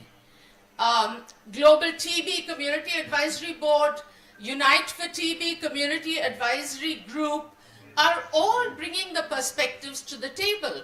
And we have, Madam Nivedita already knows, and Dr. Bell as well, there was an effort to build a national community advisory board by the ICMR, which I think was one of the excellent examples. And the communities across the globe lauded that. Unfortunately, it hasn't continued. So through this, I would like to really request that we revamp that, because then you really can say we have the community at the table. So partnerships with the community are important. They are very different to other partnerships. They need more effort and a shift in our thinking to make this a successful thing. Thank you. Thank you, Dr. Blessina, for your very insightful remarks. I would now like to move on to the next part of this session, that is the funder's perspective. And I would like to invite Dr. Guru Rajesh Jami, Health Specialist, World Bank, for his comments. And we would like to hear your comments, sir, on what are the key areas in which funders and development partners can contribute to development, licensure and introduction of TB vaccines, and which innovative financing strategies and models can be developed or leveraged in the Southeast Asia region to support the same. I think a lot of ideas came before I said. So, I think I'll start off with you itself, Dr. Nivedita. You mentioned regional mechanisms to be strengthened. You need to fund those mechanisms. Dr. Bale did mention about preclinical studies, clinical trials and things like that, but also basic research. That needs to be. Ma'am also mentioned about regulations. Some of those things have to be sort of ensured that acceleration of regulations, financing and funding has to happen. One of the things that came here specifically with both Biologicals E and the other company was specifically in terms of the market potential. And I think we did hear to the talk that there is move towards working on a financing and access part of it from WHO and several partners. It's a good time to sort of understand and see how we can support the pharma companies which come in, especially for the market potential. And I would sort of go a bit step ahead and say that we'll have to consider the market failure and see how we, as funding agencies and also as government, can come together to ensure that market failures are taken up for the public health good or the overall good part of it. Now, coming to what type of funding, there were some examples which were also mentioned as a part of the WHO thing. I'll just add on to some of those things. One of the things that has tried to sort of move apart from the blended financing was match funding mechanisms. This is something that has sort of started getting some traction across in certain regions, and specifically in upper and higher income countries where they're looking at matched funding part of it. That's something that is we can think of, especially with the funding agencies coming together and the government also coming together with certain things. This can be both, I'm sure some of you would have applied for pandemic funds. There's some matching that is happening with the way that you can. So some of those things can come in, but late stage research has to sort of ensure that they come out with pool procurement way ahead in time and well ahead in time. And this is where I think the market failures will help in terms of addressing the market failure itself, the procurement part of it, pool procurement part of it, and also looking at mechanisms in terms of simplifying some of these procurement mechanisms which we can think of. One key thing which most of the funding is not actually looked at, we look at procurement, we look at implementation, but funding has to go for higher level policy advocacy. And that's where I think some of us also will have to start thinking in terms of putting it together. But very good discussions. I think we look forward for contributing in some of these things. Thanks. Thank you. I think you raised very pertinent issues about funding the global mechanisms and the bodies and the strategies which would reduce the market failure. I think these often go unnoticed, and these are very important domains which need to be looked into. Thank you for your comments. I would now move on to the next speaker. That is Dr. Harish Iyer, Director, Health R&D, Gates Foundation. Dr. Harish, do you want me to repeat the questions? This is the same as the last question on financing? Yes. I think the foundation, of course, is deeply committed to looking at access, looking at, first of all, one of the core reasons for the failures has been not understanding which targets. Targets seem to be hard to find. So I think that's the first step. I think the second step, is the conversation, the comment that Dr. Soumya made this morning, how to simplify. I think she made a pretty pointed comment about how, I completely agree with that comment, that it's too expensive to do trials in large ways. These are expensive trials. Are there good correlates of protection? Because how will we run 10 vaccines through. She said many of them on the screen have been, stagnant for a while. From an India perspective, certainly very keen that vaccine manufacturers in India will supply the globe. I think we hope to contribute there as well to both development of potentially new vaccines in India and also new platforms and also, possibly tech transfer from around the world. And I think I would add finally, how could we strengthen laboratories as appropriate so that we can have global studies being done in India, in Africa, in regions where there is a significant amount of burden. So I think totally supportive. I think this comment about, market failure, which was there earlier, how do we look at that? The colleague from World Bank talked about it. I think that's something again, how do we, look at it further? And I think also add to the passionate remarks on community engagement, which I think sometimes many of us don't think about enough. At least I think I don't probably think about enough. Thank you. Thank you so much, Dr. Harish. I would now move on to the next speaker, Mr. Harkesh Dabas, MD, William J. Clinton Foundation, for your comments. Thank you so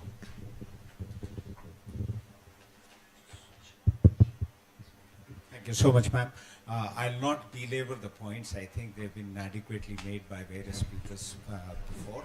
But I think where funders and donors really can help is across the entire value chain, starting from research and development, then coming on to policy and regulatory alignment, manufacturing and commercialization, government and supply chain, and finally scale up.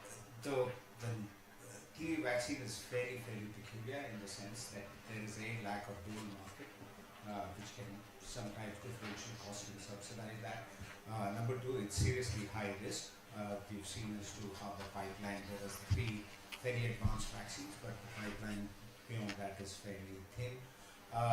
And it just takes a very long time. I think it's already been spoken about lack of correlates, etc., etc. And therefore, it's a fairly high risk, vaccine. But it's exciting that at least there are 3 candidates which are at a fairly advanced stage. And on our part, what we're doing is working very closely with WHO and with Gavi in order to really model demand. Because for any high-risk vaccine, I think, what manufacturers are really looking at is to what the demand would be, and therefore, adequately price the risk of development and commercialization with what the return on investment would be. So that's what we are currently doing. Thank you. Thank you, Mr. Harkesh. I would now move on to Ms. Archita Chaudhary, Senior Portfolio Manager at India Health Fund, for your comments, please. Hello. Yeah. Thank you, ma'am, for giving me the opportunity. And so, India Health Fund is a Tata Trust initiative, and we have keep ourselves away from vaccine development, but we invest heavily in diagnostics. And from hearing the conversation today, I see a lot of parallels that our work and investment in diagnostics can draw towards vaccine research and design also. Now, both the diagnostics and vaccines, they work on the same principle, host-pathogen interaction. And diagnostic discovery in terms of biomarker identification, clinical insights can also put a pathway towards vaccine design and identifying new antigens. From the latest research, we do have some examples. Example from the IGRA test, which uses ESAT6 proteins. It can double up as an immunogenic vaccine marker. For AG85, that's another protein that's used for bacterial wall synthesis. It has shown some strong T cell responses in both vaccinated and infectious population. Another example from latent TB biomarker tests that we have, the HSPX biomarker. That biomarker detects the differentiation between active and latent TB, and we have seen that it is a vaccine candidate for post-exposure and also as a therapeutic vaccine to prevent reactivation.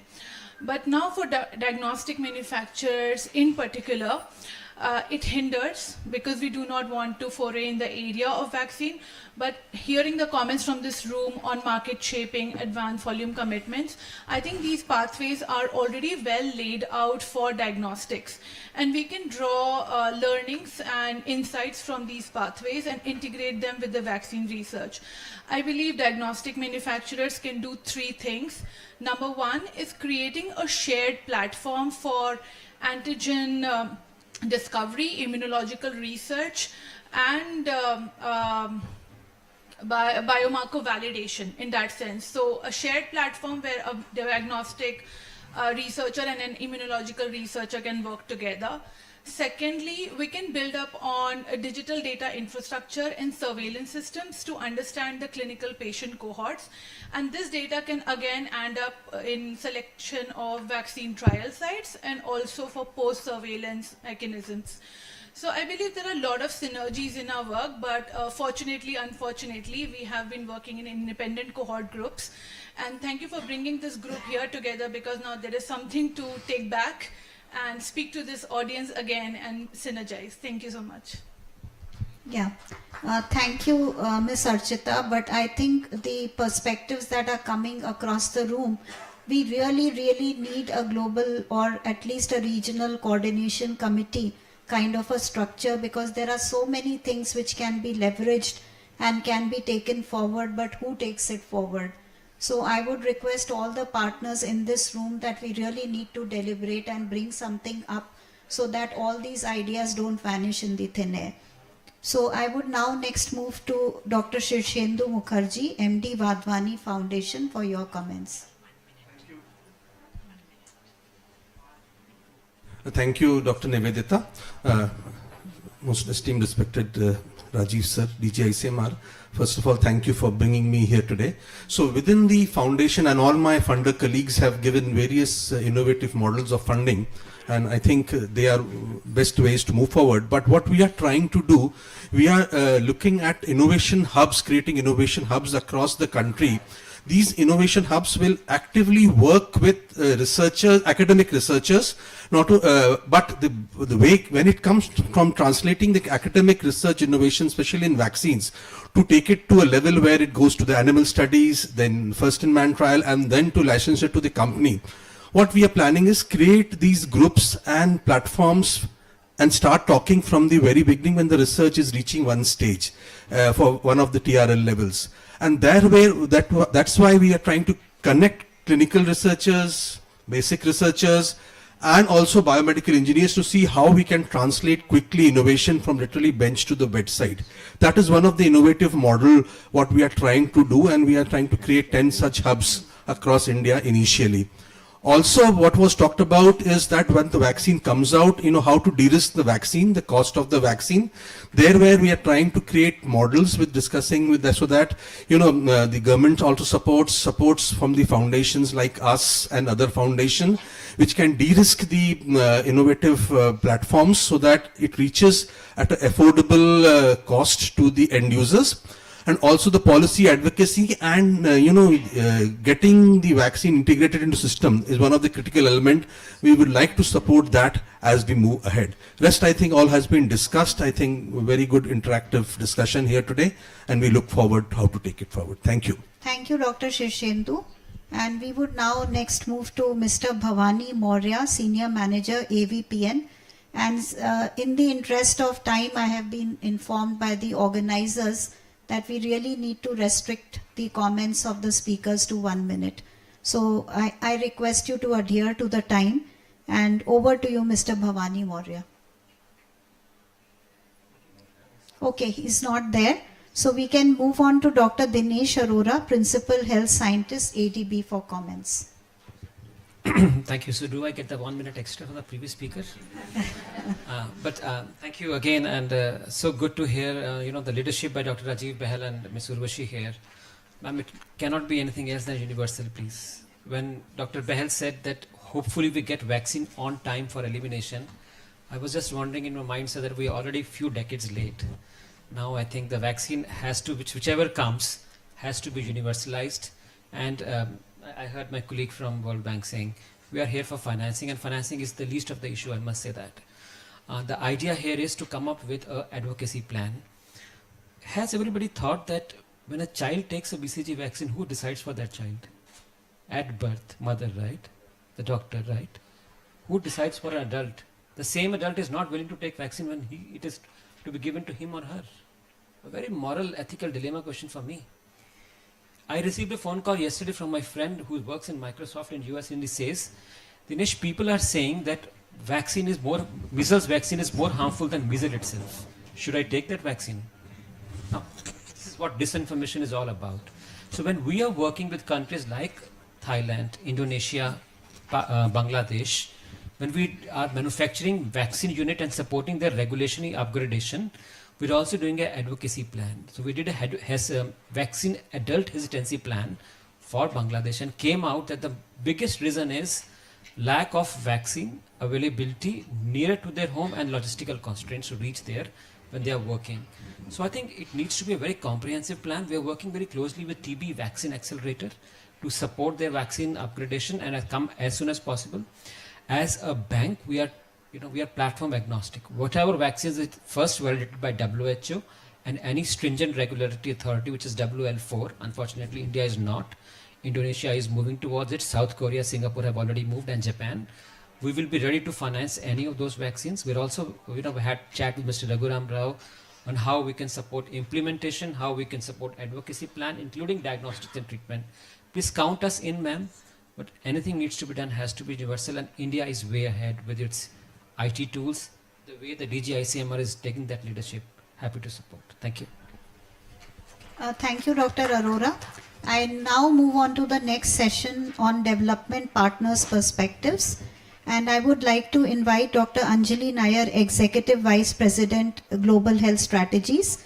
And I would request your comments on what are key areas in which funders and development partners can contribute to development, licensure and introduction of TB vaccines. For 1 minute, please. Thank you so much for that. So, first of all, I'm not a doctor, not a medical doctor. Secondly, because of the 1 minute, I'm just going to give a few examples that Global Health Strategies has worked upon in different countries, and we're really, really proud and honored to be working with ICMR now.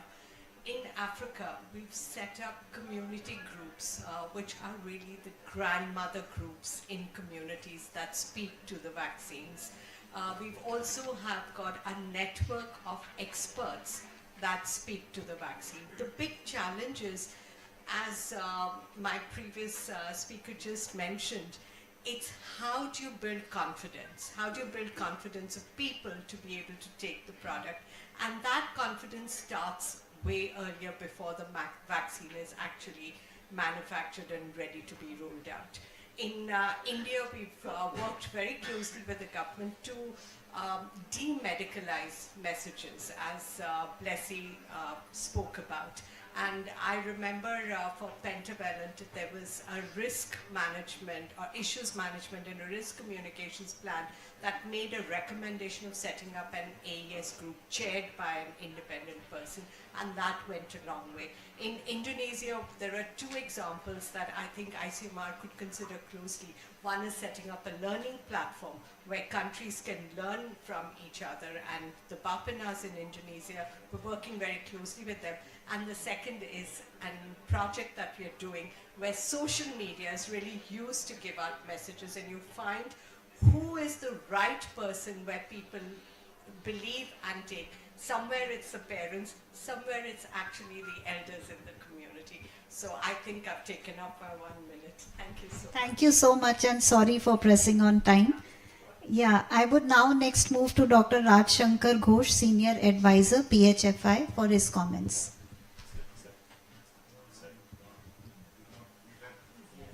Okay, so now we move on to Dr. Vineet Bhatia, Regional Advisor, TB, WHO CRO. Thank you. So keeping the constraints of time in mind, I think one of the themes that I hear, and I'm not going to speak anything new about it, is our collective efforts that we need to make and join forces. And there are, like we heard about the investment case since morning, and the collective advocacy required around those investment case. We heard a lot about the program readiness and program experience in adult vaccination. ICMR has developed some platforms, and the union did some surveys on what are the requirements.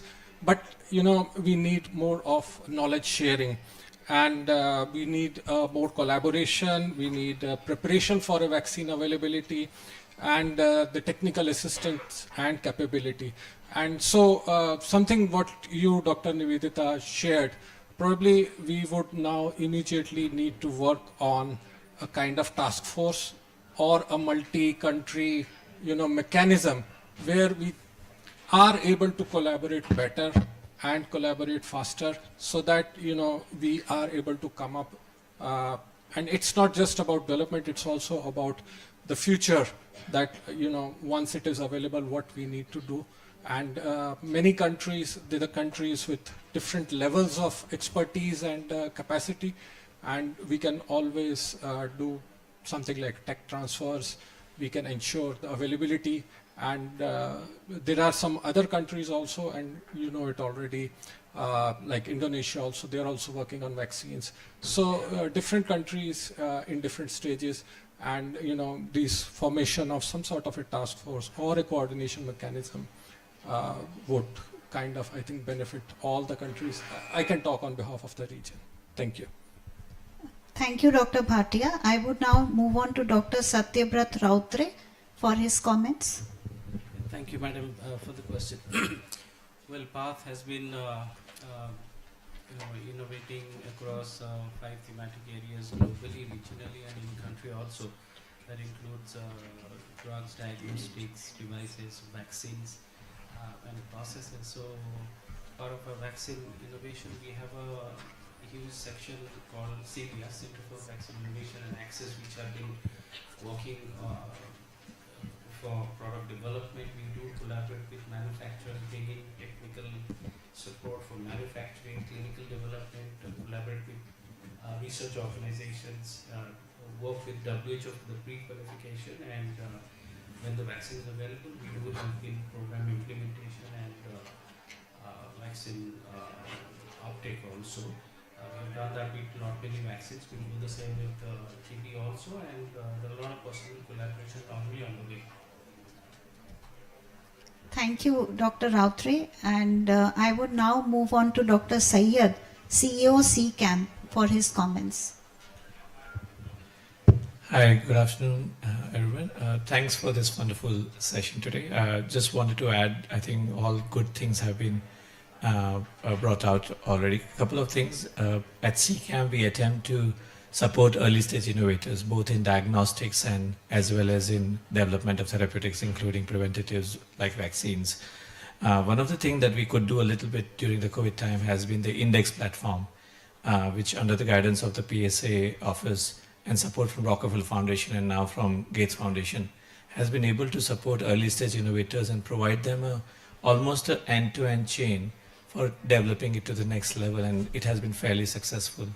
And we are in the second phase of it, we are supporting many TB-based molecular diagnostics, as well as outside that we are supporting some digital health diagnostics, like Dr. Urushi mentioned.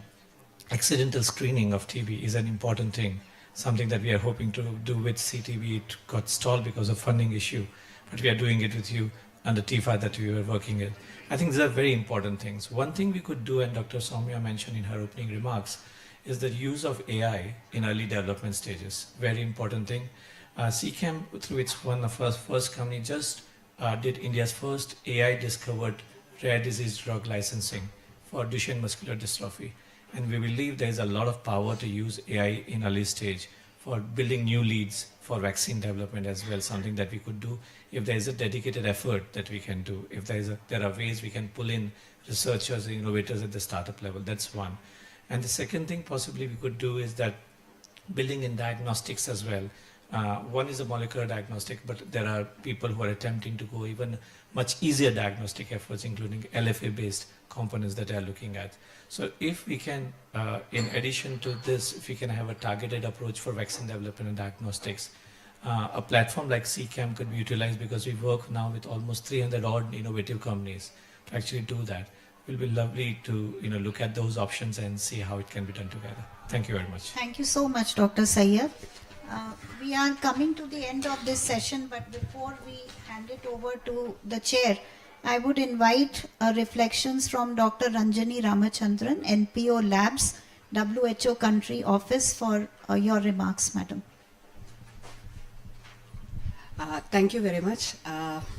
Thank you, DG sir, for giving this opportunity.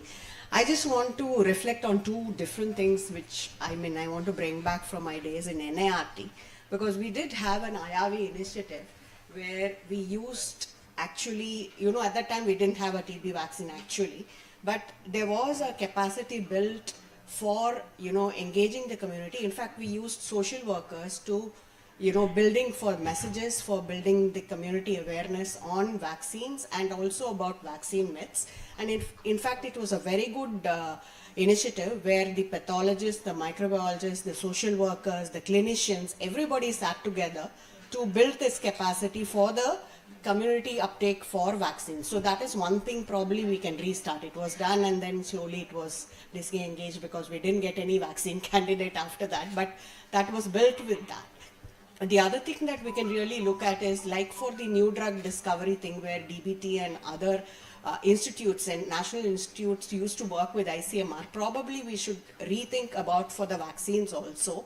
In fact, I think, trying to identify even a marker for, whether you have TB infection before you want to give the vaccine, because then you can really make out whether it's a correlate for infection or it is going to be a vaccine for disease prevention. So, some of these things which, people are doing in difference, like ICGEB, NII and NIRT Chennai, and even for the laboratory capacity for COP. I think we need to go to the next step, because sometimes what we are finding is that we have to look to laboratories outside India to really bring these things to us. So if we can really ramp up to the next level and NIRT can move to the next level and also train other countries from this region, and also have this, what Vineet said, that we do need to have a platform where all countries can come together, share their experiences, and also work together with all the national institutes which are working for this, so that there is a common platform where everything can be shared. I think that would be a good way to look back at whatever we have learned in the previous era to bring it back again, and what will work for us and what will not work for us. Thank you so much. Thank you, Dr. Ranjani.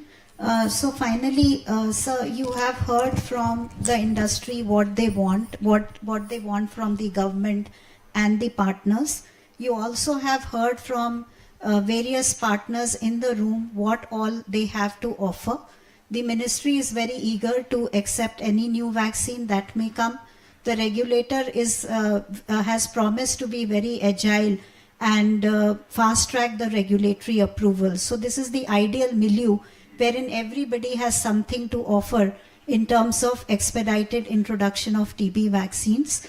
We would now look forward to getting your directions in terms of what should be the future steps to really bring together all these fragmented capacities in this room and really focus our efforts towards developing a vaccine, furthering the clinical development of those which are there already in the pipeline, and taking it to the people in the fastest possible time. So over to you, sir.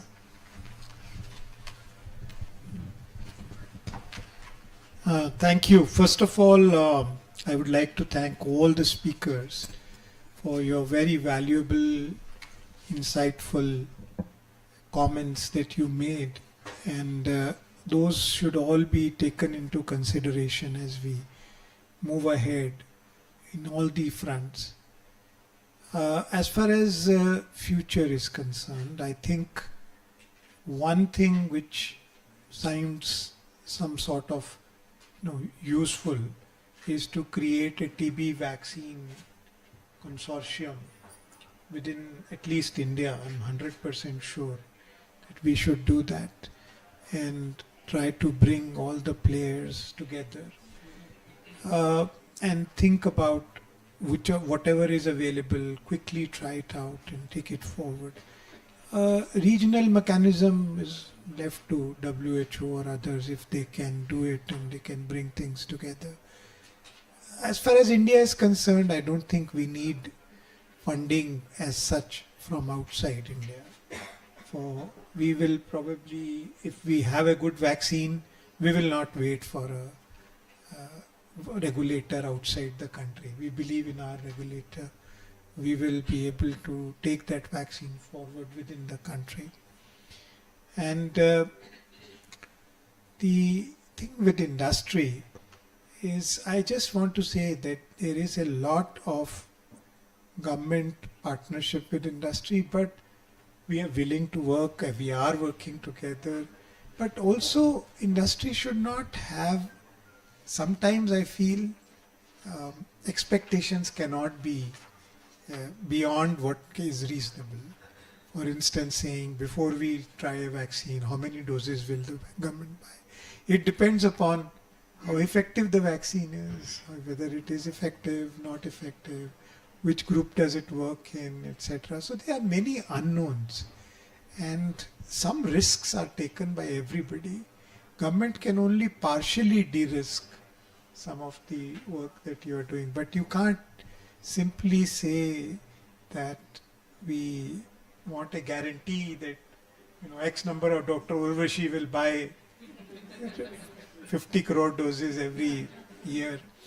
I mean, it depends on so many different factors. It is not possible to, that is the nature of doing anything which is new, and everybody takes some risk. The point is, we don't want that risk to be taken only by the industry.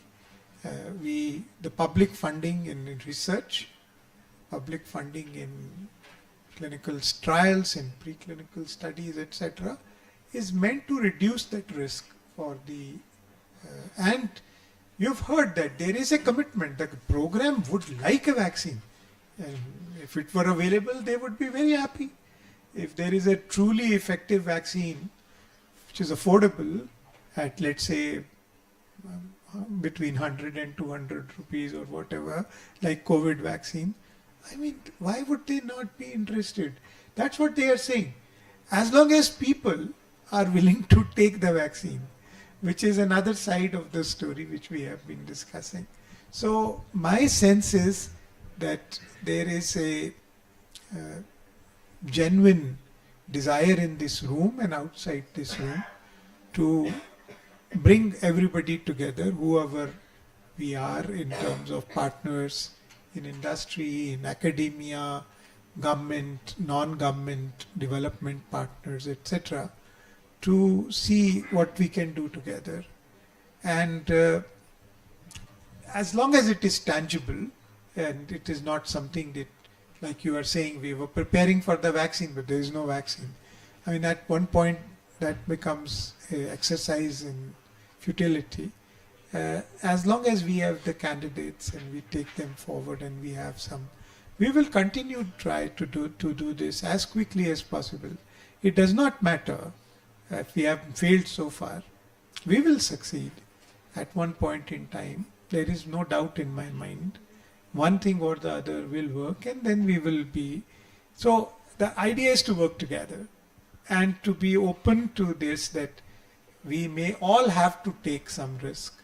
We may all have to put what we can do in our best possible way and help in making this very difficult disease. It's not an easy disease to make even a vaccine against.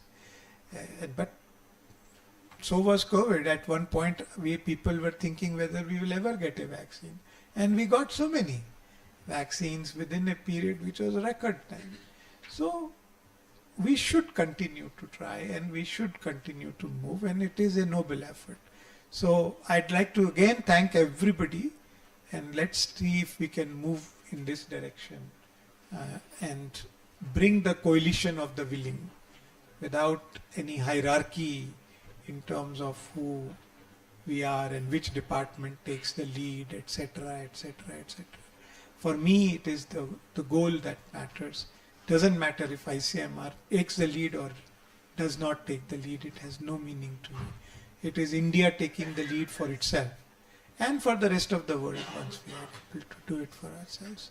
So thank you all very much. I know we have extended time and gone into lunch time of people. Thank you.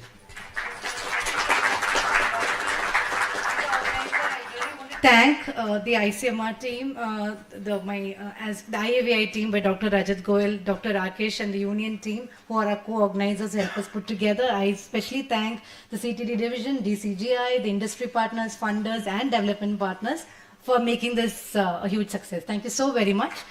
If I can take you all for a group photo quickly, in this side everyone, a huge group photo, that will be really helpful. Right here, sir. Right here. Right here. Yes, yes.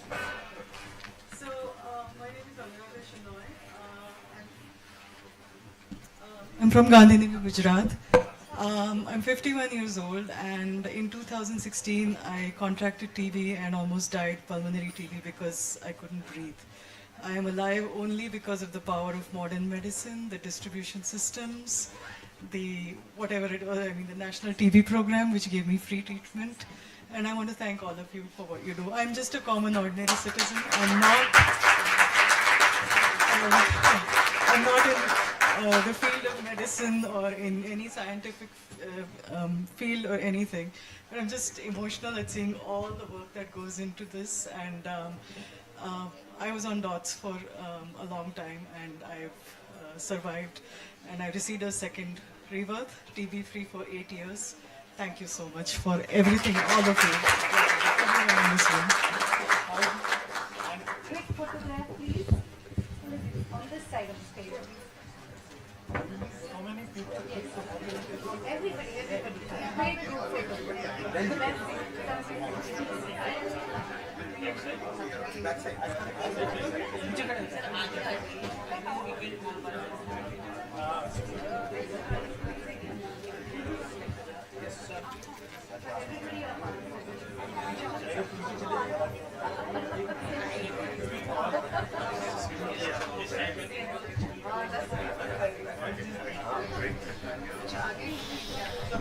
कह रहे हैं बैठ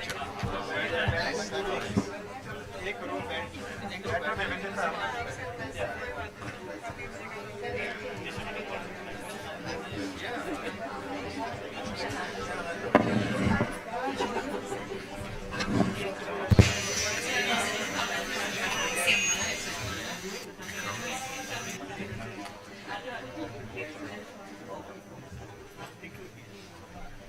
आगे कर लेते हैं ना आराम से बैठ जाए अगर कोई आगे नहीं खड़ा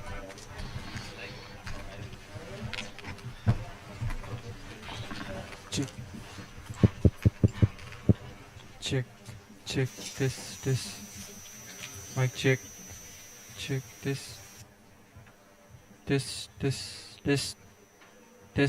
ठीक आ रहा है बस तो लीवर सिस्टम और देख लेता हूँ this mic check test Thank you. mic check test this mic check mic check test mic check ठीक है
हेलो हेलो चेक आ रही है?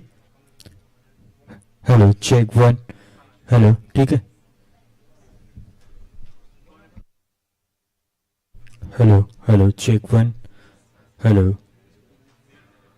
Hello check one mic test.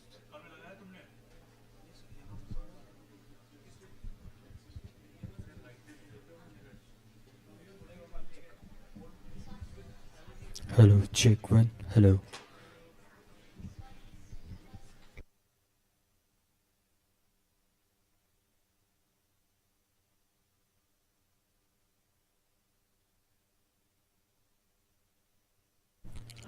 Hello, check 1 2.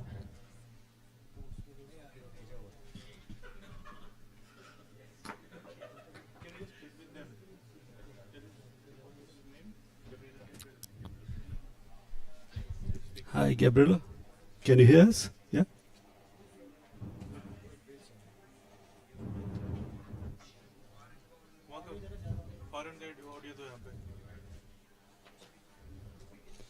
And PowerPoint slides. PowerPoint slide is already there. It's here. Only one slide. No. I can use my laptop directly from here. Yeah. Can you connect? No, you can just keep. He will play for you. Otherwise, you can get the slide. This is the slide. This one. Hello. Hello, Gabriela. Can you speak, sir?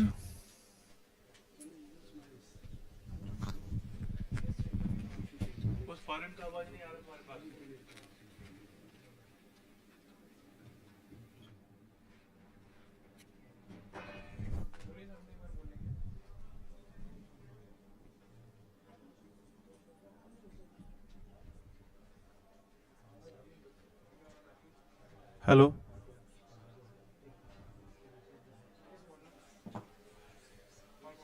क्या चाहिए?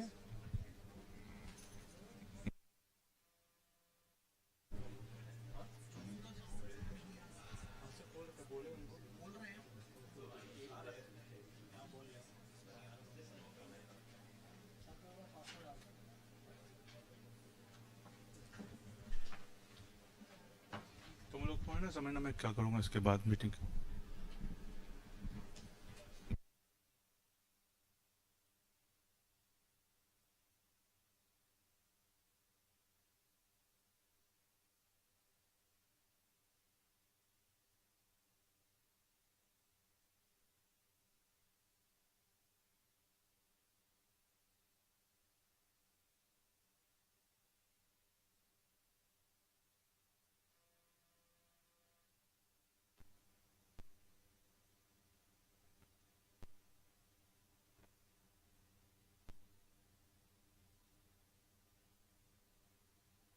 Hello.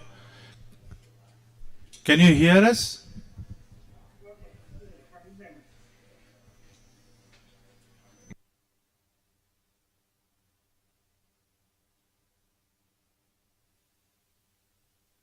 Yeah.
Hello.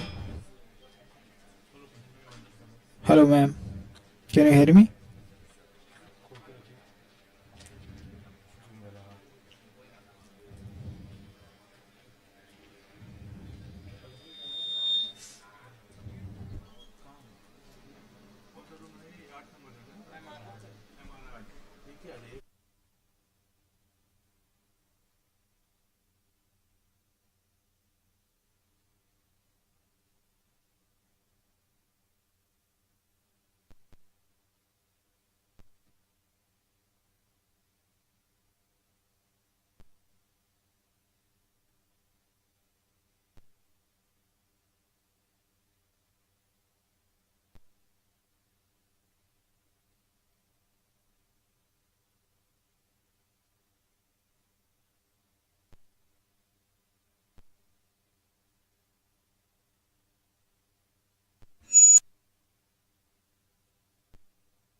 Yes, I can hear you.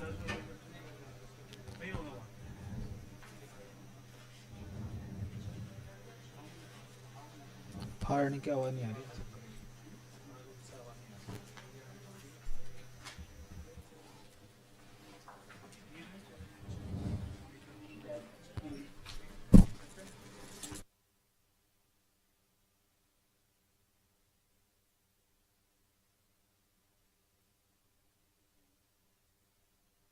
Yes, ma'am. I can hear you.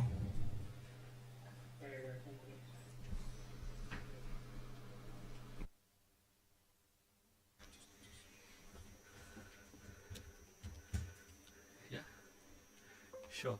Hello. Hello. Yeah, sorry about this.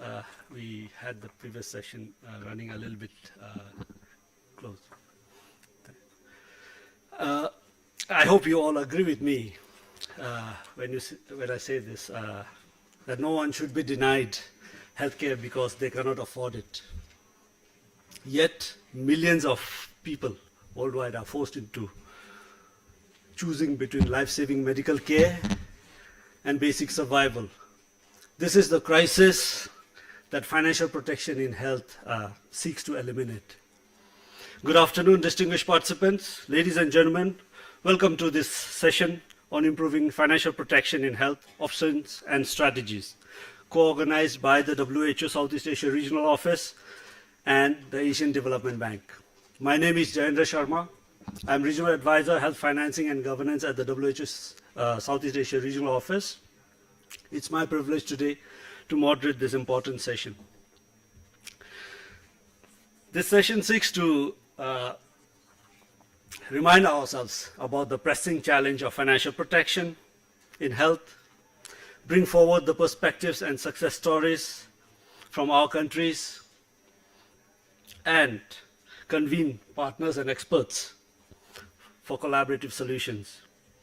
The structure is mixed of presentations and some honest conversations designed to converge ideas and experiences together.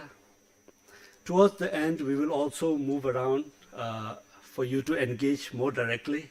We will be passing the mics around. To begin, may I invite Mr. Manoj Jalani, Director of Health Systems, WHO CRO, who leads this agenda in the regional office, to deliver an opening statement.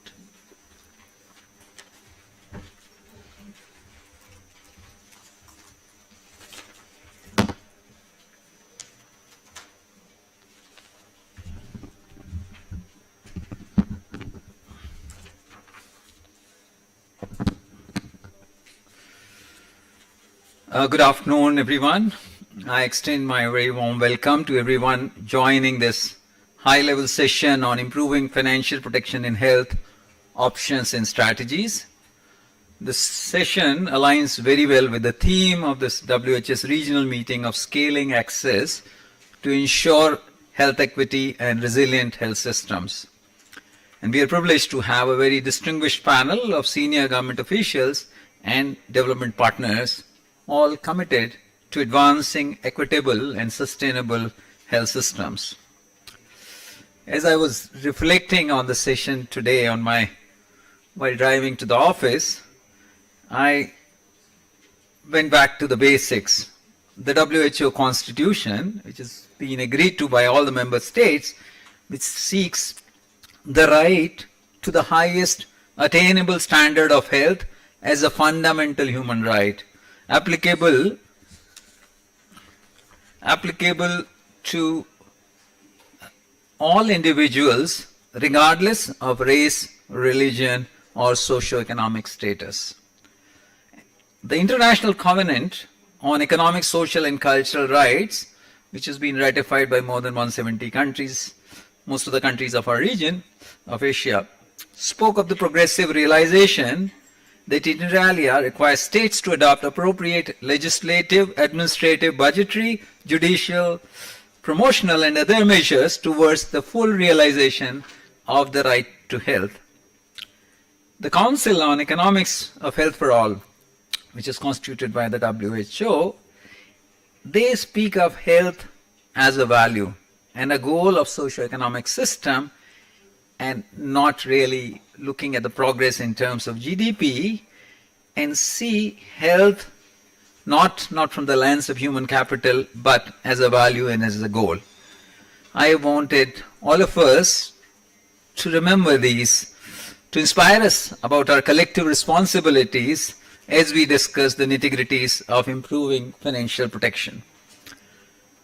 We reflect on the global progress in health. It is evident that financial protection in health remains a persistent and pressing challenge.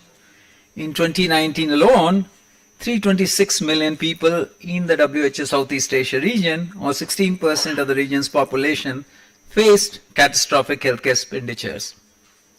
133 million people were impoverished on account of out-of-pocket spending the same year. Many more did forego care because of financial barriers. This is something we need to change and underscores the urgency of our discussions today. Progress towards UHC requires sustained improvement in financial protection while simultaneously enhancing health outcomes. And this forces us to ask, we just put in those 5 questions here, how can we design and implement health financing systems that reduce catastrophic out-of-pocket health expenses? How do we better finance primary healthcare systems to support accelerated progress? How can health financing tools be used to improve performance qualitatively and quantitatively, aligning incentives for different levels to responsive, people-centered health services? How can technologies such as digital technologies, including AI, be leveraged to facilitate the above? And how can partnerships between governments and partners drive meaningful and sustainable change? This session, it provides us a platform for us to explore these questions in depth. We need to carve out solutions, and I think particularly in the current challenging macro-fiscal situation, declines in the health ODAs and the uncertainties of geopolitics and trade. Political as well as the technical leadership need to take bold and meaningful actions to ensure universal access to quality health care while protecting families from running into financial hardship. This conversation is not just about identifying challenges and solutions. It's also about fostering meaningful collaboration, partnerships, and translating ideas into action. I'm a firm believer of ek aur ek 11, 1 plus 1 makes 11. That together we can go far. In fact, we can go faster and happier. The WHO on its part will continue to perform its technical and convening function, engaging and working together with the member states and partners on this journey. Thank you once again for being here, and let me now invite our moderator Jayendra to take us through the session. Thank you everyone.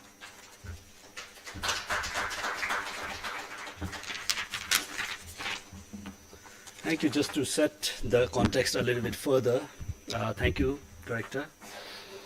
Ladies and gentlemen, if you remember, just 10 years ago, let's reflect on this. We embarked on an ambitious bold journey, Sustainable Development Goals. And among the goals were target 3.8, achieving universal health coverage, a commitment to ensure that everyone everywhere is able to access the quality health services without running into financial hardship. UHC has since become a foundation of global health policies and informing health across the globe. But also, it's important to highlight that it's also measured with these core two components: coverage of essential health services and then financial protection. Financial protection to protect individuals and families from financial barriers and hardships due to healthcare costs. Where do we stand today? The picture is alarming. 2 billion people, or 26% of the global population, face this hardship. So we are clearly not, and unfortunately not on track. Now, it is important to note that the trajectory of these two indicators of UHC in the last 20 years, 2 decades, have been different. We have had meaningful progress in coverage of essential health services, though in recent years there was some stagnation. However, if you observe, the challenge on financial protection is particularly severe. Since 2000, there is consistent worsening of the incidence of catastrophic out-of-pocket health spending. But there is a caveat to this, of course. There was some countries which have made progress, but unfortunately they were in the minority. Bringing the metrics closer to our part of the world, we observe very similar and concerning trend. For both regions of Southeast Asia and Western Pacific, there are increases registered between 4 to 10 percentage points in the last 20 years. I think in the previous statement we already said, the director already mentioned 236 million just in Southeast Asia region facing catastrophic health.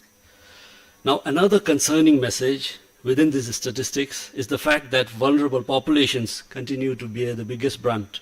We see evidence of larger burden of financial hardship on poorer households, households headed by elderly members, and those living in rural areas. This brings us to the question, where are we failing?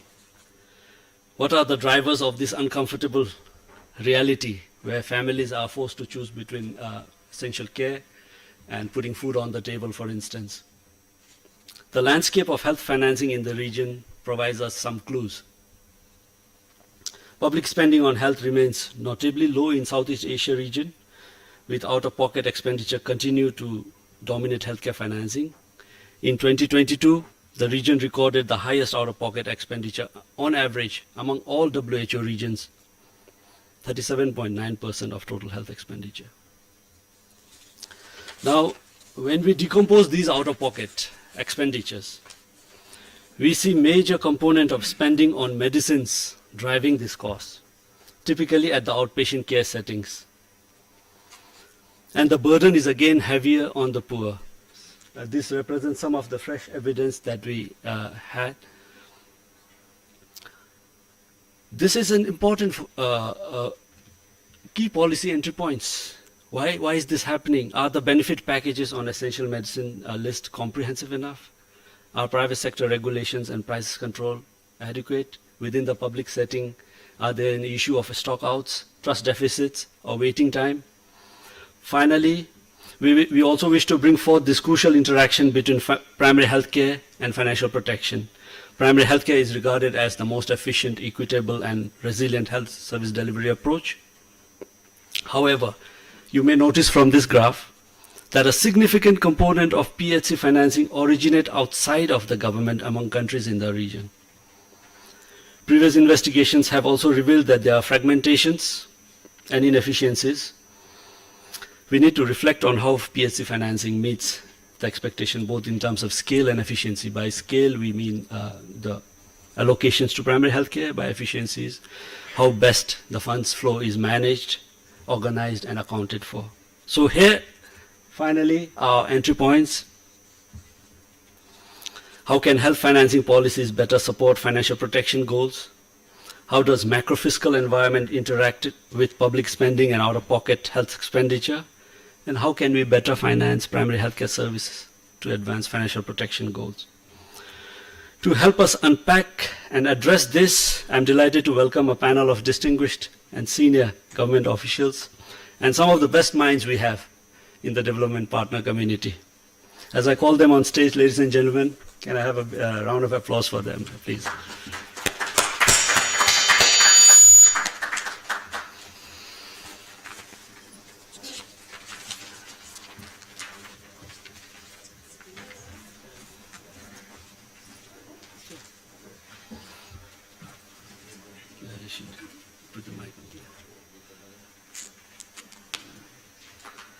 Yeah, without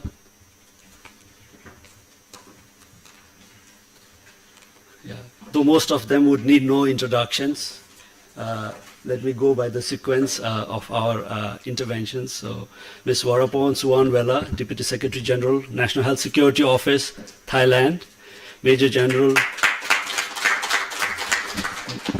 Professor Atul Kotwal, Executive Director, NHSRC, India,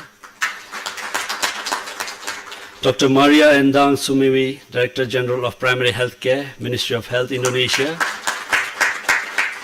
Dr. Ajay Tendon, Lead Economist at the World Bank, Dr. Eduardo Banzan, Health Director at the Asian Development Bank, and ladies and gentlemen, joining us virtually from Geneva, Dr. Gabriela Flores, Senior Health Economist and WHO Global Technical Lead on Health Financial Protection Tracking.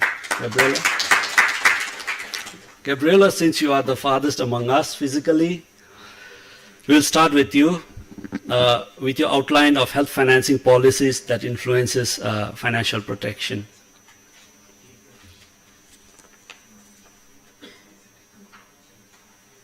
Thank you very much. Can you hear me?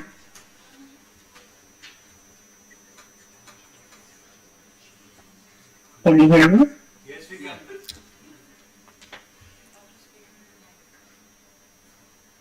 I hope you're able to hear me. I'm not sure.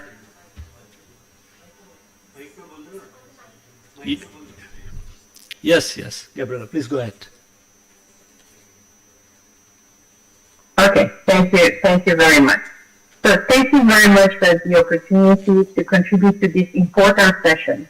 The latest evidence from the 2023 Global Monitoring Report on Universal Health Coverage shows that 30% of the countries are focusing on service coverage and financial protection. And we will hear from some of them in this session. Aspects to improve financial protection.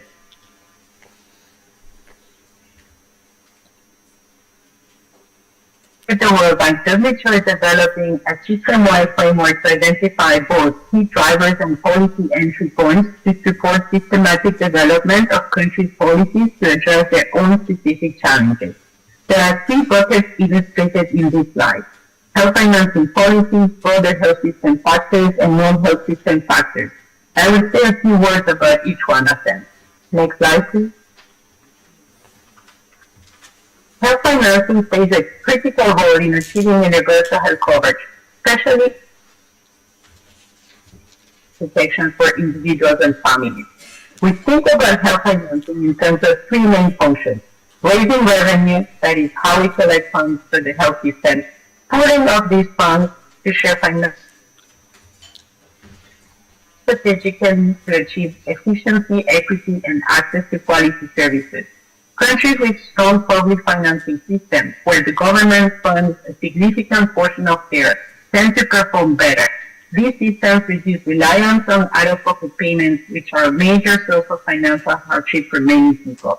Another key issue is how we structure coverage schemes. Systems with multiple or coordinated schemes, for example, different ones for civil servants, the private sector, or the informal economy, often end up being fragmented and inefficient. This leads to unequal access and weaker financial protection. By contrast, countries that establish large, unified national risk pools are better able to share risk, coordinate policies, and protect the population more effectively. It's also essential to look at providers of pay. Many systems still use fee-for-service payments, which give providers an incentive to over-deliver care. This drives up costs, especially when key services like outpatient medicines are uncovered, shifting the burden to patients. Effective systems use cost control mechanisms such as capitation of salaries, which encourage more rational use of services and ultimately provide better financial protection. Finally, services should be free at point of use, but what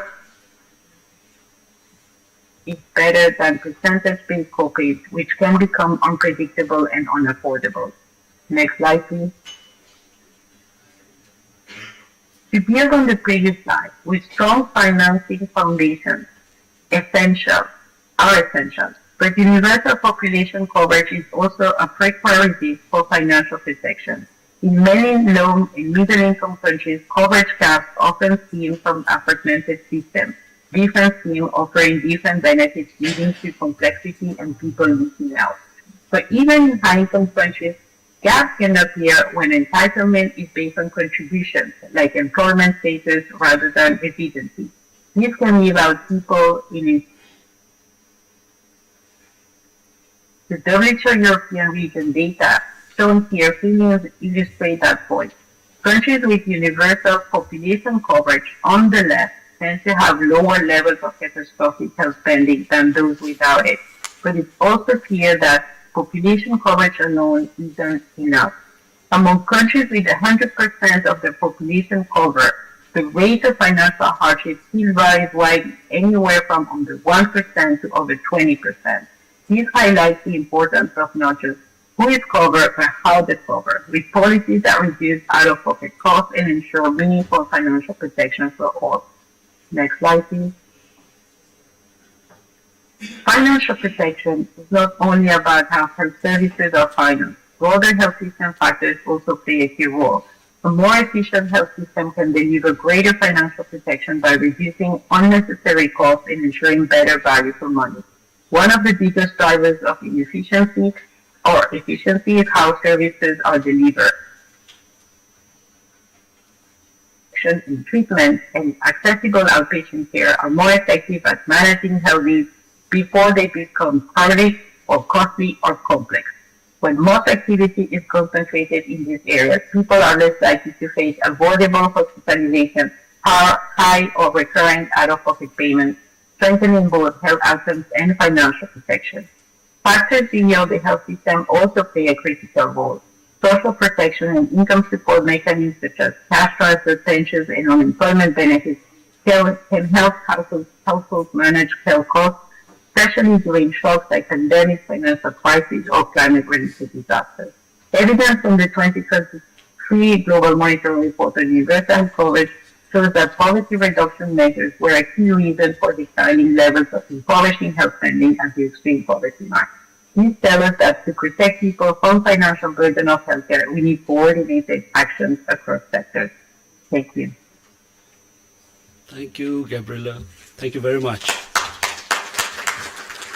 The macrofiscal and the health interface. May I request Dr. Ajay Tandon to take us through this, please?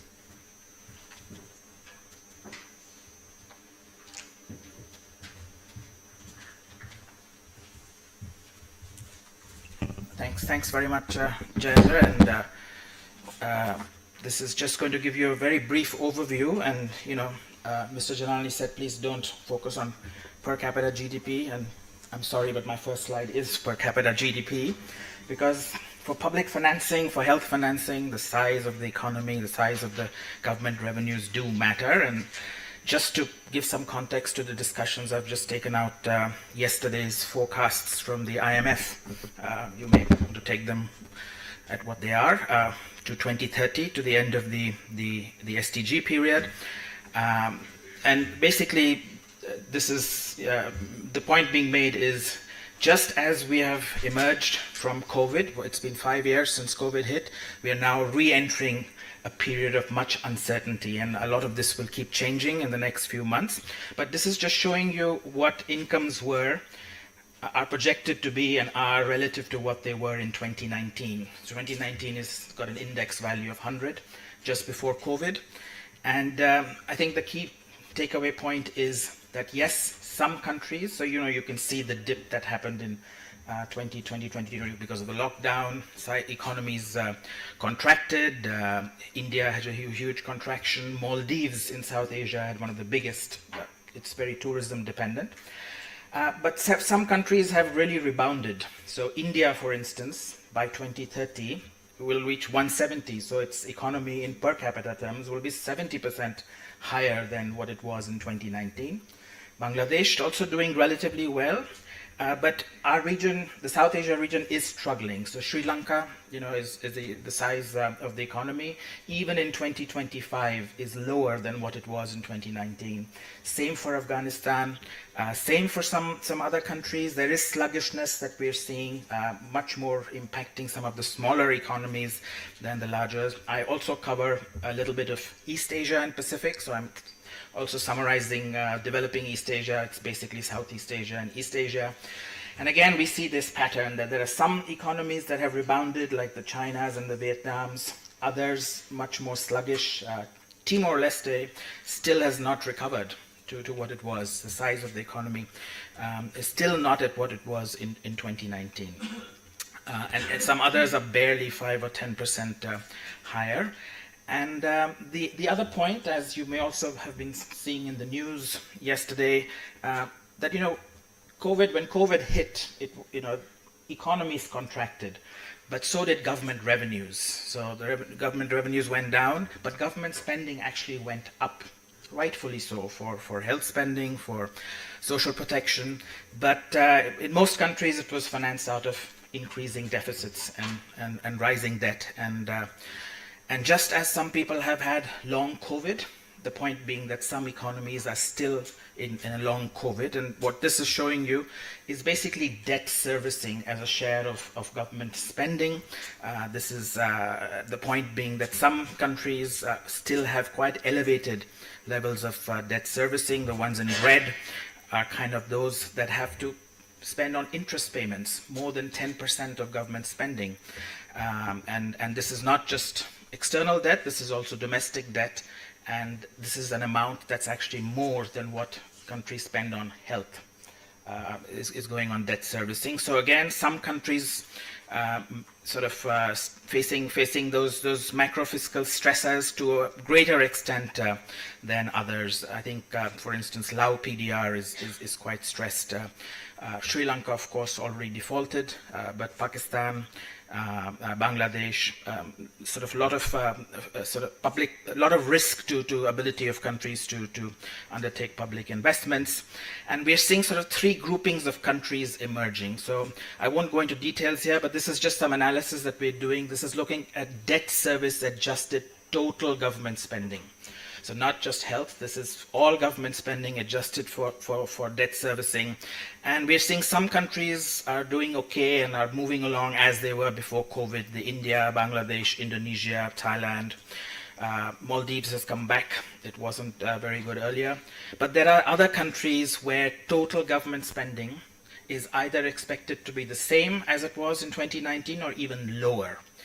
So those are the Nepals, the Pakistans, Malaysia, Myanmar, Sri Lanka, and Lao PDR. You don't need a PhD in economics to tell you that now if health share doesn't go up, stays the same, it's going to, in real per capita terms, public spending on health will go down in these countries. So, a period of uncertainty emerging, some countries more affected than others. I think the key point here is financial hardship now being faced at the government level shouldn't, Jayendra, lead to more financial hardship of households. I think is one key message that one needs to take over. This is just showing you the health financing landscape using the latest WHO data. In South Asia versus developing East Asia, I think the point being that there has been some progress, but out-of-pocket spending remains large. This is total government spending split up by how it's financed.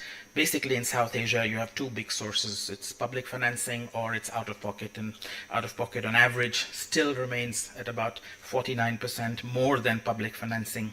For health, developing East Asia is slightly different. There's some social health insurance from Indonesia, from Vietnam, from Philippines.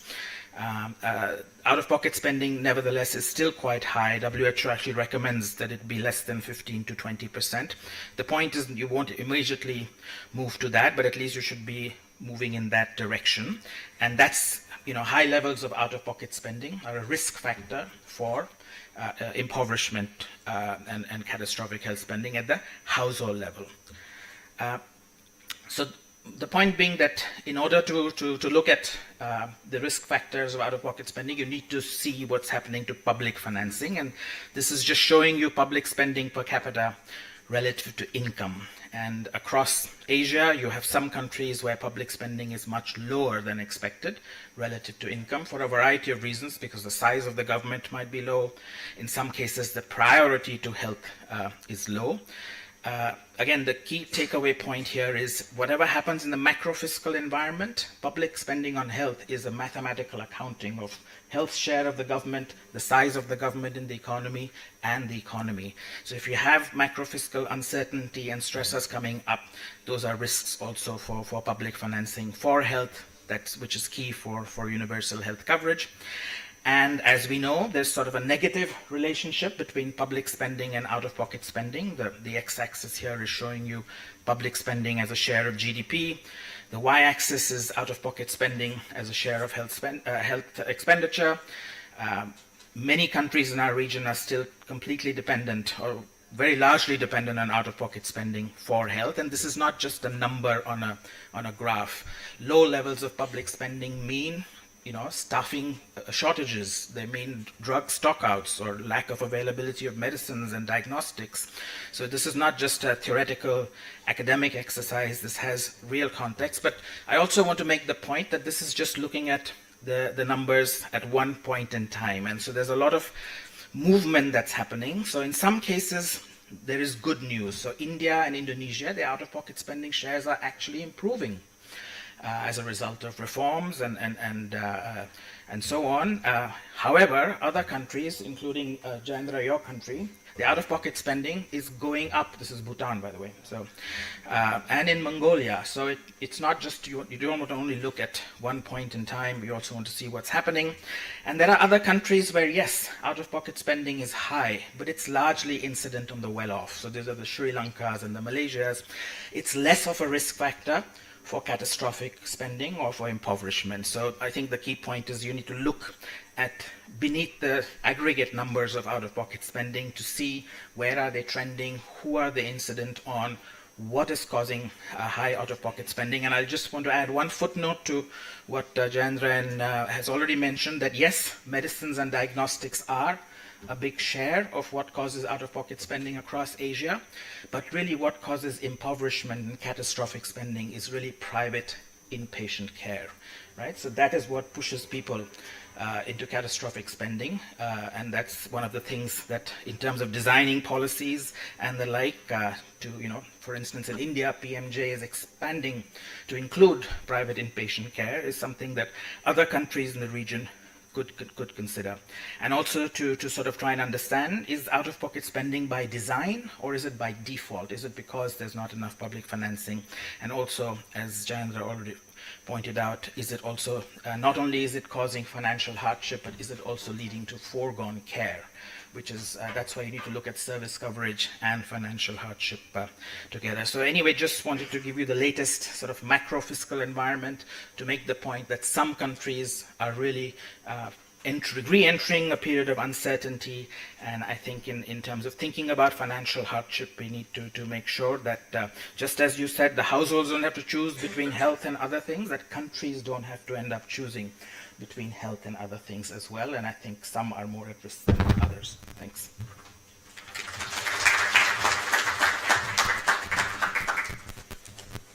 Thank you, Ajay. Wonderful inputs. So as I was mentioning earlier, the interaction between PHC financing and financial protection goals is less explored, but presents tremendous opportunities. May I request Dr. Benson to provide his perspective on this, on PHC financing.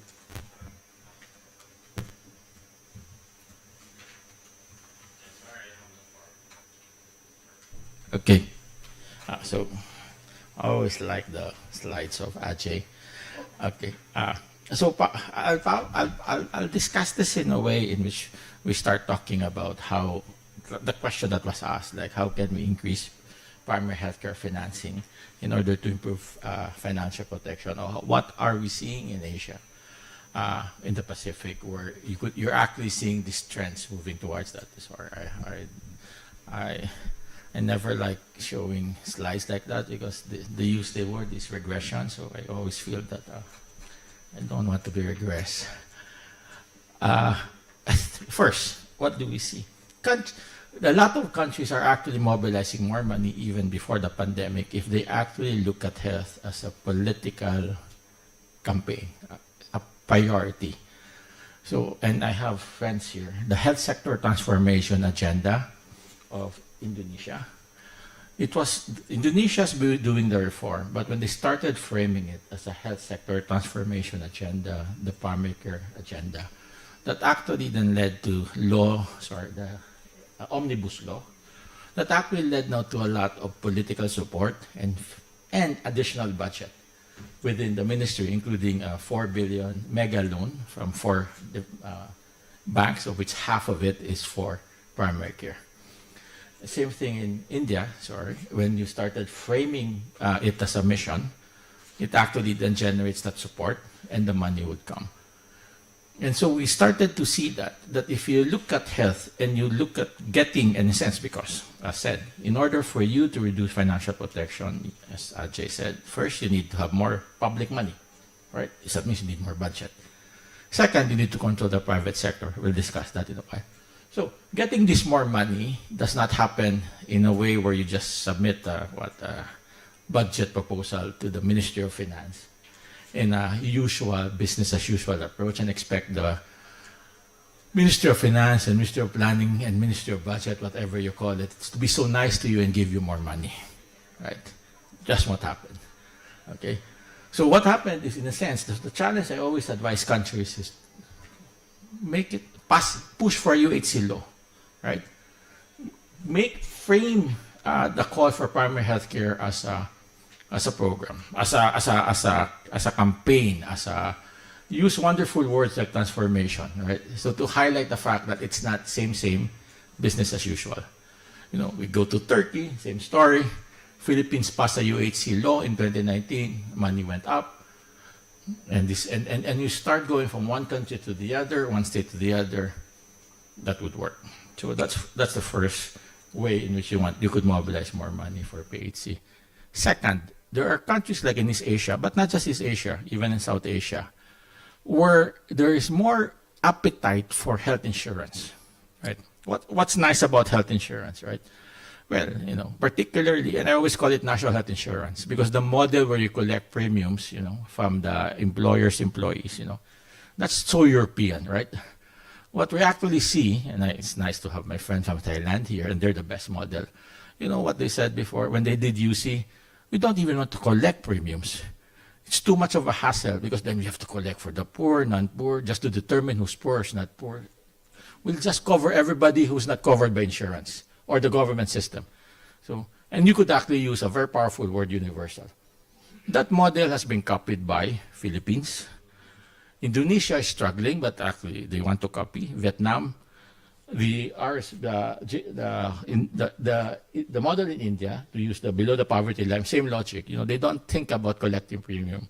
They just, and why? Because as we are seeing, ministries of budget, parliaments love to give money to this because the support is individual. So it's easy to go back. So politically, you could say, oh, by the way, I provided subsidies for 10 million people, rather than say, I gave more money to the hospital. It actually gets more traction. And it actually has generated more financing. So the challenge always for health insurance is that you make that health insurance pay for primary health care. Very difficult. It's so easy to pay for hospital, you know, hospital admit, you pay. So luckily for us, we have nice countries that actually have great models now.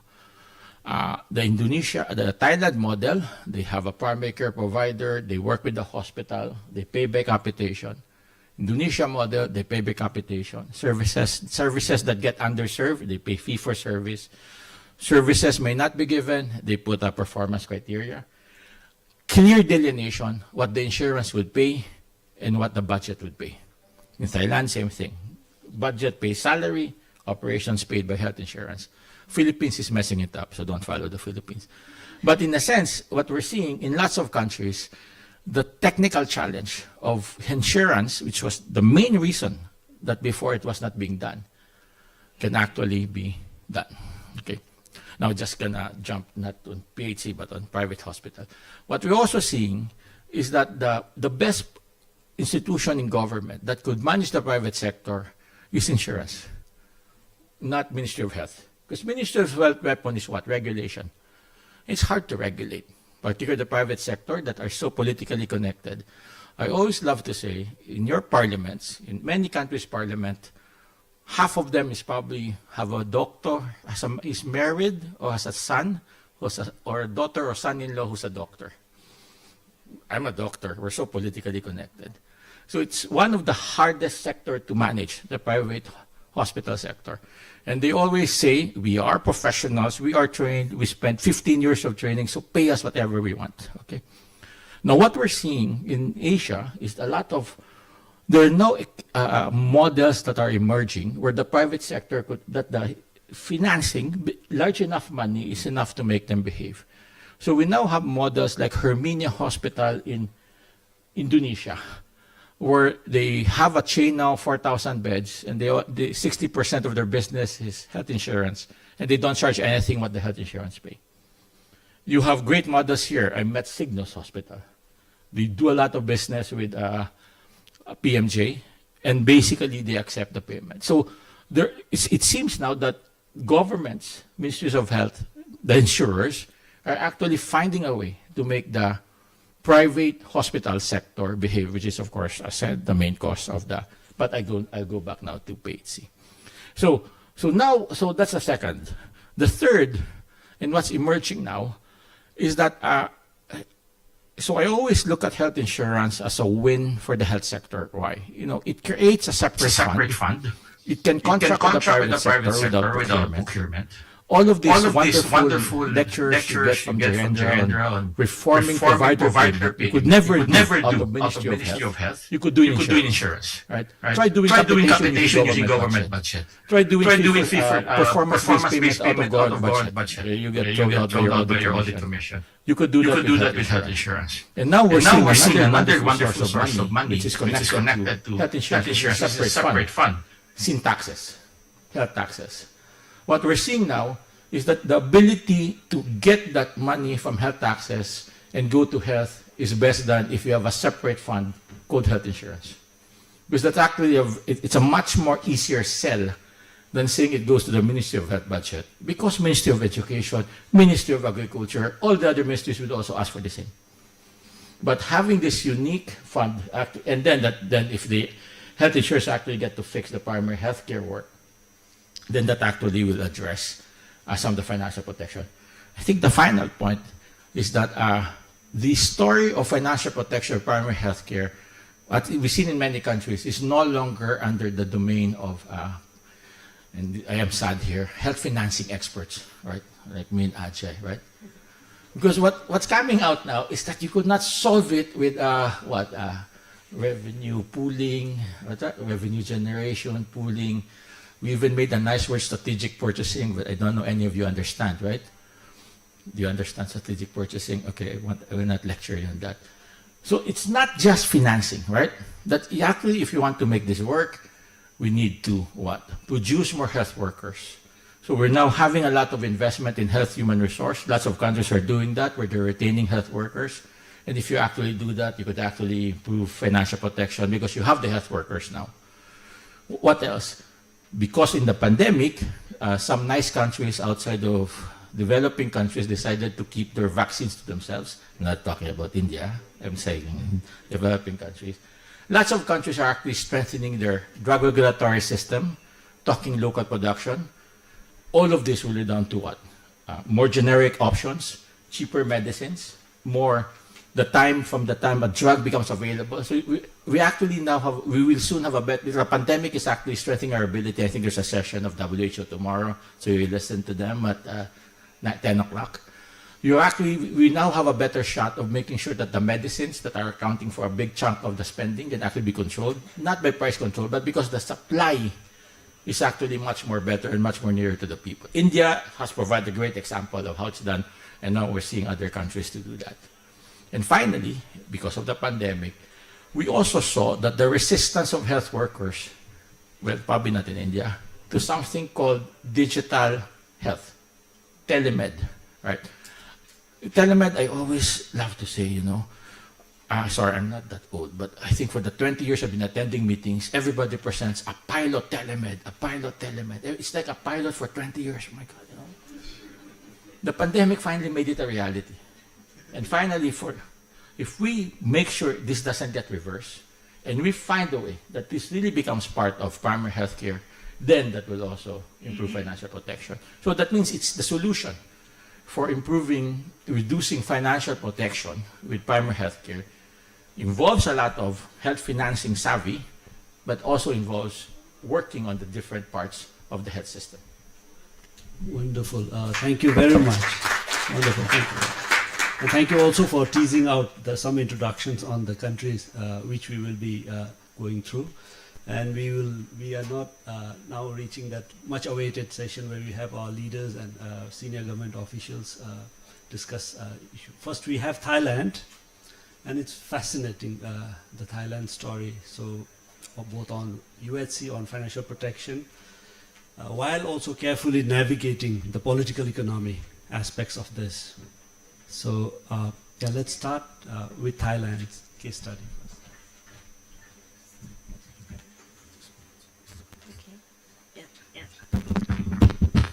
Good afternoon. Distinguished delegates, thank you for inviting me to share experience of Thailand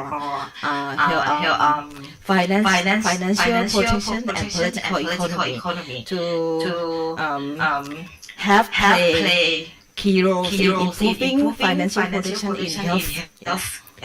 I'm going to start with USC in Thailand.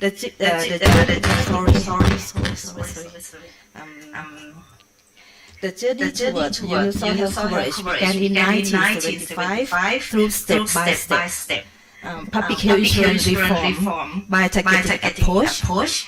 By 2001, nearly 30% of Thai population are still uninsured. But in 2002, we launched the Universal Coverage Scheme, or UCS, under the National Health Security Act, bringing full population coverage, comprehensive benefit package, and strategic purchasing. This marked a significant turning point for financial protection in health and a solid platform for equity and access. Moving to population coverage. Our public health insurance system now fully cover the population through three main schemes. The Civil Servant Medical Benefit Scheme since 1980 cover around 8% of population. Social Security Scheme since 1990 is cover around 18% of Thai population. And the last one is the UCS. In 2002, cover over 70% of our citizens. Importantly, all schemes are publicly financed, except Social Security Scheme is tripartite contribution model. This reinforces the role of the state in protecting citizens against health-related financial hardship. Next slide, I will illustrate figure of Thailand financial protection in health. Start with out-of-pocket spending. Over time, we observe a shift in health financing. Public spending as a share of total health expenditure has increased, while household out-of-pocket payments have dropped significantly from over 30% of total health expenditure in 1990s down to 9.4% by 2022. This trend clearly reflects strengthened financial protection under universal health coverage in Thailand.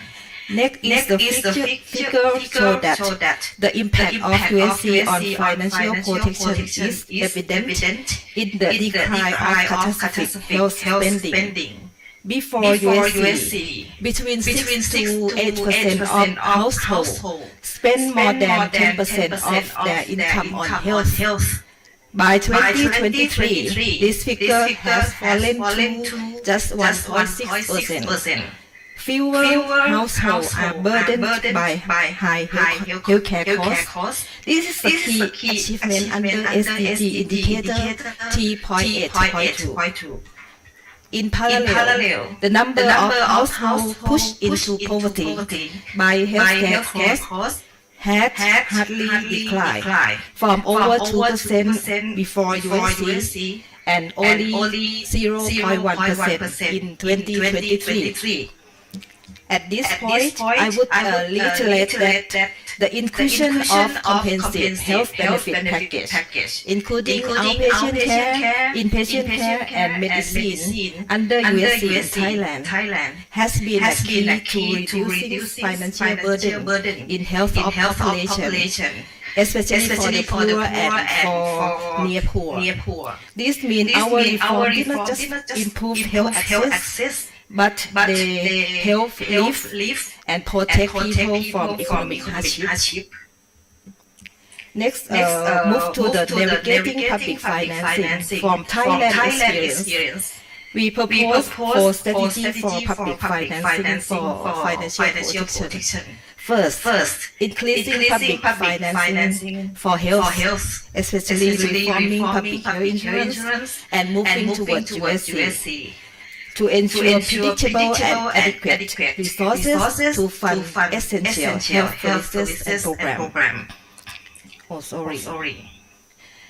Second, pooling funds and introduce strategic purchasing. Furthermore, apply cost effectiveness analysis to inform service inclusion and provider payments. Third, reducing out-of-pocket, especially for medicine. And furthermore, limiting co-payment to low fixed and cap amounts, and eliminating them entirely for the poor and most vulnerable. And lastly, strengthening public financial management through transparency and continuous monitoring. Regarding to political economy, Thailand experience showed that clinical strength must be matched with political strategy to sustain financial protection. Thailand USC success was not just technical; it was political. Public health insurance reform, including UCS, was driven by political commitment, civil society, and public health experts. To sustain financial protection, we must use political economy analysis, continuous engage key stakeholders, especially for Thailand. Healthcare provider, healthcare practitioner are key actors, making them more understanding and engagement into the system. And furthermore, supporting evidence-based decision and communicate the value of health investment to policymakers and also government. In conclusion, Thailand experience demonstrates that strategic public financing and strong political engagement and commitment are vital to achievement and sustaining financial protection in health. Thank you for your attention. Thank you very much.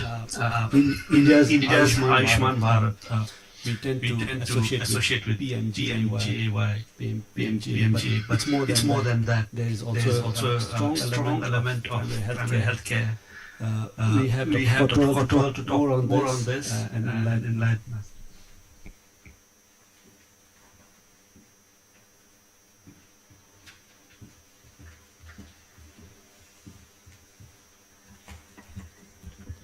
Very good afternoon to you all. Thank you, Jen. Grateful to WHO for giving this opportunity to be here amongst you all. Actually, initially the MD was supposed to be here, but then I was invited by the ministry to share with you the topic as such mentioned options and strategies. So I'll sharing both. What are the strategies being adopted right now? And what are the further options also available with us, since I head the think tank of the Ministry of Health. And I have divisions which look at the entire health system. So when you talk of financing, the entire health system needs to be strengthened. But my focus will be on financing primary care as a topic given by the organizers. So this is the direction from India's national policy. That attainment of highest possible level and all you know. But if you see increased public spending to health by 2.5% by 2025, and up to 2/3 of more 66% resources to primary health care. We have been talking about it earlier too. For 11th plan, I was part of the team which wrote the 11th plan when I was planning commission 2007. We mentioned clearly 70-20-10 primary, secondary, tertiary. It didn't happen that time. But luckily now this time it is happening. This mandate which is there in NHP, and I'll share a graph also to you subsequently. And increase utilization of public health facilities from 90s when it was only 15% of public health facilities were part of that for the health care. We have moved somewhere between 35 to 40% now in our country. And the latest NSS round, which is just starting right now this year, NSS 80th round, will give us further clearer picture as such as what is happening on ground. So these are the game-changing programs. Just a quick recap. I think most of you will be aware of these. And these are in addition to the NHM, you can see the logo of NHM at the top, from NRHM to NHM, subsuming the urban and rural both. These four pillars of Ayushman Bharat, as we mentioned, to improve the accessibility, interoperability, integration, financial protection, resilience and quality. I think equity word is left, and the entire definition of universal health coverage. I would prefer universal care, being a public health specialist. But even if you look at coverage and equity, a lot of schemes are there nowadays. PM Janman and Juga. Look at the tribal part with MMUs and different kind of smaller healthcare facilities too. So financing is not an issue, but yes, as Dr. Rajatandon mentioned, I'll share even if it is 1% of the total health expenditure is from the donors, only 1% in our country. But as you mentioned, you showed us that the large amount of interest being given, that means the interest is really high, and that's something to ponder for all the banks in the world. That how much interest are they going to charge? Is it a country like with only 1% of its total expenditure is paying so much of interest of the loans which they have taken, and that's why the PMOE and 15 finance commissions tried grants of health first time since the independence of our country are there to support the infrastructure and diagnostics and all. These are the reforms in primary health care as per the topic which is given that specifically, if you see the 9-point reforms, the service delivery, the newer packages which are there beyond RMNCH, the IENT care, oral care, elderly palliative, mental neurological substance abuse, continuum of care, telehealth, as was mentioned earlier by a speaker. That is being leveraged now. We are now working towards how to improve this quality of telehealth, how to improve the strength of the hubs, and how to make sure that there are meaningful consultations. Next is the expanded HR, and that's I think Mr. Manoj Jalani sir is here, one of the architects of this, and so the community health officer, mid-level health provider, first time in our country. Earlier we had only A&M-led sub-centers which were open only for 2 to 3 hours, or 2 to 3 times a day only. That's all, because we had to do outreach work also. And additional to this is the drugs and diagnostics. I've written the numbers which are there, which have to be ensured by the states of the drugs as well as diagnostics, as the large amount of public expenditure is because of these two. Enhanced building and policy support, community mobilization and health promotion, as well as Jan Arogya Samitis.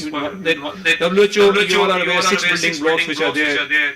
We have added consciously the seventh building block, that is the communalization of community processes. Under that, Jan Arogya Samitis have been created. We are strengthening the Village Health and Nutrition Committee also, and improving and further expanding scope of VHSNT, which is currently taking place, to include also the screening and all. And when we talk of screening, I must refer to the artificial intelligence, which was again mentioned earlier by Mr. Jani sir. So we are looking at various techniques how to leverage artificial technology for improved screening and for the three common cancers, and also various other technologies for hypertension, diabetes, even anemia. How we can leverage this kind of techniques for better validity, better reliability. And of course, leveraging technology. We are now next step with so many portals and apps. We are looking at integration. We have already NSRC has been mandated now by the government to integrate all the apps. My IT division is working on it. We have integrated two. Pilot is going to start soon. Once the proof of concept is there, our integration will be very quick. As such, within a year, we are looking forward to that. Infra funding is there on the Given Finance Commission plus NHM funds, including wellness. So when we talk of screening and all, we must talk of prevention and health promotion. And being a public health specialist, these two are very close to my heart. Of course, we are now expanded the curative, palliative, and rehabilitative service too. But prevention, promotion remain the mainstay. And for that also, beyond yoga, including cyclothons, walkathons, and Zumba for northeastern states, and all options are being given. And just have a culture of wellness and physical activity. And if you look at the middle of the circle, that's the ninth one, adequate financing, which I have been talking again, because without that, primary health care will not the same. These two are important, IPHS and quality. Standards need to be there to measure. 2007 and 12 and 22, we have now devised new standards.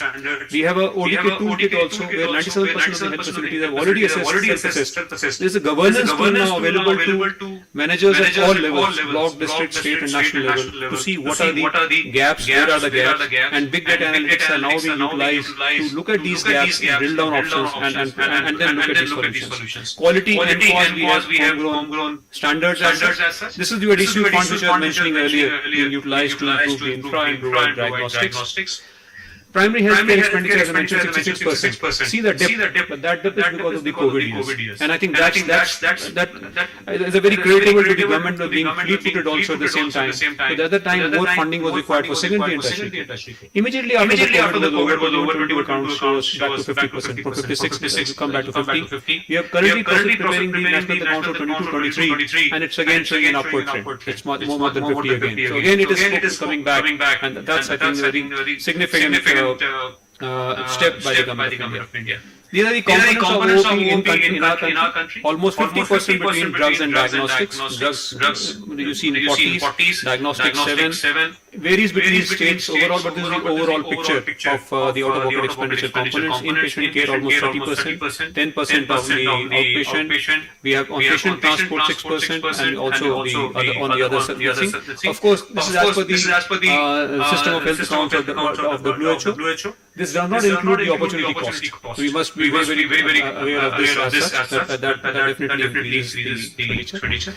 Just the most slides, I hope I am within the time. The evidence also needs to be there, as advocacy as such to the government, that why should they increase the expenditure on health, and especially primary. This is one of the studies from the previous NSS round second data analysis, that rupees 705 was saved every time on an average, every single OPD, when the drugs were given free. Under the free drugs initiative, we also have free diagnostics initiative, and the number of drugs that I showed you earlier. Future, how to convince the government that yes, they need more funds for health, and of course on the primary health. We work with the MSH, I think one of the representatives already here, and the NSRC team. We got experts from the MSH and USAID who worked on this under the chairmanship of ASFA of Ministry of Health, so that they buy from the ministry as such, to see how much additional money they need to look at how much target coverage, NPNCD 40%, tuberculosis 10% within the public health facilities,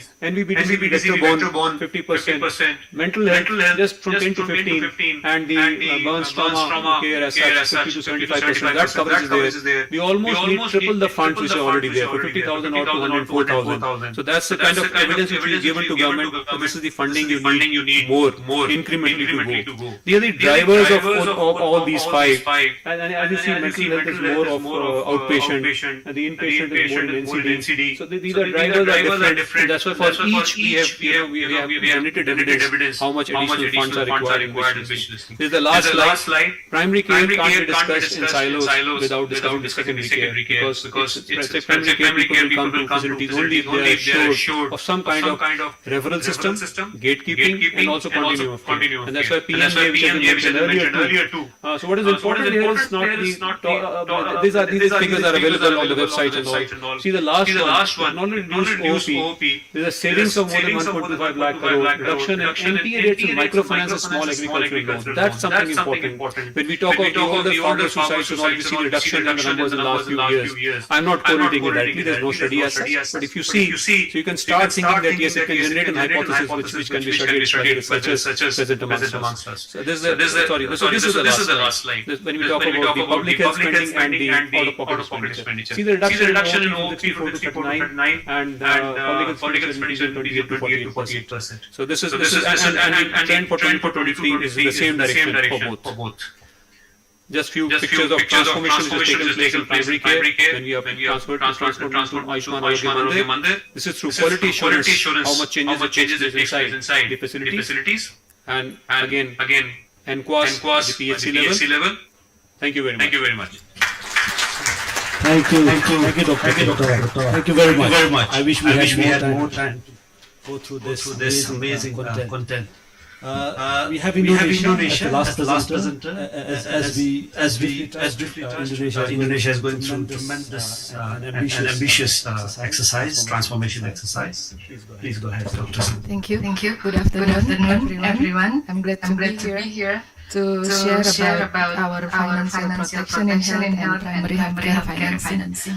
Firstly, I would like to bring you back to 2000 after we have our crisis, economy and political, and then it comes democracy. And with democracy, we have decentralization and direct election. And apparently, free healthcare services is a very popular electoral promise by all the candidates. So that's why we have a lot of districts and a lot of cities. Among 514 districts and cities, 342 by 2012 actually has district insurance, health insurance. So that's happening across the country. But of course, in terms of the national level, we are also processing with the security system, social security system, of which in 2014 we established our National Health Insurance Agency. And because we have this and we have also the district having their own health insurance, then we incorporate things, and starting in 2014 when our national health insurance is launched in 2019, 510 out of 514 districts completed integration. And now almost 96% of our population is covered by this national health insurance system. Previously, we have also a different scheme for health insurance. One is for the poor, the second is for civil servants, soldiers and police, and the third one is for the private or formal employees. Now all the scheme is actually being a single scheme, which is the national health insurance. So that's the story since the beginning. Now we go to post-COVID era.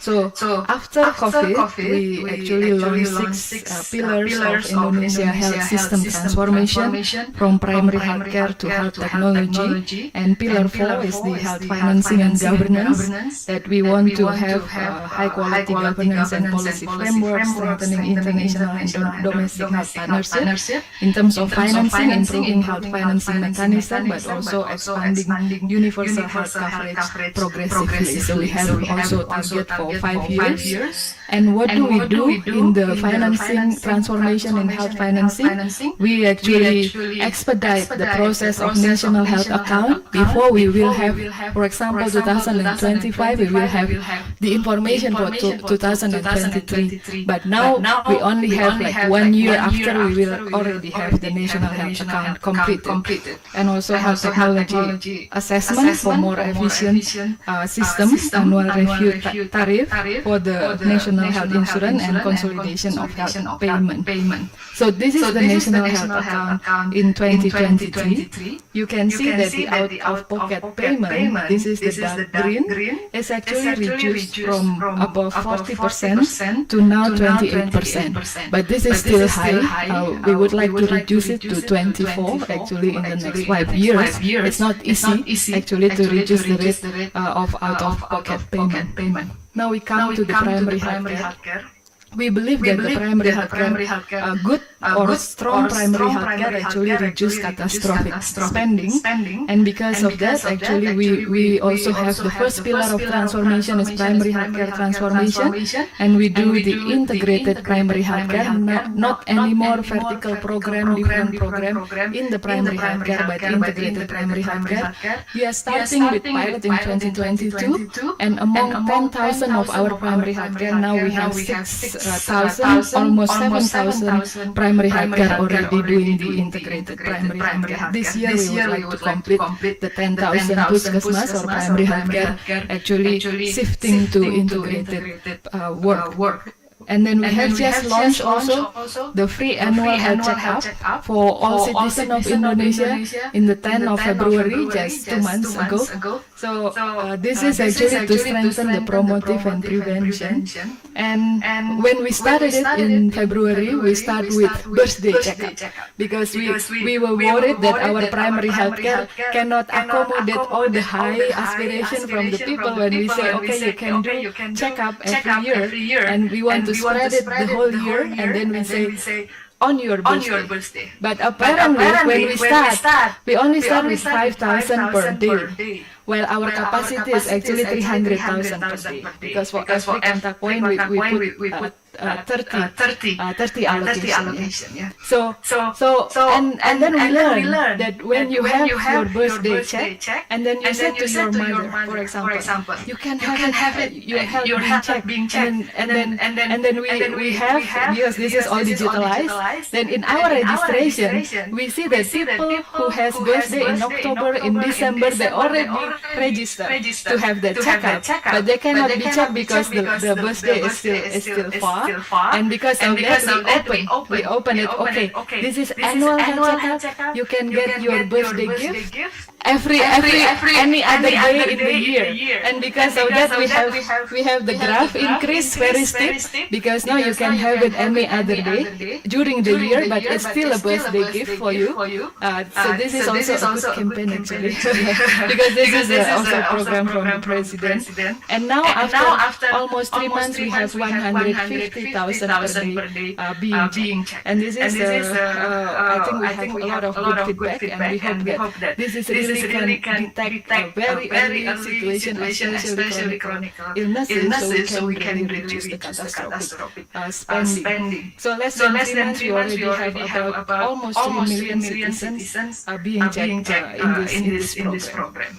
So in our regulation, the Omnibus Law that Dodo has just mentioned, we put primary healthcare section there. And this is the difference with the old health law, because primary healthcare section as a system is actually being mentioned. But also in our National Medium-Term Development Plan for 2025 to 2029, there is really a very bold mention of investing in primary healthcare until village level. So this is really high in the agenda, and of course the big loan that we took. The project is called SOPI, Strengthening of Primary Healthcare in Indonesia. It's about $2 billion for the primary healthcare and the public health laboratory.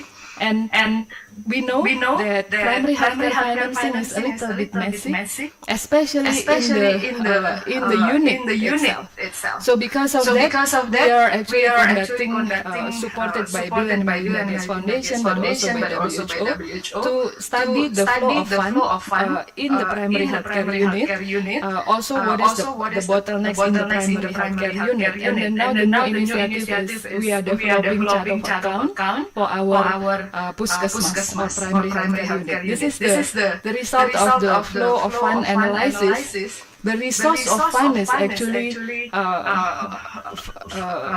from the transfer fund from the national level, the insurance, but also from the district government, but also we have village fund. And then we have a lot of funny graph telling that, okay, from these resources goes to a lot of places, including to the village for this service and etc. So this is what we learned, that actually we need to have a good system of accounting in our primary healthcare, so that later on we can really plan for impact in primary healthcare. This is the result from the WHO study, the fragmented funding sources, inconsistent budget planning, and then also complex procedures, because every source of funding has their own accountability system, and so we are in the middle of improving our primary healthcare financing system, including developing chart of account for the Puskesmas. Now the chart of account is actually modeled or designed based on the integrated primary healthcare services package that we design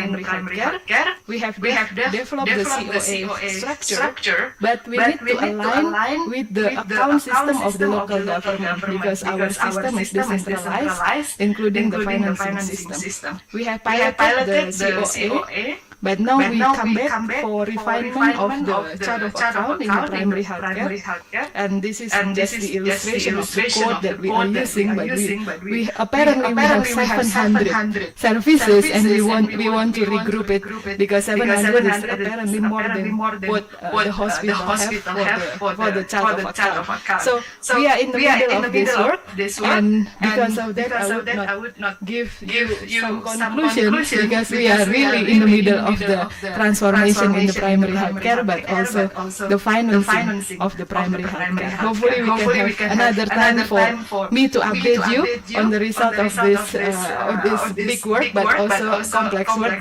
but of course exciting works, because this is the time when the primary healthcare really get a lot of attention in Indonesia. Hopefully we can bring this to reality, so that the people can have the health services that they need. Thank you very much.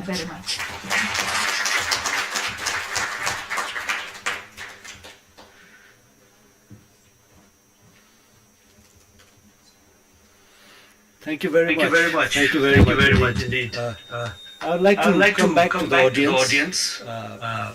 Please take out your phone. There are two questions. The first question is just to understand the audience here. Please scan this question. The first question is just asking you to name your country. You could name multiple countries if you have professional engagement elsewhere, or if you are representing a country.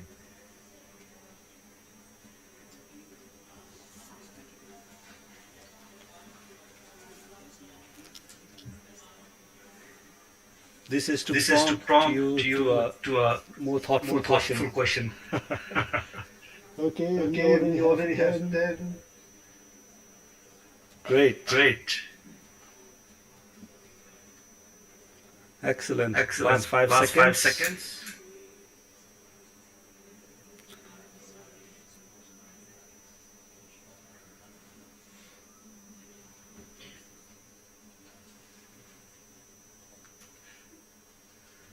Three, 2, 1.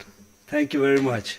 Okay, this is the ecosystem we are looking at. Excellent, ladies and gentlemen. Let's go a little bit more thoughtful. And please take your phone to pick up what are the 3 things that you think are important for partners to engage in,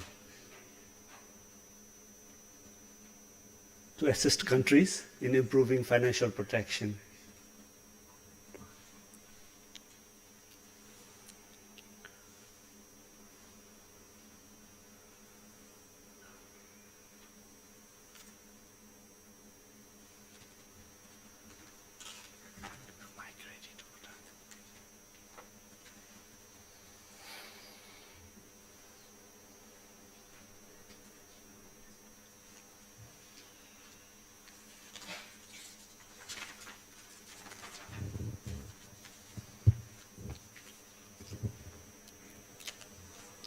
Okay, 5 more seconds.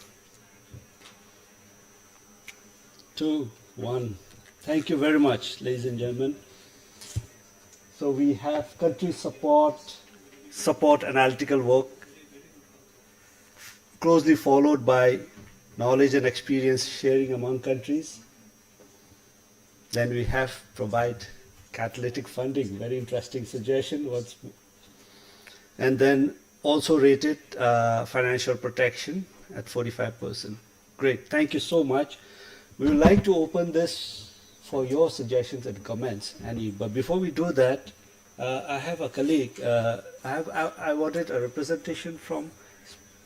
We heard a lot from the larger nations, larger countries, and I know that Bhutan has also had very smartly handled this issue of financial protection. I'll give a colleague from Bhutan to say a few words on this very quickly.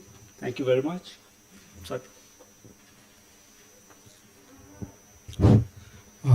Thank you, Jain, for this opportunity. I am Mangal from Ministry of Health, Bhutan.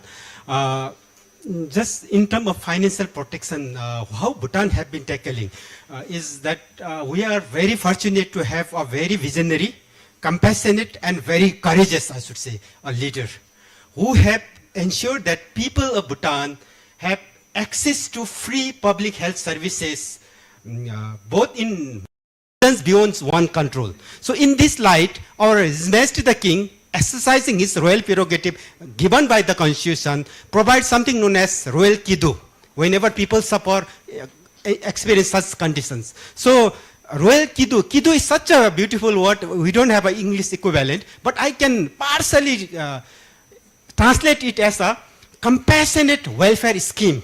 So whenever people suffer, so nobody has to suffer. So there is a social security His Majesty initiated. And there is also something informal which is getting, which is ingrained in our culture, which is whenever somebody becomes sick, entire community, the family comes if it is a small issue, if it's a little bigger, the whole community come to provide financial support. And now something is getting done more formal or more popular is public donation.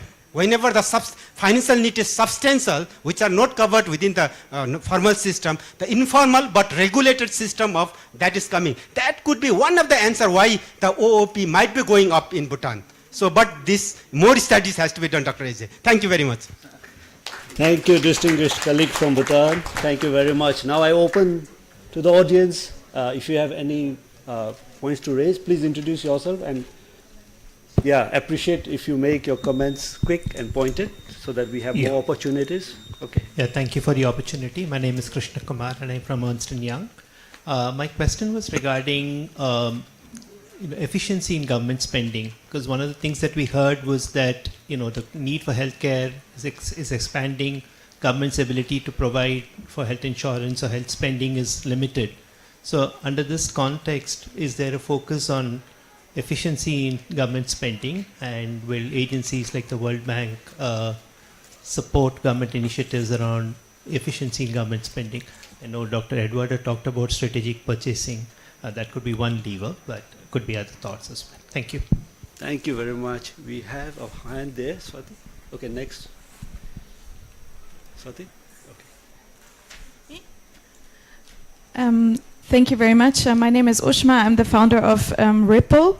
In the latest WHO papers on commercial determinants of health, we saw the influence of industry on our health.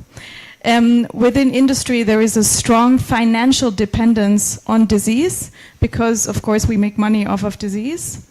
Within our organization in Ripple, we are thinking or working with an idea to disincentivize making money off of disease and incentivizing through subsidies a prevention economy, making wellness accessible for everybody. And we're here industry agnostic, right? We need clean air to breathe. We need clean water to live. I'm keen to hear your thoughts on this. Thank you. We move on there. That side? Yeah. Thanks. I'm Deepak Dogel. I'm from Nepal. I represent AIDS Healthcare Foundation, and we work in 10 countries in Asia Pacific region. And to begin with, I would like to thank World Bank for adopting this pandemic agreement that supports in mitigating with all the upcoming WHO is leading, but the funding is from the World Bank Pandemic Fund Agreement. And similarly, from the experience from recent COVID, we are very happy, fortunate to be in Asia Pacific region here in India, which has regional production so that vaccine was more accessible. In that case, having regional initiative, structure or mechanism is always great. And I would love to learn from the ADB people how they are going to support us on this issue. Thank you. Three more comments in the interest of time. Well, hello, I'm Klaus Wendt. I'm Professor of Sociology of Health and Healthcare Systems at Siegen University in Germany. And I do comparative health policy analysis for 30 years now, mainly on OECD countries, also on European countries. And I think that European countries cannot learn, or you cannot learn much from European countries with respect to the organization of health policy. But I think that European countries can increasingly learn from South Asian countries how to improve more public health measures and so forth. But there's one thing I think that South Asian countries can learn from Europe, because we are far ahead when it comes to the demographic crisis. So I think when you think about primary health care, not only think about primary health care and not only about health policy, but how to combine health policy and social policy, in particular social care policy for the elderly. Because when you cannot protect the elderly, you will have huge problems to control the health care costs in the future, I think. Okay. Thank you so much. Thank you very much. Last two comments in the interest of time, ladies and gentlemen. And we have one there. Hi, I'm Rajeshri Sen representing FIND. It was great to see the case studies on the health financing aspects. I just had a question on whether some of the national health insurance schemes are looking to also change from a fee-for-service model to sort of incentivizing quality, maybe a fee for health outcomes or a fee for sort of improved patient incident rates, something like that. Do you see that, or are we very far from that in our countries? Thank you. Great, thank you. You have one more? I'd like to request the panelists to just take note. My name is Aditya Devanand. I work for Save the Children. So my area of interest particularly is right now all of the models which are discussed are primarily publicly funded 100% by the ministry.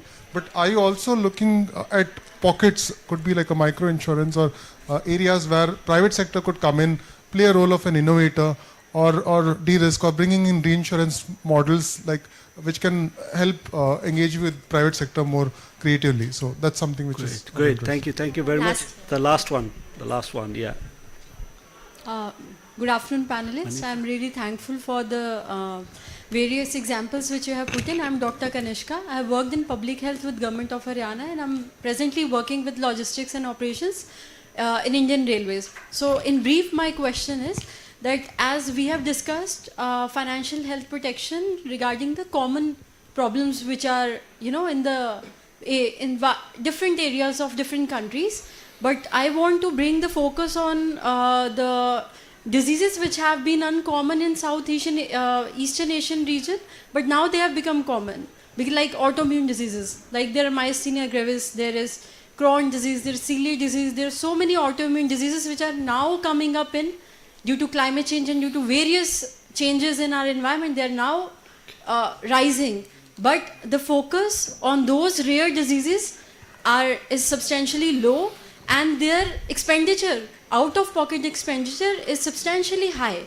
So my question is that what are we doing to focus our policies on those rare problems which are now becoming common? Thank you. Thank you very much. Thank you very much for these insightful questions. And then, of course, a lot of it, the content of these questions actually goes back to us and helps us rethinking our. But if there are some specific questions that requires quick responses, I would quickly give a round to the panelists here. Yeah, Ajay, we can start with you.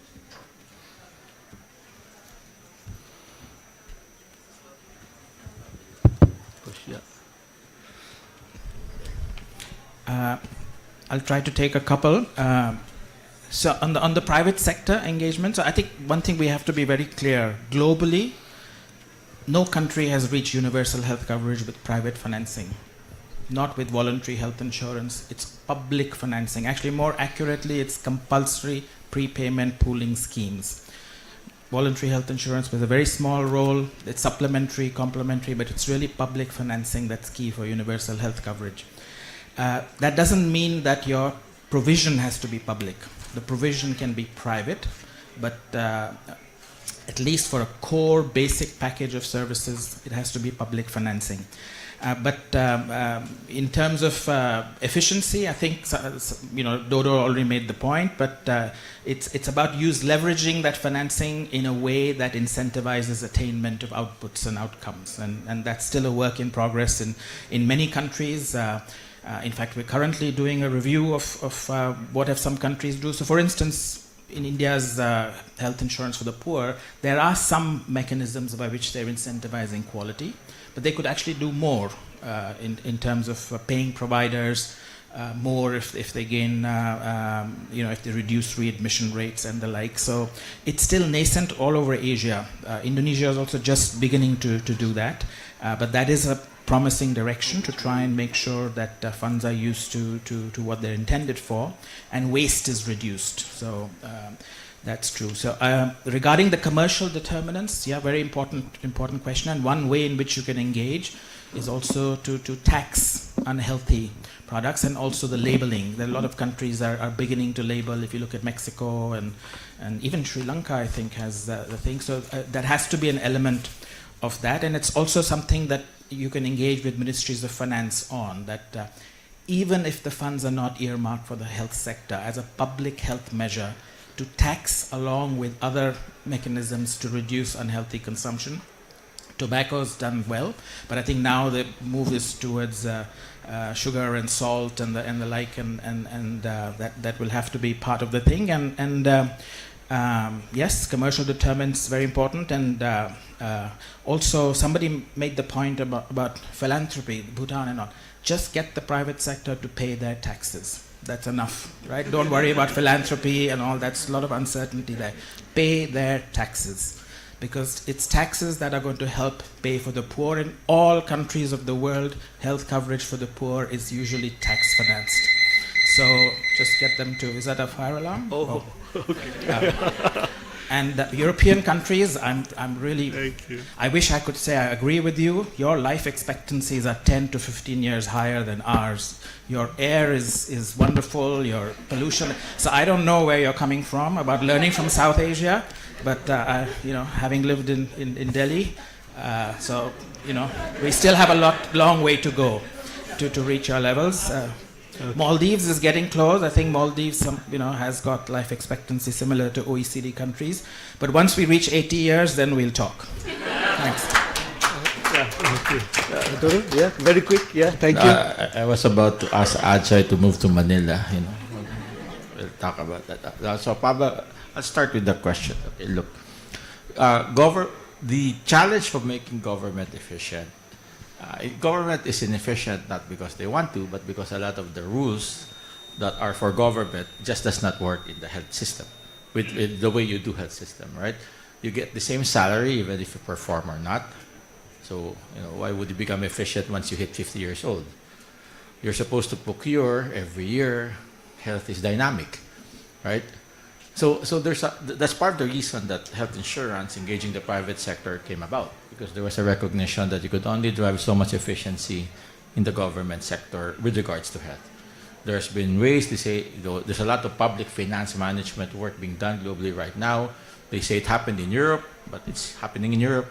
Hard to do in Asia, because if you would need some level of flexibility, level of autonomy, which you need to build. Indonesia, again, has a nice model called the Blood, which is not a health thing, but actually it's a government intervention that once any government facility becomes autonomous and efficient, they get blood status and get money. So maybe rather than, why don't you start from accepting that government is in health will naturally become inefficient, and so let's just try to explore ways on doing that. With regard to the question of commercial determinants, this is what I always say. Look, to what extent have you driven health taxes to pay, to be for health here in India? Rather than pick new fights, pick on fights that is already seems to be working and focus your effort there, right? I think there's young people and civil society. That's how the success in lots of countries that actually got taxes increased for a lot of products. So before you come out with new recommendations, sorry, I'm an old person, I'm an older person who used to be young. I strongly suggest you really focus on that. Tobacco, alcohol, sweetened beverages, salt, right? Unhealthy behavior. So there's a lot of things that we can tax. And what's great about with that, it's always a double win. You get to control, disincentivize the bad behavior, at the same time you get money. With regards with pay for quality, why not? Health insurance can do that. This is just a data thing. What's the only reason? It's just a question of the first country to do it. So I don't even expect it as, will they do it? It's a question of when. With regards with the pandemic fund, yes, ask the money from the World Bank, they have it. But nonetheless, the story there of the pandemic fund is that it's actually a global effort for us to start moving away from grants and blending the money with government budget, with loans and all that. So I always look at the pandemic fund. I always hope that the pandemic fund is no longer seen just as a grant, because we know grants are not good. Particularly, this is Asia. This is middle-income countries. You have resources. But really as a catalytic, so that was number 3, a catalytic tool. So when you're gonna ask money from development partners for catalytic fund, ask my friend at the left, okay? Not me. Elderly, I always have a great answer there, right? I'll just wait for the countries that are old to fix their problem. So I just keep on looking at Japan and Korea, keep on solving your problem. Once you solve it, then we'll copy, right? Why do we have to start solving a problem that's not yet there? Right? So that's what we keep. Now Thailand is becoming old. It's actually rapidly becoming old. So I'll just keep on monitoring what Thailand is doing, then we'll just cut and paste whatever they're doing once they solve it, right? Because we cut and paste a lot of what they've done anyhow, right? I always compliment Thailand. A lot of the reforms we're doing in health financing, national insurance, is because of Thailand. And now Indonesia has become a model, and India. So that's, I always get requests now from countries. I feel sad, I'm Filipino. Nobody wants to study from the Philippines. Great. They all want to study what's happening in Indonesia, and that's why you got Great. Yeah, thank you. Thank the you. last, and this is I have to answer that question. Sorry, I got the mic. Right? Okay. Sorry. The head of the health insurance in Indonesia, Gufron Ali Mukti, is a good friend. Once he gets the mic, he starts to sing and he doesn't give up the mic. Autoimmune. My answer to that is this. It's a difficult question. These diseases really don't have an answer right now. But the question is, who has the best shot of answering them? Is it Ministry of Health programs? It's difficult to do it there because their concerns is those diseases that are so many in all. You actually have a better shot when you engage health insurances. Because they pay per person, right? And they can actually handle the financial cost because the numbers of those cases are small. So they actually have a better shot. So maybe next time you should look for those running health insurances, like this, my friend Warfborn, and try to ask them how to solve that. Because maybe the answer would be coming from there rather than Ministry of Health programs. Thank you very much. Thank you very much. I think we ran out of time, but we covered a lot. I wish we had more time. But if there is one message we need to take, it's to understand that it is unfair to make families, having to choose between a crucial medical care and bringing food on the table or sending their children to school. With this, I have a deep gratitude to my panelists. Thank you. Let's give them a big round of applause, please. Thank you so much, all of you.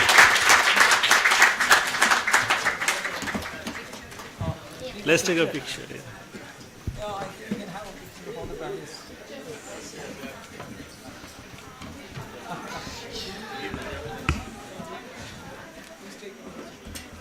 Take a picture, Swati.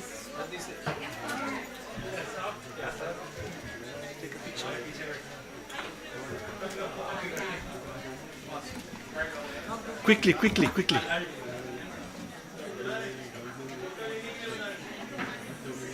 Take a picture. Farida, take.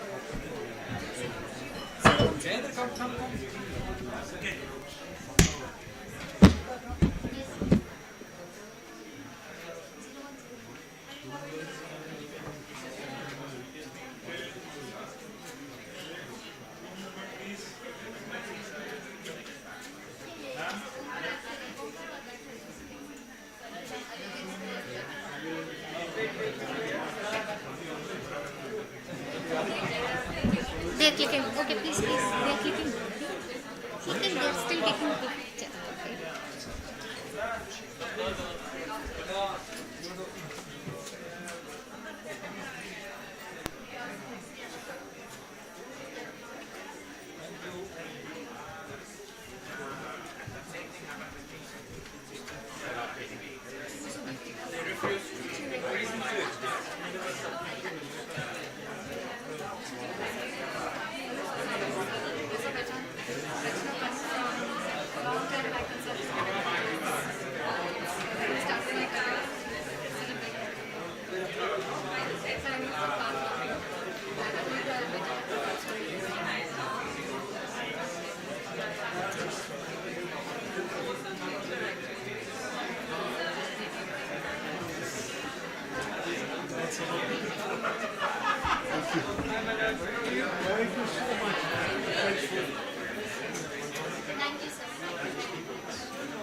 Hello hello hello check one hello ठीक है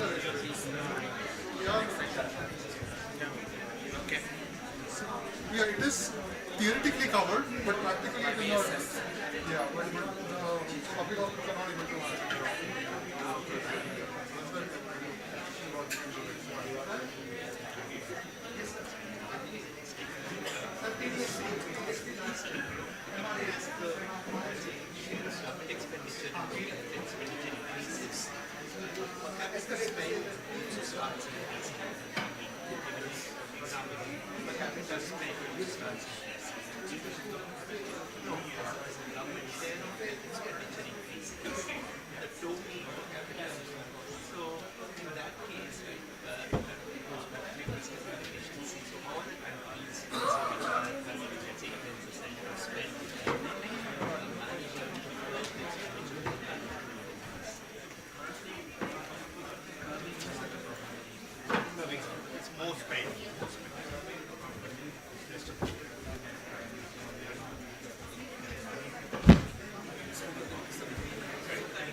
भैया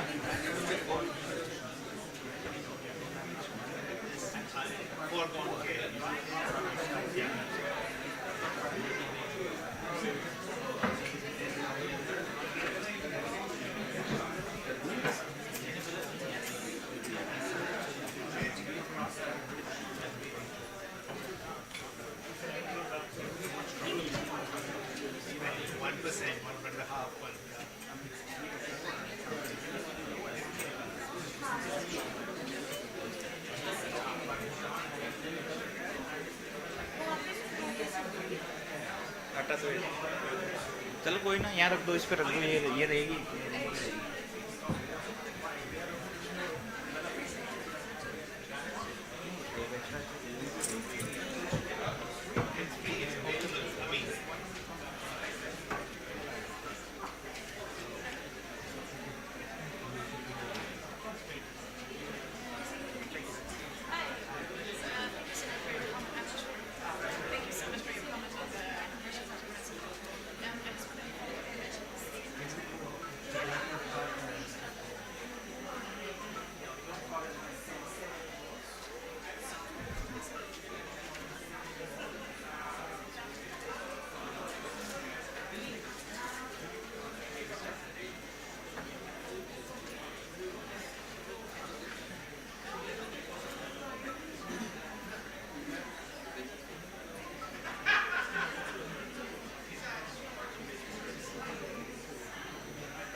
So, shall we start?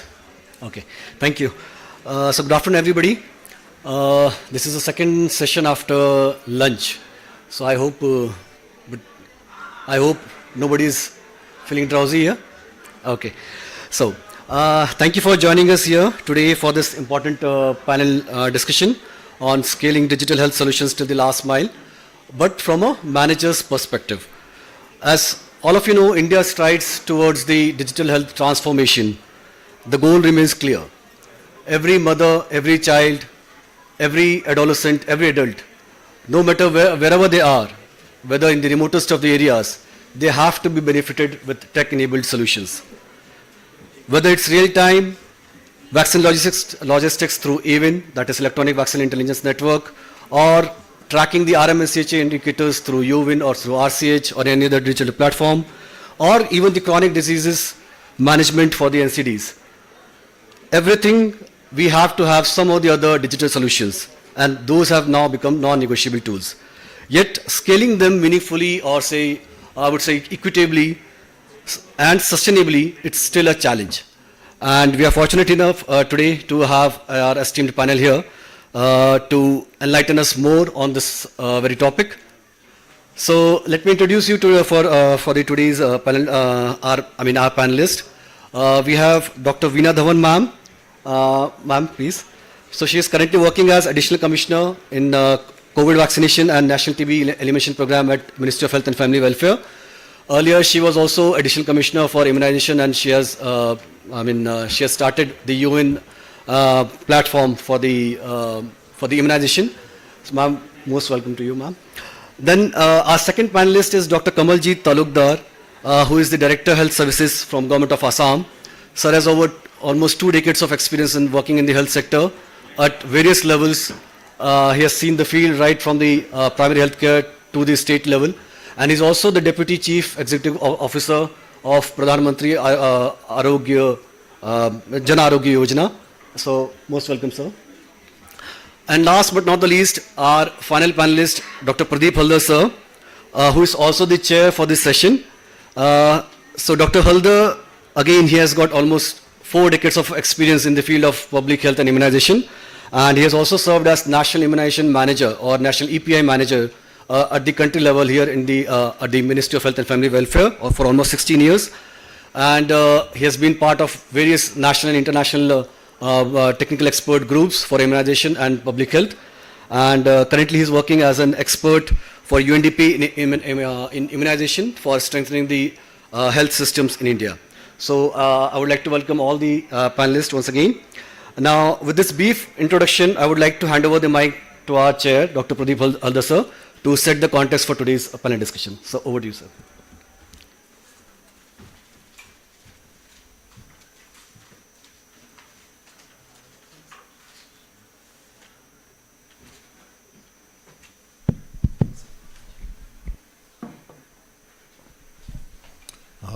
Thank you very much, Pankaj, for this introduction.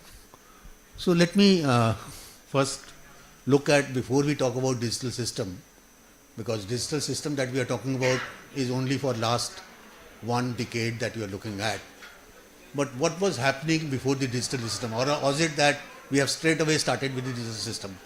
So when you look at immunization program for say, this is a program which started way back in 78 and then 1985 as Universal Immunization Program. But what was happening at that time was that there is a set of formats in which people would fill up the informations, what we call it safe motherhood, CSSM, RCH, etc. And those formats being filled up by the facility would then either fax it, because there was no email, there was no internet, and once you have faxed it or send it by regular mail, it would then come to the ministry sorting office. The ministry sorting office would then sort it out that this is pertains to immunization program. So all the paper every day, a bunch of paper would come to the immunization division apart from whatever is coming in the fax. And then they would sort it out, those papers, and would give it to the data entry person who would look at it, and then they put it on a register to compile. That's how the reporting used to be. And program, when you say or pass on any instruction of the program, it used to again be a letter which has been sent to the respective states and it goes there. That's where we started. From there onward, we moved to the digital platform. So when we look at the digital platform in India, we are looking at 2008 is the point where we started with the digital platform, and what we called it at that time was RCH, Reproductive and Child Health Informations. And in the RCH, it was the data generated by the facilities getting collated at each level till it reaches the district, and that district data would then get collated informations into the RCH portal. And therefore the granularity which was visible at that time was district data and collated thereafter at the state and at the national level. So that was the process which was here, and that was the digital system, but it was a collated data. Then came in 2012-13 a time when they said that let's move down further from the district level to facility based reporting. And in the facility based reporting, again the data system was a collated number, and that collated number was then getting into the system slowly. But when you look at even the facility based collated level, you will see the sub-centers, which is the lowest level of functionaries in the country. It also is to provide services to many of the villages. So the sub-center would collate the data manually from those villages as a sub-center report, and then this report would be facility based reporting. And I would say that everywhere in the country there was no internet, and because there was no internet, so there was online and offline kind of a model. And also, I would say that many of the places they found it that ANM was getting overloaded, so they talked about the data entry operator, and data was getting introduced into the data entry operator, and she was also working on the host of subjects. It's not immunization per se, so it was the entire host of subject that we were doing it. Simultaneously in 2010-11, there are 2-3 things that also happened. The question was that because immunization was heavily dependent on material, and material was to be maintained in the cold chain. So where are those cold chain? Are they working? Are they being properly utilized? So we developed a platform and a software which was catering to the cold chain inventory management, and what we call it NCC VMRC's database, and National Cold Chain and Vaccine Management database. That's a short form of NCC VMRC, and all the cold chain was being into that system. Simultaneously, the question one day asked by the ministry, how much is vaccine available in the country which has been issued by Government of India? We had a visibility only at the state level, and because we had a visibility at the state level, we said so much of vaccine is available at the state level. Said I am interested not at state level but entire vaccine which is available. We said we don't know, and said why do you don't know? Find it out. So the question was that, okay, we find it out, but I need 3 to 4 months time. He said, no, I need it in a day. I said, we can't, because you ask the state, because you don't control the district and you don't control sub-district level data. So it will be the state who will ask it, and then it will take 3 months, and that too will come in a parcel. He said, no, we need a system which will give us immediately what's there across the country. So that's where the thought process began.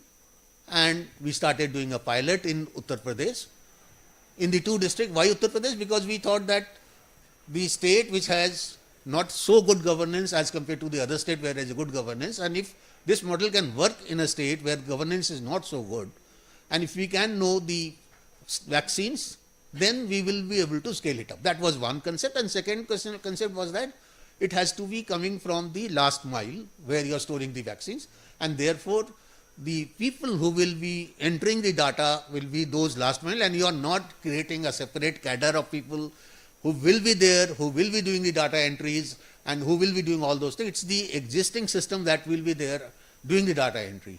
And we did that piloting, and we could see the visibility. We were using the ANMs, auxiliary nurse midwifery, that's the people who used to store, manage vaccines at that last mile, and we could see how much vaccine was there in those 2, and once that was a successful model, a decision was made that we will scale up the vaccine visibility. It was at that time not vaccine management, it was a question of vaccine, where is my vaccine, how much is my vaccine. So it was just a visibility of your materials, and not even talking about a management point of how do you manage your materials. So that is where I would say digital platform began. Similarly, I would say we were looking at the adverse event following immunization, and it was a manual reporting which was coming.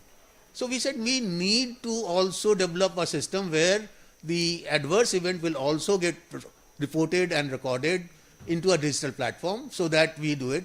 So I would say that 2008 the RCH started beginning, but it was a collated part. 2010 to 2013-14 was different platforms of where is the cold chain, where are the vaccines, and then adverse events are getting monitored. But when the COVID came, that's the time the decision was also being made, and before the vaccine was arrived, that we will vaccinate everyone, but we will have the entire information on a digital platform. It will be name-based data. And we started working almost 6 months in advance, somewhere around June, July, August of 2020, because vaccine was available on 16th of January 2021. So we started developing the platform, and we were very clear that at that time we will be only looking at one platform, that is everyone gets vaccinated on the digital platform, and it's a name-based data. So, and simultaneously, where is my vaccine? That event system also was used to track your COVID vaccine. So we were using the 2 software. One was where is the COVID vaccine? Is it adequate? Because when you look at the COVID, we started with healthcare workers, the frontline workers, and if we really look at it, it was only 1 lakh productions of vaccine And if you add 2 manufacturers, by that time it was September, October, we were producing almost 36 crore doses per month. People used to say that you have more than 2 billion people and it will take ages to vaccinate the entire population. So while we were scaling up the production of the COVID vaccines, we were also tracking where is the vaccine, how much is the vaccine. Through digital platform, we were also able to know that who is consuming at a faster rate, who is not consuming, so on and so forth. So that is where the digital platform got developed. So I would say that apart from the COVID period where the beneficiaries were getting vaccinated on the digital platform, all other platforms started with the manual system, and then learning of the COVID was the UVIN part of it. I think so that's what, and Dr. Veena Dhawan could add on to the digital platform part. Yeah, thank you, sir, for introducing the whole process that we went through. Now that we are in the ministry, almost every program has a digital platform, and we are working on different. Since I am in tuberculosis program now, there also we have a platform called Nikshay. So Nikshay, Nikshay is a platform where you have line listing of every beneficiary from the time he is a presumptive TB case. He gets investigated. In case he is diagnosed with tuberculosis, then the whole treatment cascade that continues, and that is getting recorded. We can ensure that all the treatment, the complete treatment is available, the treatment is completed, and the patient is then detected negative. Added to it, we have other platforms like the Nikshay Aushadhi, where all the drugs that are being dispensed to a particular beneficiary are also recorded, and we can even see that the consumption of drug at every level is visible to us. And also, it also helps in maintaining the supply chain. So this is how every program is having a lot of digital systems that we are using. We are following specific standards to develop these systems, and as we move ahead, I think in the discussions we would be sharing more about it. Yeah.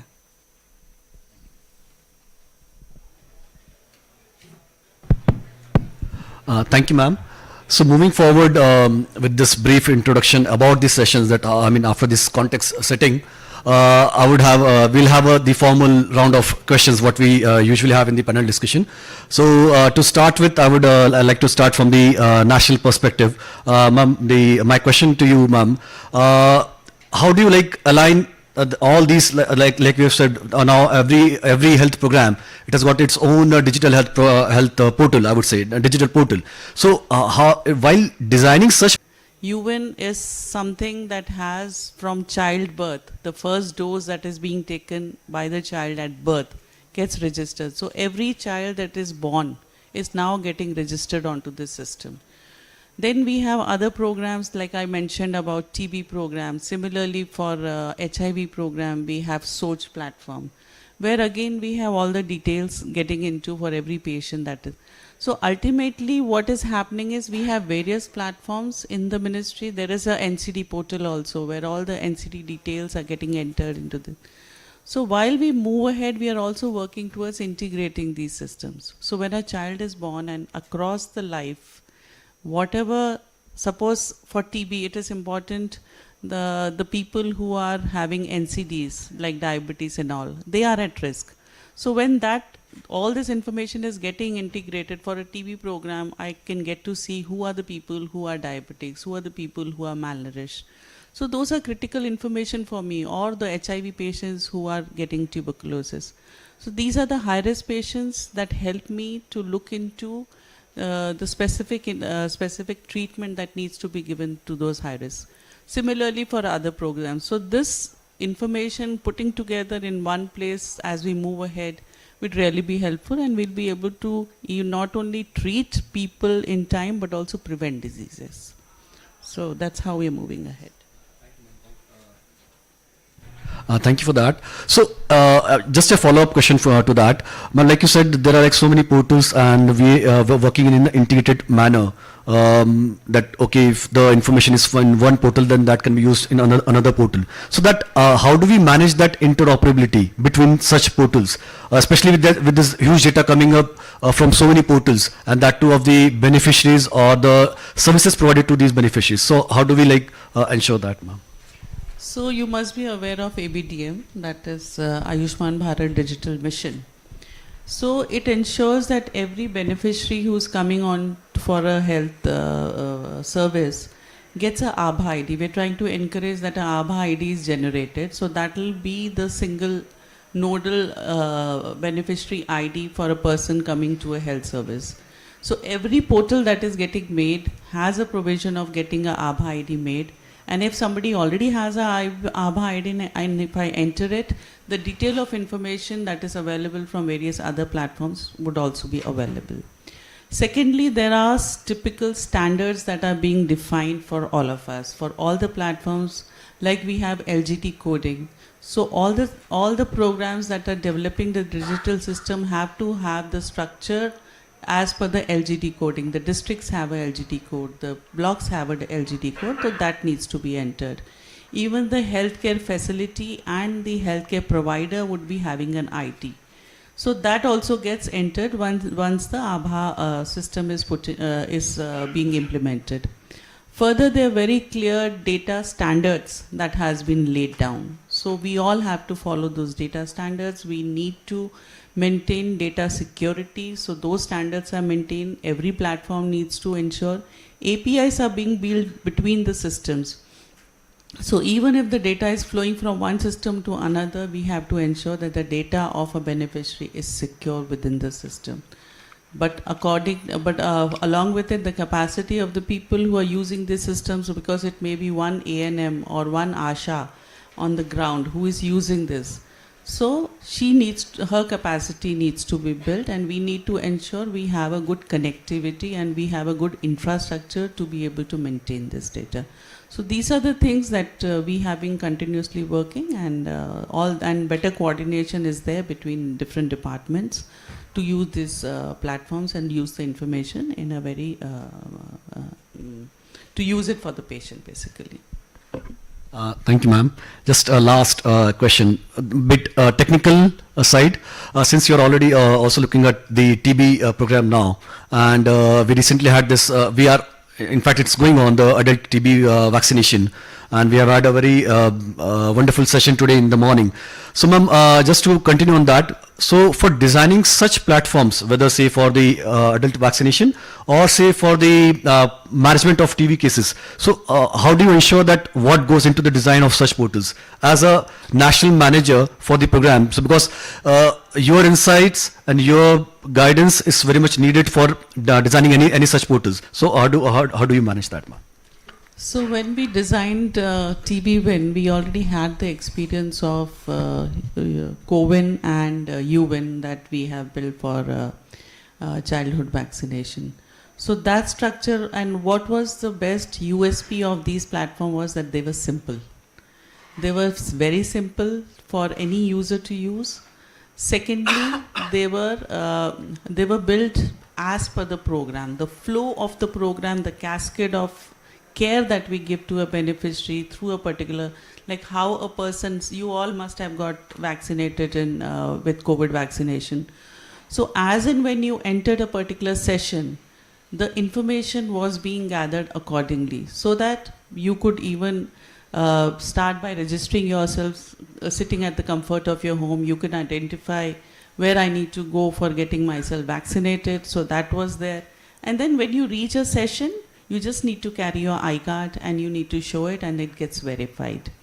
So the flow of care that needs to come in also needs to be kept in mind. It should not be haphazard.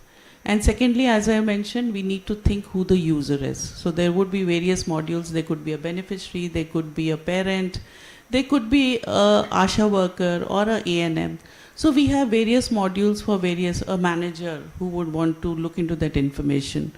So all these modules need to be customized as per the requirement of the manager or of the user. That is something you need to keep in mind. So you should be well versed how the program is. And secondly, you need to build the structure accordingly, but keep it very simple. We sometimes do get greedy. Okay, when we have a digital platform, let us try to get as much information as it is possible. But then you need to think of the person who is entering the information into the system. The more information I want, somebody has to enter that information. And now with so many platforms available, we need to think the last mile, the person who is using it.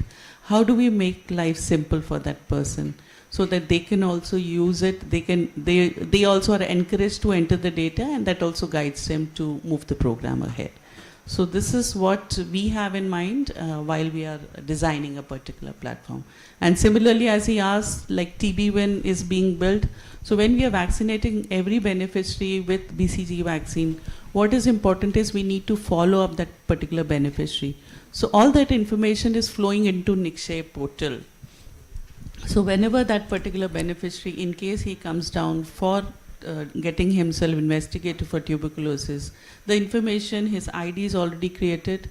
The information that that person has had a BCG vaccine would also help us to know the efficacy of the vaccine and also understand that if he's been diagnosed with TB or not. So that's a simple, I wanted to keep it simple so that you could understand how we are going about it. Yeah. Thank you so much, ma'am. So now that we have the confidence from the national manager regarding the design and the data security part, now I would like to come to the state manager, Dr. Talukder sir. So you as a state manager, like there are like so many portals, there are so many tools, but you as a state manager, how do you leverage so many tools and how do you implement them at the ground level? Because you are the actual implementer at the state level. And then you have to have at the district and then below, as sir has mentioned, district and then below district. So how do you implement such tools? Or what are like your strategy for that? Thank you so much. Before going to the strategy that we adopt, I would just like to have give you a brief perspective about whatever Dr. Haldar has said and Meena ma'am has said. Well, it was never a name-based, whatever we were doing, whatever records we were, generating for the immunization, or for that matter, for any other, information which was required for, leading any health program. It was never name-based, and it all started with, COVID. And it was during the pandemic that the circumstances were different. And when COVID vaccination was started, and we had the CoWIN platform, from the state's perspective, I'll give you two scenarios. I'll keep it simple, that's like Meena ma'am has said. I, as the state manager, as Director Health Service Family Welfare, I was looking after COVID vaccination, and I was also looking after routine immunization, the UIP. And when the COVID vaccination sessions were being held, as a director, I could, see whatever was happening in the district, number of sessions that were being held in the districts on a given day, the number of doses that were being given to the beneficiaries, age-wise, category-wise, vaccine-wise. Sitting at my headquarters, I could have all the information at my fingertip. And at the end of the day, I had the complete picture of whatever vaccines has been given and which are the districts which are lacking, which are the areas in which we need to put in more resources. So it is in that scenario that similarly when we were doing RI sessions, we were struggling to get information. If on a given Monday or a Tuesday we were having COVID vaccination sessions, on a Wednesday we are having an RI session, the difference was stark. During a COVID vaccination session, I had all the information, just like maybe the other states also had all the information, but for RI sessions, we didn't have the information. And then we were getting the information from the ministry that a model, a portal similar in the lines of CoWIN was being developed. And we were all looking forward to it. And then when UWIN was introduced, it was so that they readily come forward and use this UWIN app on their own. And they have to, they have to really, understand that this UWIN users is not an additional burden on them, but it is something which, at the end of the day, is adding value to their services from the beneficiaries' perspective as well as the service providers' perspective. So there were certain things that we were struggling with, when any app or any digital model is being formulated at the center, at the ministry, and then it is, sent to the state. Because it falls upon us to, find out, or rather, implement it at the grassroots level, and point out the challenges and the areas which needs improvement. And that is where, we as state, we, give inputs to the ministry. And as for the implementation of UN, there were issues which probably, a few of you may be aware, which we were pointing out we are giving real-time information to the ministry that these are the areas which needs some modification, some reworking, which will make it more simpler for the end user, so that it gives them more convenience, more confidence to use it, and get the desired result. So it is work in progress, if I could put it that way. It is work in progress, and now that more or less we have stabilized the UN portal in the public hospitals, in the government, health institutions. Now it's time to escalate it, or rather we have to take it to the private hospitals as well, because the private hospitals has one cohort of immunized children which is not always being counted in our records. And we are, in fact, piloting the implementation of UN in the private hospitals in our state, and we have been, sharing inputs with the ministry, and based on that, probably, in the months to come, we'll have a unified, portal in a unified app in which we'll have data and information flowing in from both the public hospitals, the public health institutions, facilities, and as well as the private health facilities. Thank you, sir. Thank you for that detailed, the implementation part. Of course, I mean, it was from the UN perspective, but for any digital health portal, and that too at the state level. So taking cue from ma'am's response, where she has mentioned about like multiple portals for the healthcare workers. So and that's the same story across the country. So, sir, how do you? I mean, you have already answered one part that you make them realize the value of this portal. But other than that, how do we make sure that we get the real time data, or say the real time information from the field, especially in the scenario where we have like many portals for the frontline workers to do the data entry. So how do you like manage that, or how do you assure that? Well, we have got diverse geographies in our state. We have got hill districts, we have got riverine areas, we have got plain areas, we have got rural areas, semi-urban areas, urban areas, and yes, as pointed out by you, it's, the connectivity issues are always there, and largely since all the digital platforms, all the digital portals are dependent on the connectivity, on the network. So there are instances when for example, if I can cite, there are districts in our state in which if a vaccination team travels to a certain place for a session, to reach that place, it will take them at least 3 days, and to come back from that place, it will take 3 days. So it's almost a week. But COWIN, the UN, gives us the ability to record our sessions, to record the immunization records for 24 hours. We open a session, by 24 hours, we have to update the real-time data. But it has also an option of in which we can update the data in the portal, which will not be shown as the session record, but it will serve the purpose of recording immunization, antigen immunization for a baby or for a pregnant woman, and it will reflect in her immunization record or his immunization record.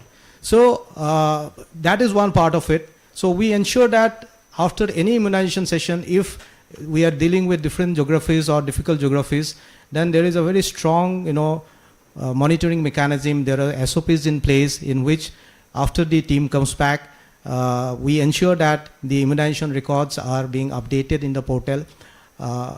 If not within the limited time frame of 24 hours, but even after that. But we ensure that each and every immunization record is updated.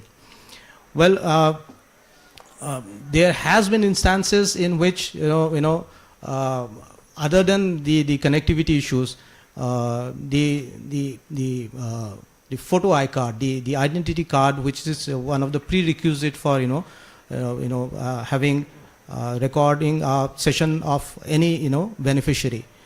Well, that is also a reality that there are citizens in which who wouldn't have the purposeful ID card, which will enable them to have their immunization record updated. That is one area which we are providing that input to the ministry, that maybe without the mandated identity card, if we can have the immunization recorded. So network issues, the real-time updation, those are challenges, but as I said, work in progress. As when we we face those challenges, face those issues with a specific set of procedures, with a very strong mechanism of monitoring, supervision, sets of people who are mandated to do specific jobs. We ensure that every record which is done is generated at this session. When they come back to the block or when they come back to the district, it is being recorded in the portal. Thank you, sir. You've actually already answered my third question regarding the monitoring. So just to add, the need for the capacity building and the frequent need of capacity building for these healthcare workers. So do you see that, is that necessary, or say how frequently the need for this capacity building for the frontline workers do you see? I'm so glad that you've asked me that. As of yesterday, we have got 35 districts in our state, and as of yesterday, we had 17 districts in the state headquarters, 80 master trainers. These master trainers, they are already there in the districts. They do the cascaded training, and we had called them for a refresher and a reorientation training. Today, as when we speak, we have got another 18 districts, about 80 master trainers. So total from yesterday, from today, we have got around 160 master trainers who are being trained. So this is something which we do it on a regular basis. By the first week of May, what we are looking at again giving our reorientation, our refresher training to around 10,000 vaccinators across the state. So this is a task that we take upon ourselves, and this is a necessary task, because we have felt that the amount of confidence, the amount of the way the ANMs operate, the vaccinators operate, their capacity is not the same. It's not uniform. There are some who are very techno savvy. They are mobile savvy. They can do it, and there are some whom we have to push them or rather carry them with us. We have, in fact, other than the training and the capacity building, we have got another mechanism which we have picked up from the COVID days, which is the buddy model.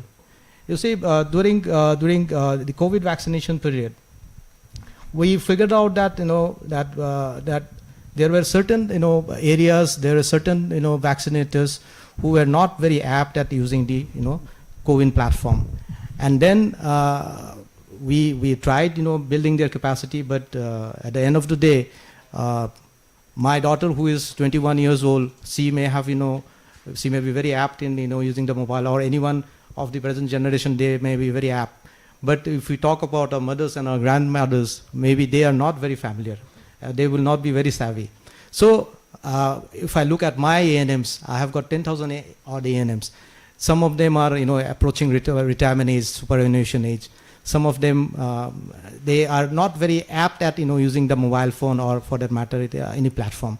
So we recognized, we sort of we discovered them, we identified them, and then drawing from the experience that we gathered during the COVID days, we give them a buddy. We give them a buddy.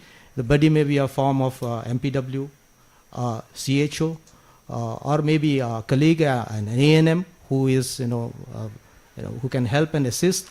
and that way we are trying to, build confidence in that ANM or in that ANM who is not very apt at using the mobile phone or for that matter the app. But at the same time, we are sort of pairing them, and we are ensuring that the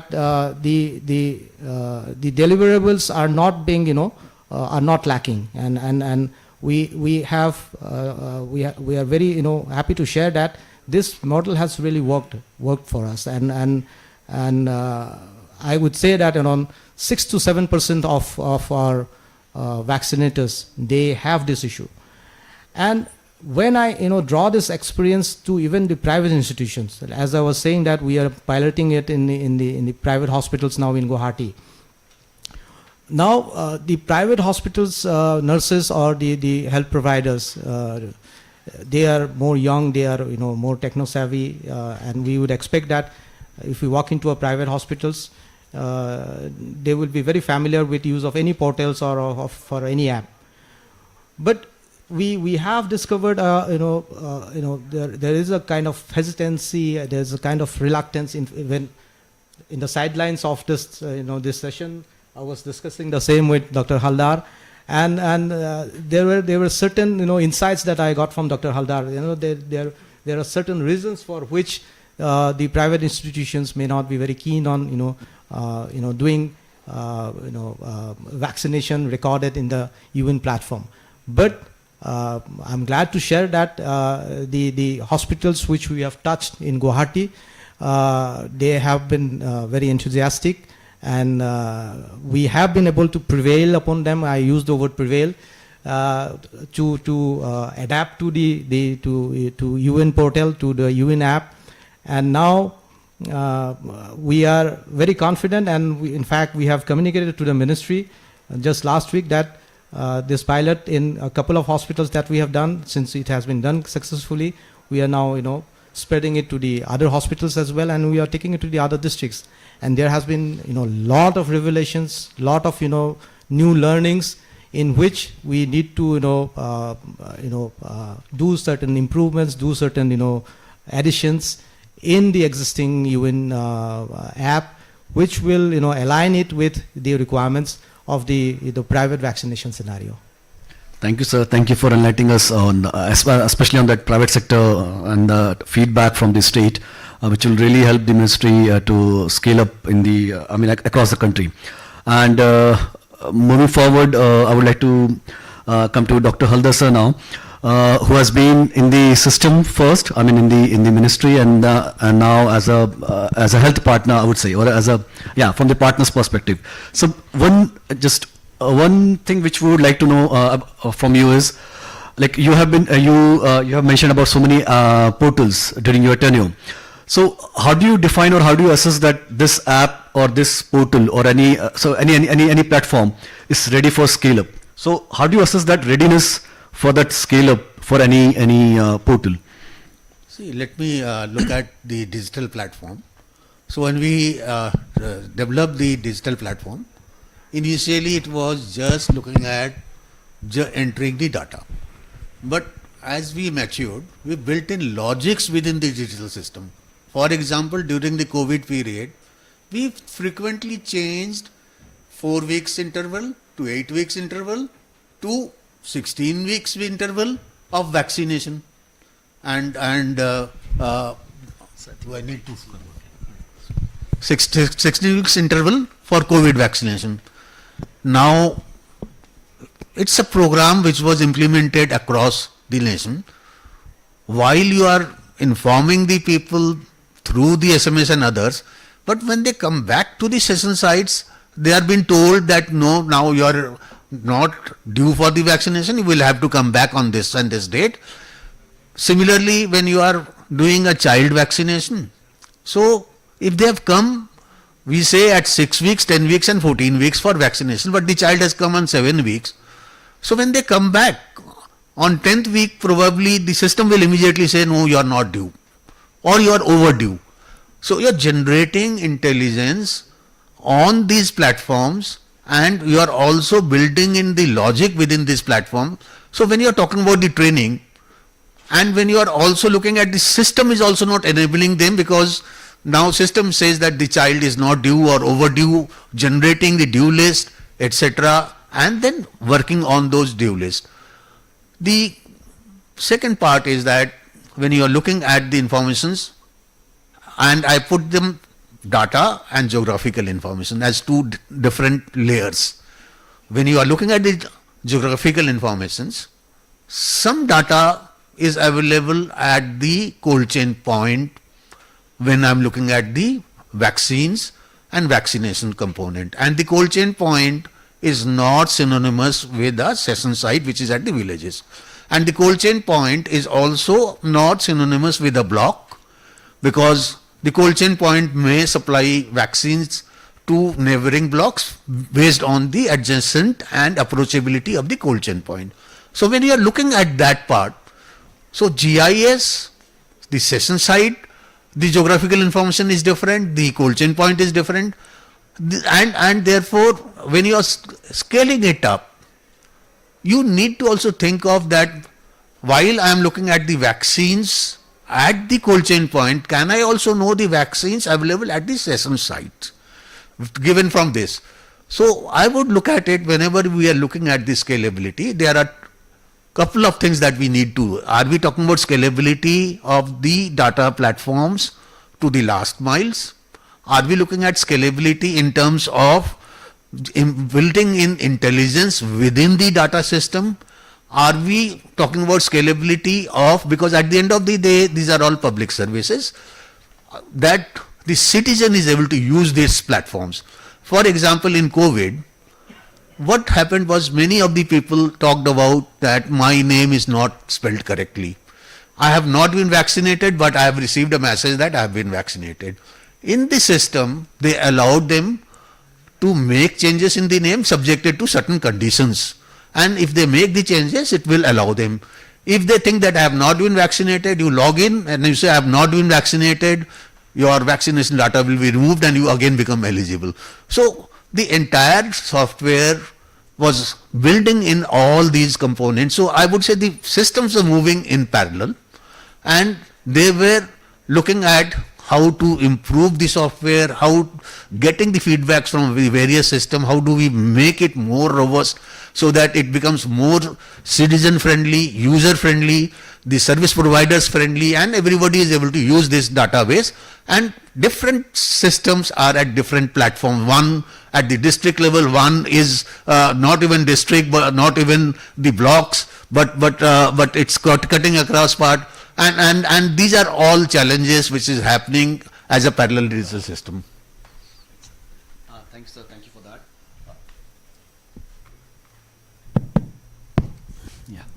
So again, from the partner's perspective, or maybe from the donor's perspective, I would say, what are like challenges? I won't say the challenges. Challenges, I think we can come up later from all the three panelists.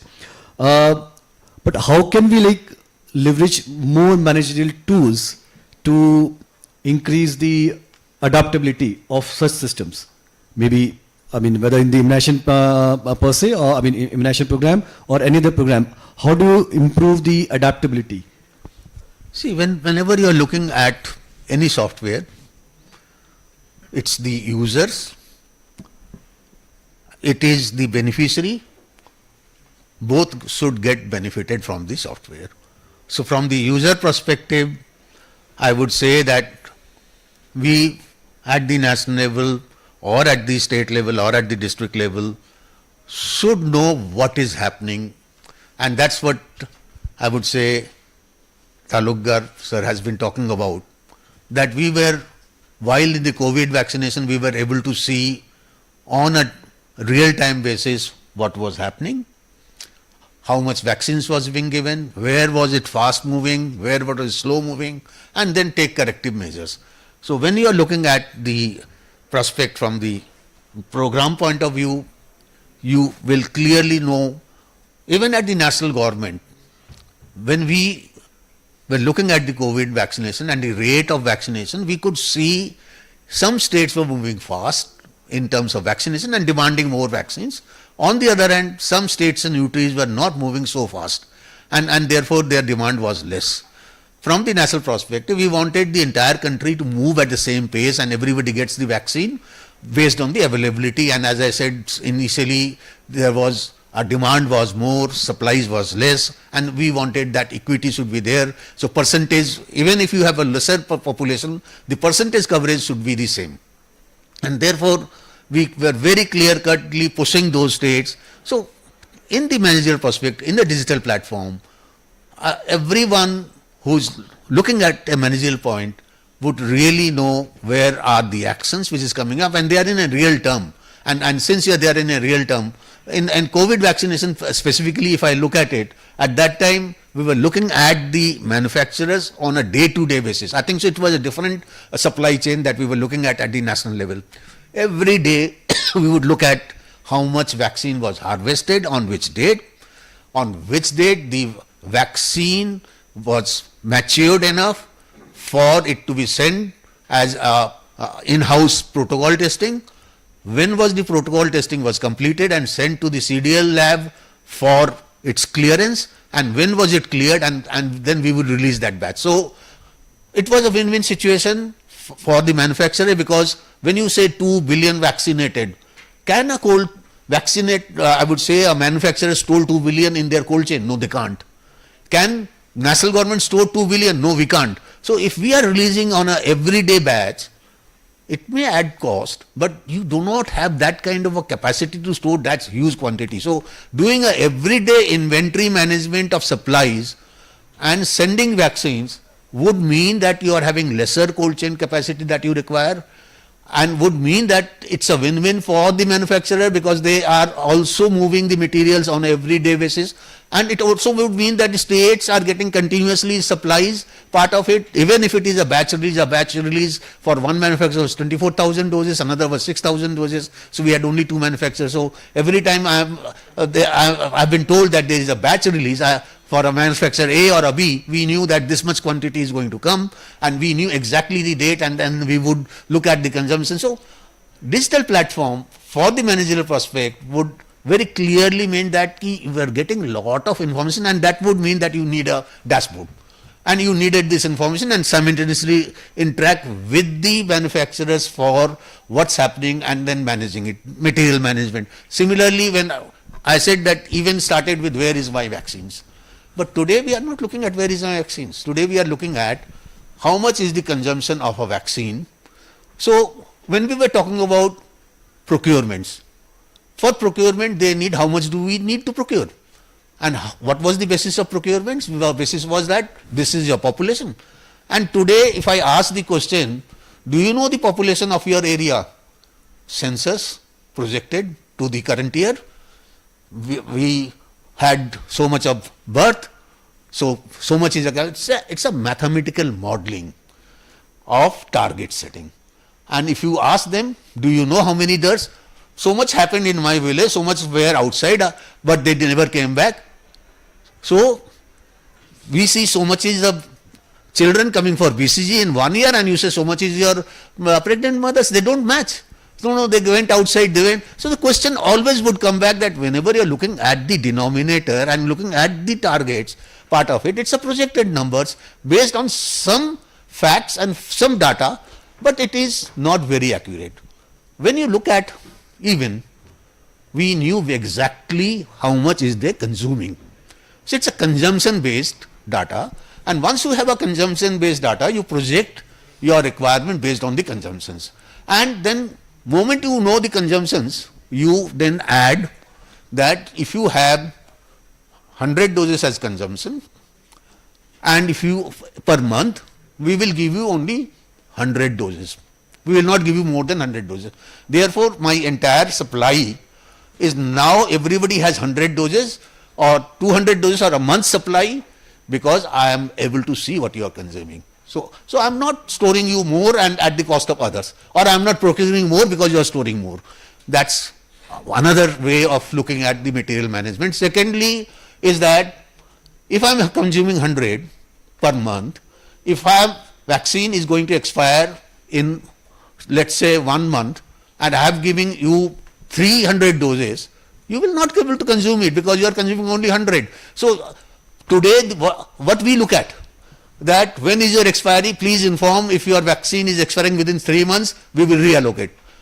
I immediately know now that it's a consumption based, and if it is a consumption based, whether I will be able to consume it within the shelf life or I am not able to. So moment I supply, I get an alert that no, you cannot supply because their consumption rate is not that much. So not only I am linking it up with the consumption, with the procurements, I am also linking up consumption with the expiry, and I am linking up with the stockage of this. So it's management now. So when I said we were looking at where is the supply, today we are looking at the management. So all these softwares that we were looking at was actually slowly and slowly getting into the managerial components, and the managers were able to do a better management because of these digital platform, and which were coming in a real time.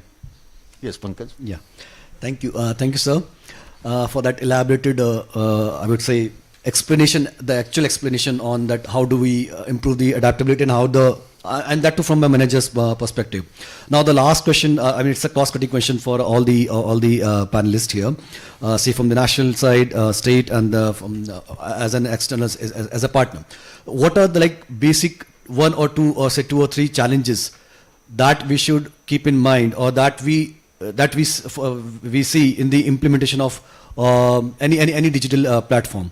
What you must have seen during the implementation, or that what you foresee in the implementation of these digital health platforms, ma'am?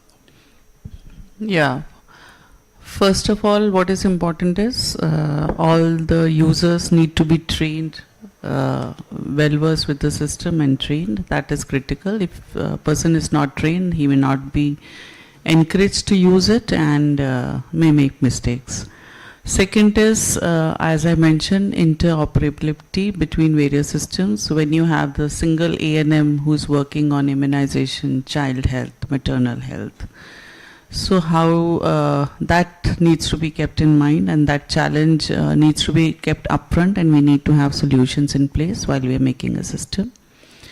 Third is connectivity, and connectivity at the last mile, as Dr. Kamaljeet also mentioned, that connectivity could be an issue at the bottom. Fourthly, we could say that the behavior. We need to ensure that the systems are used by the people, especially for supply chain. We have a system in place, but still people continue to use registers and do not make entries onto the system, and we do not get a real view of actually what the stock position is on ground. So that is critical. And then for the managers, it is that everybody should be using the data. The information is getting generated, the data is getting generated, but I need to use it for my program. So these are a few things that we see that needs to be strengthened within the programs, and I think the future is quite bright with so many digital systems coming in, and we are getting into the habit of using these systems not only in healthcare but also in other places like booking our tickets and everything. So I think, and especially with the younger generation who are more tech savvy and who are more into using these systems, I think as and when we start making our systems speaking to each other and simple, it'll be usable and people will have confidence in the system. That's all. Thank you. Thank you, ma'am. Dr. Taluga, sir. Well, at the cost of repetition, I would say that we can have two perspectives, one from the service provider's point of view and one from the beneficiary's point of view. What value is being associated with the use of the digital platform? All of us will remember that when we had the COWIN certificate, the COWIN certificate was a COVID vaccination certificate was required for a lot of services. There was a time when you had to have a COVID vaccination certificate to board a flight, to get into an airport, to do several sort of things. And from the service provider's point of view, there was a zeal, there was a mission that we had to get the people vaccinated within a limited period of time. And that zeal, that mission, that enthusiasm drove the service providers to get the people vaccinated through the digital platform.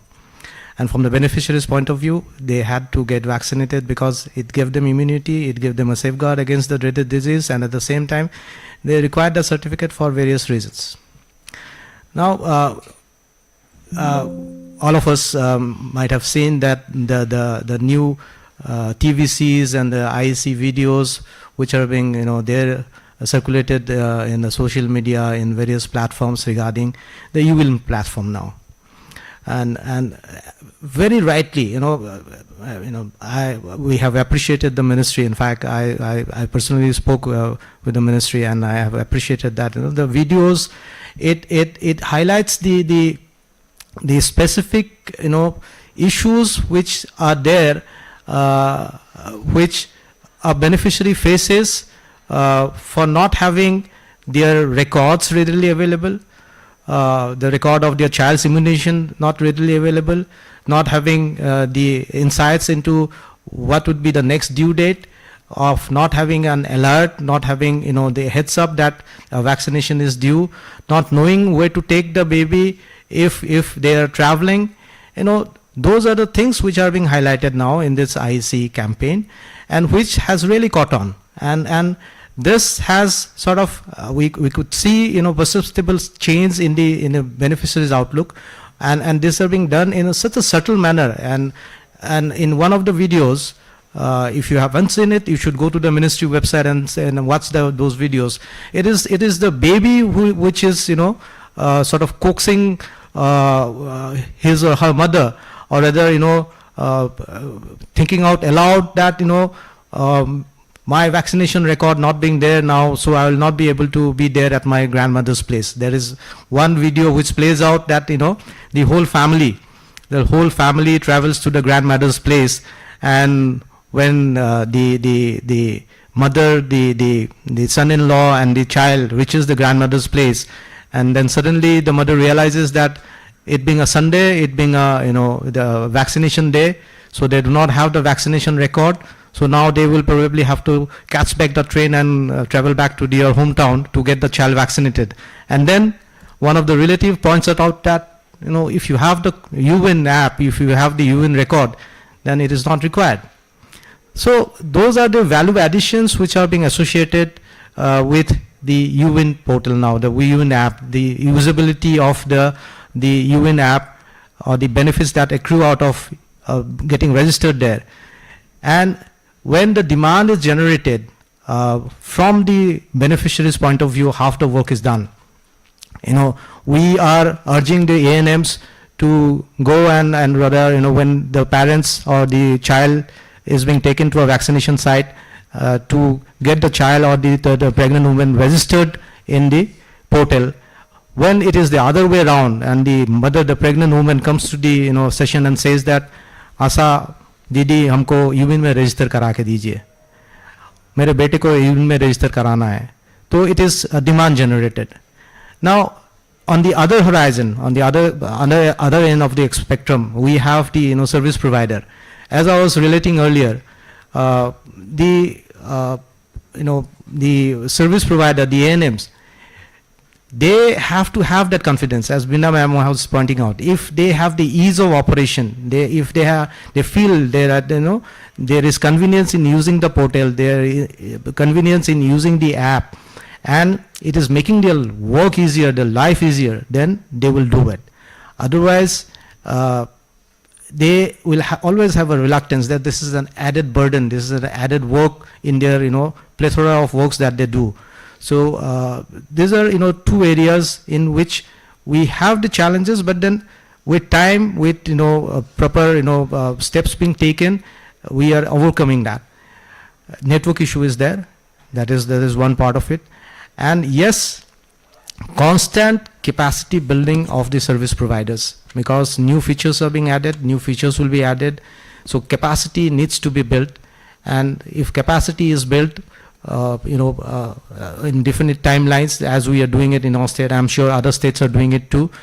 If it is a one-stop approach that we build the capacity, we give them training and leave them that this is what we are going to do and you have to handle it for yourself, that is not going to work. So as in every sphere of work, whenever a new innovation, a new system is being introduced, there are challenges, but it is how we look at it. If we look at it from a point of view of it being a challenge, then of course we'll always be working towards it and we'll be discouraged on using it. But if we look at it from a point of view that this is an opportunity, this is something which will make our life easier, make our work easier, and it will be a value-added services to all concerned, the challenges can be overcome. And as I said, work is in progress, and all of us, in fact, UWIN and all the digital platforms with the umbrella of ABDM is going to touch everyone's life, whoever is sitting inside the room, and we'll all get the benefit out of it. Thank you. Thank you, sir. Last, sir, Dr. Please. Yeah. So I will not repeat what both the panelists has talked about, but what is important is that we have multiple digital platforms. One is looking at where are my supplies, how much is the supplies, what is the consumption. Another is looking at who are getting vaccinated. Third one is we do concurrent monitoring of a community, looking at how much people have been vaccinated, who are been left out. We also look at where are reluctance in the community in a digital platform. We need to integrate all these information as a triangulated information, so that now we know that this is a population, this is my vaccine consumption, this is the concurrent monitoring says the coverage data. And once we do that part, and probably in future tense looking at putting them into the AI and generating the AI, this is where I would look at is the next step. So while we are looking at all these digital platforms to mature itself as a standalone, but we need to integrate them finally and then generating the information so that we are able to do a more better management. So that. Thank you, sir. Thank you so much. So now that we have, we have heard the panelist, we do have 10 minutes for the audience. We can take up one or two questions, and yeah, okay. So please, okay. So I am seeing so many hands. Let's see. So the lady first, ma'am, if you can introduce yourself and where do you work, and then we can have your question. Okay, so my name is Emma. My name is Emma Adimadu. I'm coming from Ghana. I'm a digital health researcher, and I also work with the policy environment. But for me, I've worked in the hospital for a very long time, longer than being at the policy environment. So today I'm going to speak for the healthcare workers. India has been a hub for most of us. We are learning from you, and it's global. Everybody knows you've really advanced in digital health. But in all these discussions that we have about digital health, I'm just wondering, have we ever sat down to really look at what the health workers are going through? In Ghana, we are having mass migration, and I know India is also having that. Health workers are fatigued. There's so much to do. Back in the hospital, you have a folder system. You have so many books to enter. Digital health came, and we felt that it was going to make our work easier. Now it comes, and there's so much portals to enter, and the story still continues. And now I've come here, and I'm hearing that India, that is so advanced, is also having a lot of digital platforms for health workers to enter their information. And so my question is this: have we thought about listening to the health workers for once in all these interventions too? Can we lessen our burden a bit and make our work easier? Because the easier the digital intervention is, the easier we would also want to use it, and the easier our work would also be, and we'll have positive patient outcomes. And so I think there's something we have to think about in these DHIs. Please help us. The work is tedious. Thank you. Yeah. Thank you. I think the part of your question was already, I think, answered by ma'am. Let's take up all the questions together. Good evening, everyone. So my name is Hamid. I am from Rajasthan. So my question is that now we are developing these digital tool from the ministry, and there are some digital tool at the state level also for tracking the same thing. So what will be the future for those digital tools which state has developed? Like for example, if we take the example of Rajasthan, they have this PCTS portal for tracking the immunization and also for the maternal health. And now we have launched this UWIN application. So the current situation on the field is that A&M and ASHA have to use this PCTS application, and they also have to enter the data in the UIN application. And unfortunately, after all these digitalization, still they have to enter the same data in register also. So what will be the future of this situation, and how we are going to resolve this? Thank you. Another question, and then I think ma'am was the... Okay. We just have 7 more minutes. Hi, I am Dr. Mangala Gomare from Mumbai. One speaker said that work is in progress. Yes, we are hearing this from so many years together, and so many portals are coming on top of it. Staff is already overburdened, and then most of the time what is happening, they are busy with upgrading and uploading the data into the portal than giving the service to the community. This is the main problem what we are facing right nowadays. Another thing is that interoperability or the portals talking to each other, that is not at all happening. And then again, for frontline workers, they have to enter different entry, separate entry into all the portals. These are the very big issues right now front workers are facing. So I would like to hear from you. I think let's first answer these 3 questions. Sir, you would like to?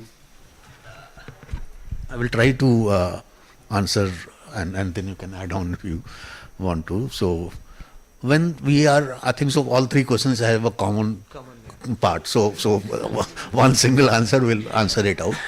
So very, very clearly, if we are moving from the manual system to digital system, there has to be a point where we say that stop manual and get into digital, because it's the same data which you were manually recording it, now you are recording it on a digital platform.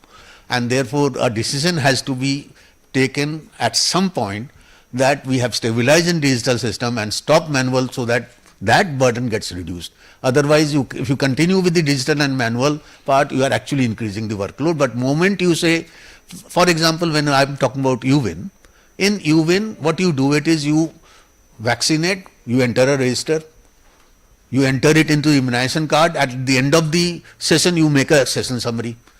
Moment you do an UWIN, you are not doing a register entry, you are not doing a session summary at the end, and you are directly entering it. And if the child comes back for the second time, you are not even entering the name. You are simply pulling up the data and entering it. It actually reduces the load. So very clearly, when you introduce a digital platform, there will be a background, I would say, data.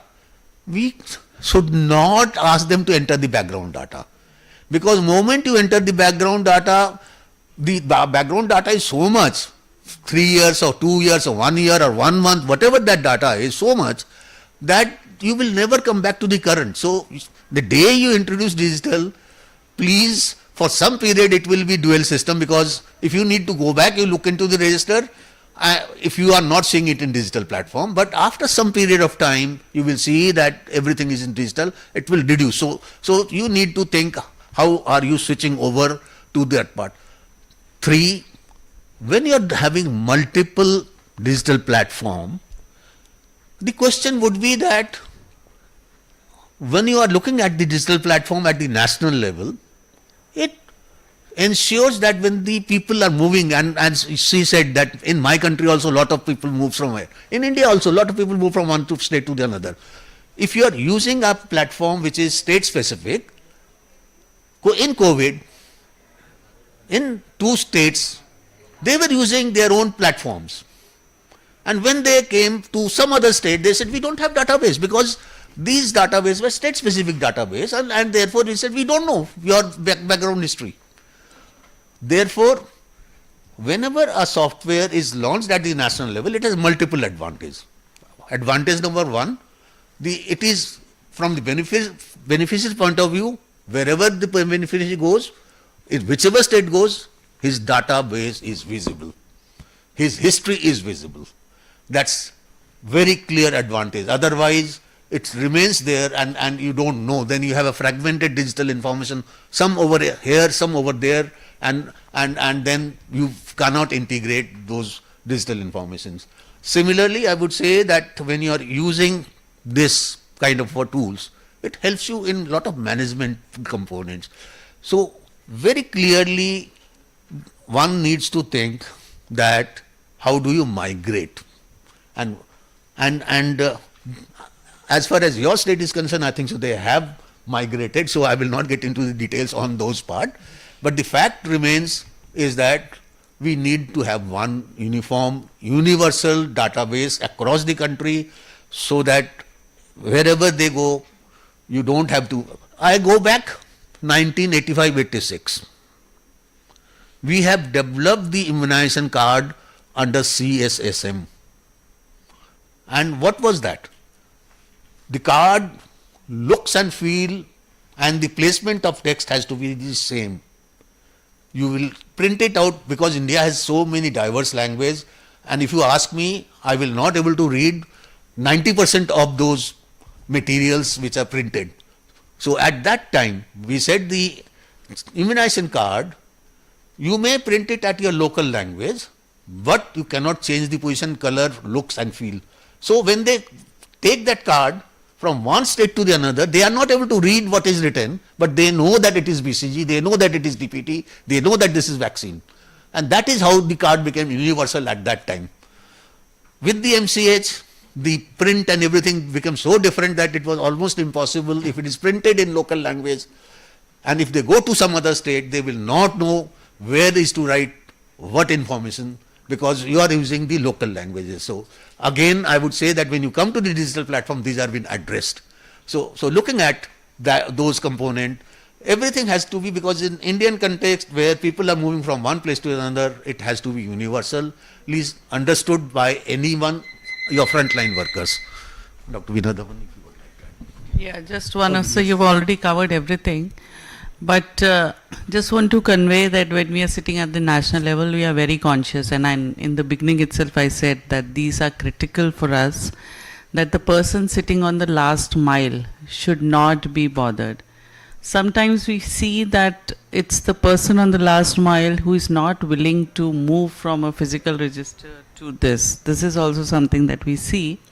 But Dr. Haldar has already covered that the importance of integrating all these platforms. We have now standards set so that these platforms can be integrated. I'll just share a small story with you that's very interesting. And I remember when we had to launch the UN platform. So before it was to be launched, I had to go and make a presentation before the PMO.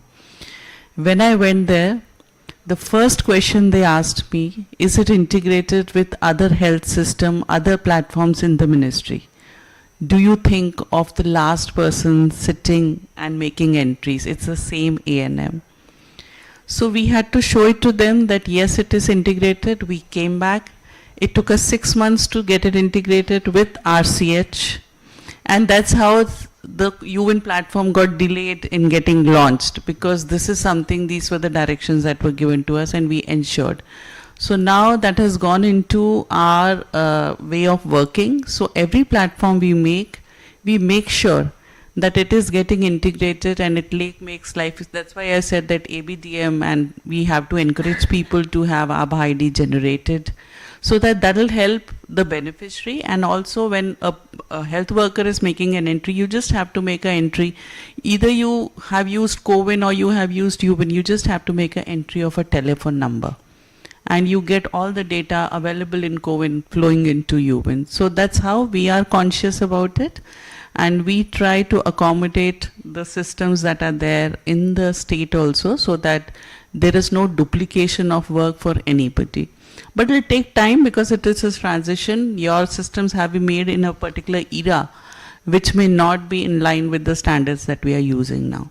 So it will take time. I think within 2 or 3 years, things will obviously get streamlined. Yeah. Thank you so much, all the esteemed panelists.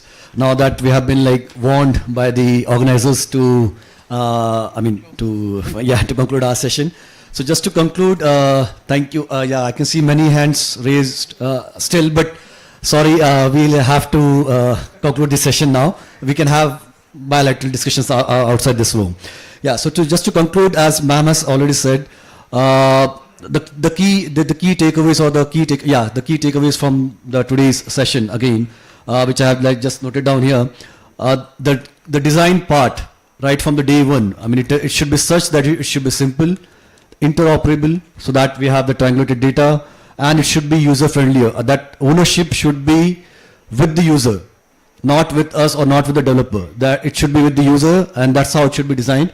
Then the importance of capacity building and the feedback mechanisms. So just to answer your question again, ma'am, yes, the government does take the feedback from the healthcare workers from the last mile, and that's the key, and that's how the capacity is being built on a regular basis. The importance of refresher trainings, and then the last one is about the robust SOPs, following the standards, which ma'am has also already mentioned. The digital, there are like so many acts now as India is growing, and now we have moving into that field. So we have so many stringent rules and regulations. So all those need to be kept in mind while designing any such portal.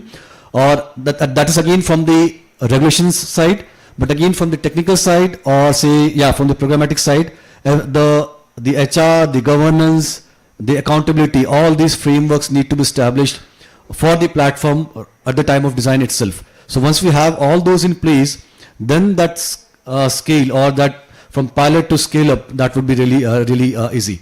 So with those, I think we can, if with the permission of the chair, we can conclude this session. Yeah. Thank you. It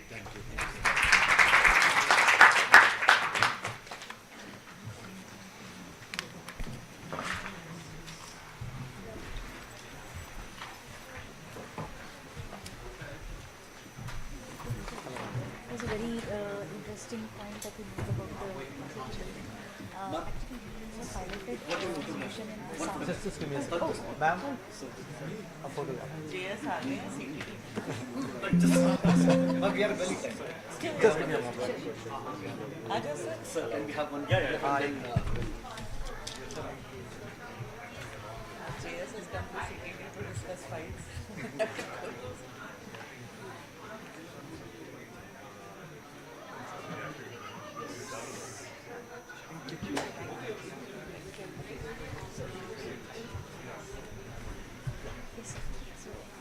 We've already piloted a solution in Assam, in Digugad Medical College. We piloted it in DME. We want to pilot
Good afternoon, everyone. Since now we have time, we will start the panel discussion very soon. Thank you so much for coming in this late afternoon and choosing this session as our last session for day one. Really appreciate all the people coming into the room. So the session title here is Strengthening Global Health Security, Pandemic Preparedness Through One Health. If you just think of it, in the past few decades, WHO declared a total of 6 public health emergencies of international concern. And of 5 of these had animal origin. Just thinking about that, we can think how important One Health is in pandemic health. And today we have a lot of distinguished panelists and presenters from all different stakeholders, like development partners, from the government, private sector. So I'm really looking forward to the fruitful discussions here. So without further ado, I would like to invite Dr. Dinesh Arora, Principal Health Specialist from the Asian Development Bank, to give us some opening remarks. Over to you, Dr. Dinesh. Thank you so much, and good to see so many people around still at 5 o'clock in the evening. We had started at around 9 o'clock. But please don't forget that the inaugural session is at 6:30 today, and we have a lot of dignitaries coming. So I'm a little worried about the inaugural session. Sorry, but I think this is the last session, and to keep everyone awake, I'll be a little provocative. Have we moved from One Health being a theoretical construct to something meaningful? Let's be very honest. I just heard Gitanjali saying that, we lost the human health, didn't get the first award from the India, and animal health got. Sorry, I spelled your name wrong. But animal health got, right? But I still do not believe that we are collaborating together from human health and animal health in our pandemic fund project. When our budgets are different for human and animal husbandry, I don't see any interaction happening. I'm told, and I'm from India, I have worked in Government of India, I'm told there is an Institute of One Health in India in Nagpur. I have never seen that. I have never seen what it's doing right now. We are implementing pandemic fund. Priya is sitting here. I don't want to open all the beans, but we have never coordinated about One Health thing. Dr. Rathik, I will be glad to learn if you have gone to that institute and see what's happening in National Institute of One Health in Nagpur. He says no. Now, this is an issue here. One Health has been a lip service. We have not moved beyond meaningful interaction, not even on, we have zoonotic wings in many of the health departments, but they have not coordinated with the animal health departments. I can bet for this, whether in the state or in the Government of India. And this is one issue where pandemic fund at least has done one thing right. It brought some of the implementing entities together. I would have never met you, Taka, from a human health, and you from the animal side, till the pandemic fund meeting happened. You are one of our IEs along with you. In fact, you are the lead IE for us because you are the technical partner on this. But I would have never met you without the pandemic fund. World Bank, WHO, we keep on talking because we are on the human side. WOAH, I've still not coordinated much in many of the countries. And I'm sure my colleagues who are here, especially Dialing, who leads a project in Sri Lanka, will also share his experience. So what is this all One Health about?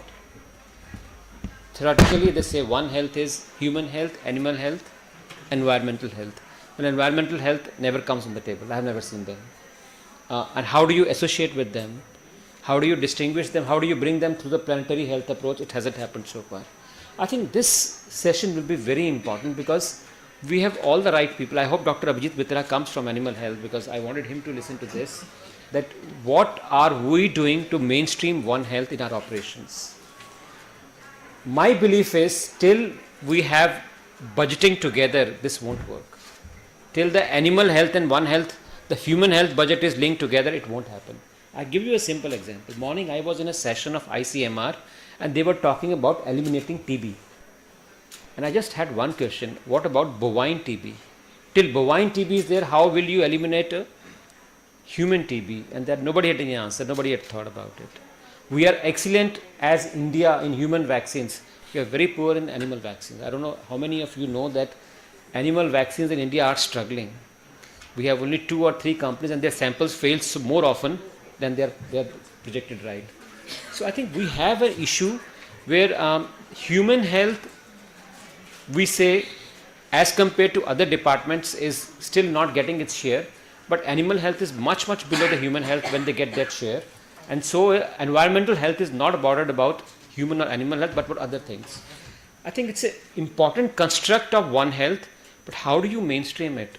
I still believe unless we have some coordination agencies which have their budgeting pooled together, this will still remain a theoretical construct. In India, we had a very good example of PSA's office coordinating One Health. But I have attended few meetings and it's mainly a lip service there. Every agency comes and says what are they doing. There's hardly any meaningful coordination. If we talk about One Health human workforce, but what does One Health human workforce mean? We have either doctors who don't speak to vets, vets don't speak to doctors, and that's the issue which is happening around.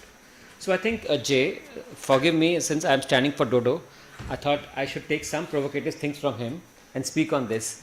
I think I will like each one of us to tell how do we meaningfully work on One Health, make it a functional aspect, and create that kind of synergies which can avoid next pandemics. I think you're spot on. 5 out of 6 pandemics have come from animal origin, but still we have not cracked how One Health needs to be done. So I look forward to this house for the guidance on how we can work together. Thank you.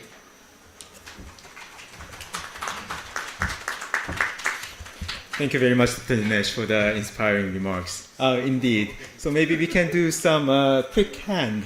So who is from the human health? Okay, a lot. From the animal health side? Okay, we have some few. How about environmental health? Okay, we have environmental health people here. So Dinesh, we have all the stakeholders. Yes, there are different numbers, but I think that will be even after we have all the discussions. So first of all, I would like to introduce Dr. Lesa Thompson. She's from the World Organization for Animal Health. She's a regional representative for Asia and the Pacific. Thank you very much for being with us, Dr. Thompson. The floor is yours for the keynote address.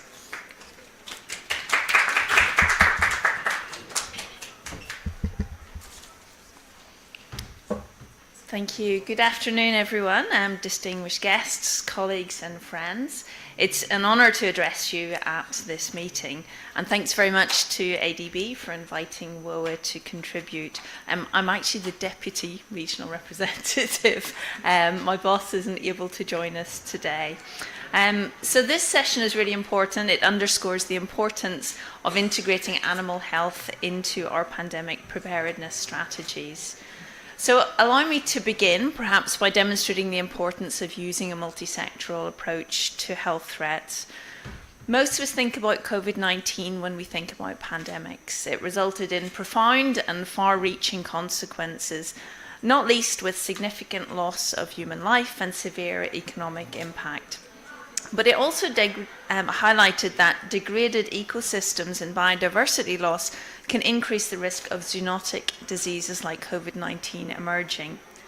Further, the pandemic had significant impacts on antimicrobial resistance, or AMR. There was a surge in antibiotic use, reports of increased resistant hospital-onset infections, and disrupted routine healthcare services. And AMR is often referred to as a silent pandemic. So we ended up with a One Health double whammy, a pathogen that spread between animals and people, together with an increase in AMR. Truly challenges where different disciplines and sectors need to work together. The World Organization for Animal Health, or WOA, is an intergovernmental organization working across borders to improve the health of animals. So let's look a little bit at animal health. Over 40% of the global chicken population is found in Asia. And livestock plays a crucial role in Asia's economy, food security, and rural livelihoods. Asia also has rich biodiversity, with over 16,000 wildlife species listed as endangered, critically endangered, or vulnerable, including many species of bird.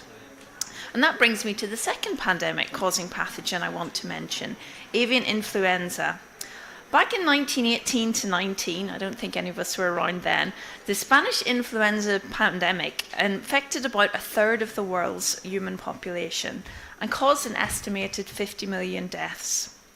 Influenza viruses, particularly types H5 and H7, are of significant concern due to their ability to cause not only severe disease in poultry and occasional transmission to humans. In recent years, there have been numerous outbreaks of highly pathogenic avian influenza, or HPAI, in poultry around the world. In January this year alone, around 14.9 million poultry birds died or were culled due to HPAI. And migratory wild birds, especially waterfowl, play a crucial role in the spread of avian influenza viruses across large geographical areas. HPAI could also cause high mortality rates among wild birds, including endangered species. There's also been an increase in H5N1 avian influenza cases in various mammalian species, raising concerns that the virus may become better adapted to mammals, which could increase the risk of the virus spilling over to humans. And we have seen influenza cases in humans. So WOA emphasises the importance of enhanced disease surveillance and reporting in animals, with sharing of information, such as the genetic sequences of avian influenza viruses, between animal and human health sectors, so we can monitor and respond to potential pandemic threats. One Health is an integrated approach that recognises the interconnectedness of human, animal, and environmental health. It is essential for addressing complex health challenges, including pandemics. We have seen that 75% of emerging pathogens originate in animals, yet less than 5% of pandemic preparedness funds target animal health. And this gap must be bridged to effectively prevent future pandemics. So WOA is working to improve the health of animals, and therefore our own future. I want to mention 3 key solutions today: governance, investment, and leadership. Firstly, stronger One Health governance. So effective One Health governance requires robust legal frameworks, shared budgets, and accountability mechanisms. Institutionalizing and formalizing One Health governance structures is crucial for sustainable functioning. This includes joint task forces, shared surveillance budgets, and formalized structures that facilitate multi-sectoral coordination. The quadripartite partnership for One Health includes FAO, UNEP, WHO, and WOA. At the regional level, we have a coordination group for Asia and the Pacific, with technical working groups which focus on various issues such as emerging diseases, AMR, and One Health governance. I'll give you an example of a national level system which illustrates good One Health governance, and that's in Bhutan. There they have a One Health core group, which is a central coordinating body for One Health activities, a national One Health technical committee to provide technical support and guidance. There's a permanent secretariat, subnational One Health committees to facilitate local level implementation, and finally, ministry or departmental level One Health coordination units to ensure integration at various levels. Bhutan developed a One Health strategic plan which outlines systems and priorities and features coordination, collaboration, and communication between sectors. The country allocates a dedicated 1% of the budget from the Ministry of Health and the Ministry of Agriculture for the One Health Secretariat, and ministries provide dedicated budgets for priority actions. Other national examples include Singapore, which has a central body, the One Health Coordinating Committee, and similarly in Thailand, there is a One Health Coordination Unit. So we recommend countries to adopt concrete governance mechanisms in this way to break silos between sectors. Establishing joint human-animal health task forces facilitates collaboration between those sectors, and the environmental sector should also be brought to the table routinely. Allocating shared budgets for surveillance activities ensures comprehensive monitoring and data sharing. and creating formalised structures, for example through MOUs that include academia, NGOs, private sectors and community representatives, ensures inclusive multi-sectoral coordination. Examples of diverse and effective governance mechanisms demonstrate the importance of multi-sectoral collaboration and institutionalisation for successful One Health initiatives. Features include institutionalising the One Health governance for sustainable functioning, having formal governance structures to facilitate sustainable funding, having a dedicated One Health Secretariat which serves as a contact point for donors and funders, having inclusive multi-sectoral coordination to ensure representation from different stakeholders, and finally to have a multi-level and multi-agency coordination at both central and subnational levels. The second key point is high impact investments. With limited funding, multilateral banks must prioritise interventions with the highest return on investment for pandemic prevention. Investing in frontline veterinary health workers and community surveillance is vital. Collaborative surveillance ensures that veterinary data informs public health decisions, enhancing early detection and response capabilities. Implementing climate-smart early warning systems such as the WPROVNA project on vector-borne diseases can significantly enhance our preparedness, mitigating the impact of climate change on animal and human health. And establishing regional vaccine banks for priority zoonotic diseases, such as the rabies vaccine bank, can maximise the return on investment in pandemic prevention. The quadripartite One Health Joint Plan of Action offers a roadmap for addressing the root causes of health threats while advancing sustainable development. The quadripartite has recently prepared an advocacy document which calls for targeted One Health investment to prevent and control health risks, the quadripartite joint offer. Further, to incentivise collaboration, we propose tying international funding to joint One Health key performance indicators, such as the percentage of zoonotic outbreaks detected in animals before human spillover, and timeliness of cross-sectoral data sharing. The third key is leadership. Asia had made significant progress in health emergency prevention through context-specific models. I've even heard at the meeting today many new examples of best practices, and we can look to these champions whose efforts can inspire global action and demonstrate the importance of tailored approaches to One Health governance. The returns on investment in One Health are clear. Preventative investment reduces emergency costs, improves preparedness, and delivers broader co-benefits. Yet vast needs remain, particularly in terms of upstream prevention for low and middle income countries, where gaps in governance, financing, and capacity development persist, hindering the effective implementation of One Health initiatives. In conclusion, bridging gaps in animal biosecurity through One Health solutions is essential for pandemic preparedness. By strengthening governance mechanisms, prioritising high-impact investments, and leveraging Asia's leadership, we can unlock the full potential of One Health to prevent future pandemics. Investing in One Health is not just a financial commitment, it's a pledge to protect the well-being of all by addressing the root causes of health threats in a sustainable, collaborative manner. Let us work together to create a safer, healthier world for all. Thank you.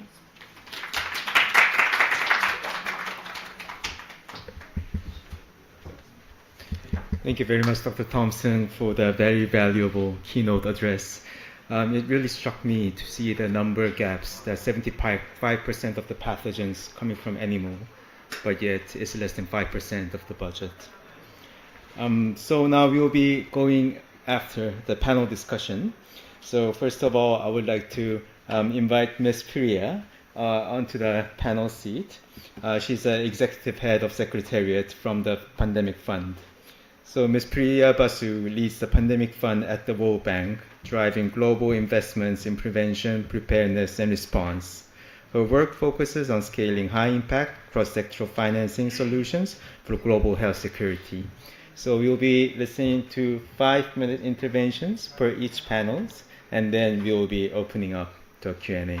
So the floor is yours, Ms. Priya.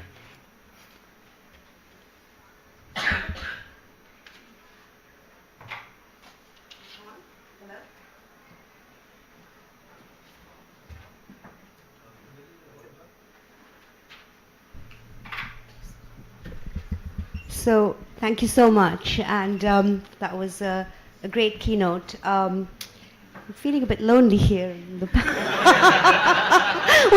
Why don't you invite the other panelists? So original logistics was to have one by one, but since Ms. Priya is lonely, please call up all the panelists. Mr. Takayuki Hagiwara, FAO representative from India. Dr. Rodrigo H. Offren is WHO representative to India. Mr. Darling Chen, health specialist at the Asian Development Bank. Ms. Vanshika Kant, investment operation associate from the AIIB. And Mr. Patipasu Sampo, managing director of Open Dream company. Please have a seat at the panel. Thank you. So now the floor is yours, Ms. Priya. Much better. Much better, and it's great to be part of such a wonderful panel. So we're here to talk about One Health, and there were some remarks right at the beginning about One Health being, a very theoretical concept and very hard to operationalize. I would really beg to differ with that, because I think we're seeing, a lot of action on the ground where the concept of One Health is really being put into practice. What does this really mean? At the Pandemic Fund, One Health is really central to everything that we do. At one level, we're able to pull together organizations with expertise in animal health and human health, bringing them together to work with governments to design ways to really kind of work on the prevention, detection, and diagnostics of zoonotic diseases. Through our programs, we are training, for example, veterinarians, animal health workers, as well as, of course, doctors and nurses and field epidemiologists and so on, but really getting human health workers together with animal health workers and sort of creating these task forces. And I think India is a great example as well, because through the project that's being financed by the Pandemic Fund along with the World Bank, Asian Development Bank, and FAO in India, One Health teams are being set up in several districts. So I do want to correct that point that this is really One Health in action, and hopefully we'll hear more about that from Dr. Abhijit Mitra when he comes. But also Bhutan is another example. We have a great project there. Again, it's a collaboration in that case between World Bank, between WHO, FAO, and UNICEF, I believe. But several examples. And what's happening here is that on top of kind of bringing these different partner organizations together, that each of these organizations brings their comparative strengths and knowledge to the project, we're also galvanizing collaboration across different ministries. So, ministries of health, finance, agriculture, animal husbandry, environment, working together for the first time. So from some examples, I mean, from Bhutan to Cambodia to Fiji to India to Indonesia to Mongolia to Nepal to the Philippines, Samoa, Sri Lanka, in all of these countries, this kind of collaboration is happening. So this is something that in some places one sort of thinks about One Health as some kind of a stratospheric concept, but it's really very, it's wonderful to see this approach really being operationalized through the pandemic funds work. And it's only thanks to partners such as the FAO and WHO, and of course the Asian Development Bank. The pandemic fund is hosted in the World Bank, so the World Bank is a key implementing entity. But bringing these partners together around approaches that once and for all recognize this nexus, and make sure that the next zoonotic outbreak can be quickly caught and then detected and contained through a fit-for-purpose workforce, through laboratories that are able to diagnose animal diseases as well as human diseases, and that can be connected through disease surveillance that is not only surveillance of humans but also livestock and wildlife. And much more work to be done, but I think we're making great progress. Thank you. Thank you very much, Ms. Priya. We really recognize the significant work of One Health work done in Pandemic Fund, and also for thank you for emphasizing the collaboration. Next, I would like to hand over the microphone to Mr. Takayuki Hagiwara. Mr. Takayuki Hagiwara represents the Food and Agriculture Organization of the United Nations in India. He brings deep expertise in agriculture and animal health systems with a strong focus on community engagement and One Health implementation. So the floor is yours. Thank you. Thank you. You can call me Taka, like Bangladesh currency Taka. So it's a long name, so Taka is easier. End of last year, we celebrated 20 years of the collaboration of USAID, where we had the project called the ECTAT, 20 years. And it started with the avian influenza and in Asia. Then we had a very long collaboration with the USAID. Unfortunately, as you know, that it's finished. Through the ECTAT project, FAO has been doing a lot of work on the avian influenza and the transboundary animal diseases, and also we recently started AMR work. And actually, I was in the headquarters for 17 years and worked in the department called the Investment Center, where we have the FAO has the collaboration with the World Bank. And more than, I think, 15 years ago or somewhere around that time, I don't give you a name, but I was asked to do the evaluation of the A project on the avian influenza done by the World Bank. And I gave the rating, unsatisfactory rating, because actually nothing was happened at the time, avian influenza. The money was not dispersed. I'm not the vet, so I was just going to ask the persons to evaluate the project. Then I met the minister, and then I expressed a concern that why you're not spending the money, what is going on? And his reply was, Mr. Taka, my country, every day, more than 100 people die from the car accident. From the avian influenza, we had only 5 cases, death cases. My priorities are different. I'm sorry, but we know that this is the reality that we face. So sometimes we think that this type of approach is really, really important. But sometimes the policymakers at the top, they have a very different priority. So that's one thing that I really like to highlight.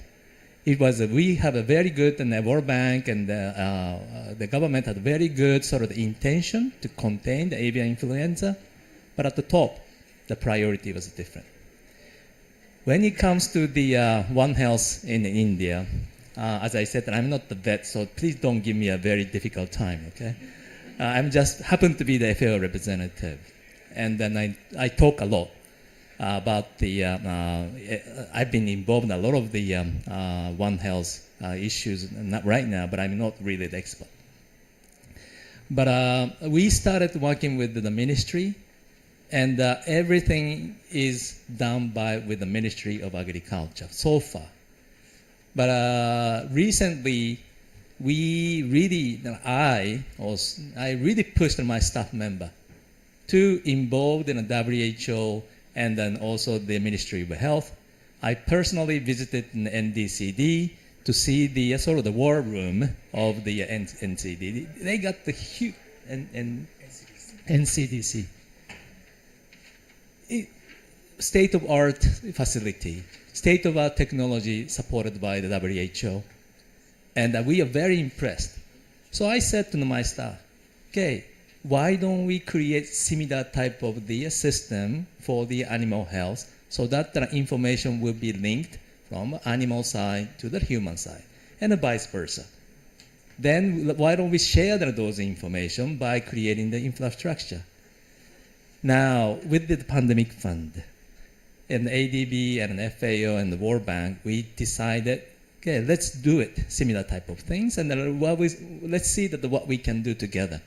So the work has started in India, but it may take time, but as I assure you that also the pandemic fund support, we will create something to work on the One Health. Actually, as you everybody know, is there anybody from UNEP here? No one. Is there anybody working on the wildlife? No, you. Okay. The wildlife side is very, very limited. And we still do not know the interaction of the viruses coming from the wildlife to the livestock. We know that the virus is coming from the wildlife. But at the same time, we don't know how sort of the interactions happens, and I don't think that we can contain the interaction from the wildlife to the livestock. But we may be able to sort of detect earlier and then contain the widespread. So this is what we can do, we believe. So because for that, we started discussing the community reporting system. And today, actually, in the morning, we had the meeting, and Ritu, right? Yeah, Ritu. She was also invited to be a part of the meeting, and we had the, quadripartite type of the arrangement, human health, livestock, and then animal health, the wildlife. Dr. Mitra came in. I'm just in time. Just in time. Wildlife and animals. Yeah. So made me surprised to see him because I thought that he was in the parliament. Just came out. Yes. Anyway, so we really have the very good and started collaborating those four actors, and then we will bring the more to the wildlife into the One Health activities, and then I see the momentum has created.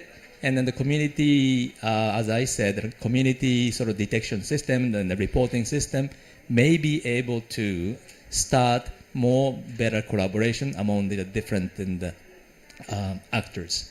Dr. Mitra can tell you more about, he's a real scientist and also the specialist on this field. So I stop here more or less, but come back to the one last item on the AMR.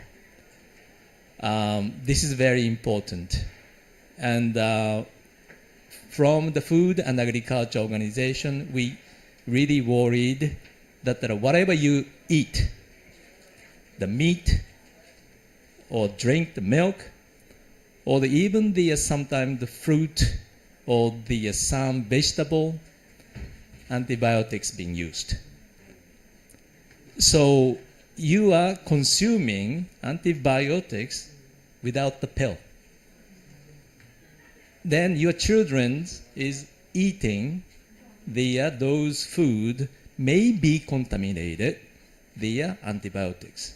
And I talked to them, my colleagues, what should we do of this? What should we do for that? His only suggestion was, Taka, don't go to the same stores to buy the same meat over a period of time. That was only the solution, he said. Because we never know. Even they said that organic, farmers, they may be using the antibiotics because they don't want to kill the animals. So this is the silent pandemic we are calling. And so it's not just a transboundary diseases, but AMR is also very important issue that we would like to highlight under the pandemic fund as well. So that then we will have the better communication with the public and then do something about together with the four major, the four areas of the work. So thank you very much and looking forward to discuss further. Thank you. Yes, thank you very much, Mr. Takayuki, for your intervention and sharing the perspectives of the FAO, especially the last comment on the AMR. It was quite strong. Before going to Dr. Rodrigo, I would like to recognize Dr. Abhijit Mitra, the commissioner from the Animal Husbandry, Department of Animal Husbandry and Dairying, Government of India. So I would like to say that every speaker were mentioning your name, so we're very glad to have you here. But first of all, we want to hand off the microphone to Dr. Rodrigo Offren. So Dr. Rodrigo Offren is the World Health Organization's representative to India with decades of experience in health emergency response and system resilience. He is a key advocate for integrating human health into the One Health framework. So the floor is yours. Thank you. Thank you. I think I'll start my talk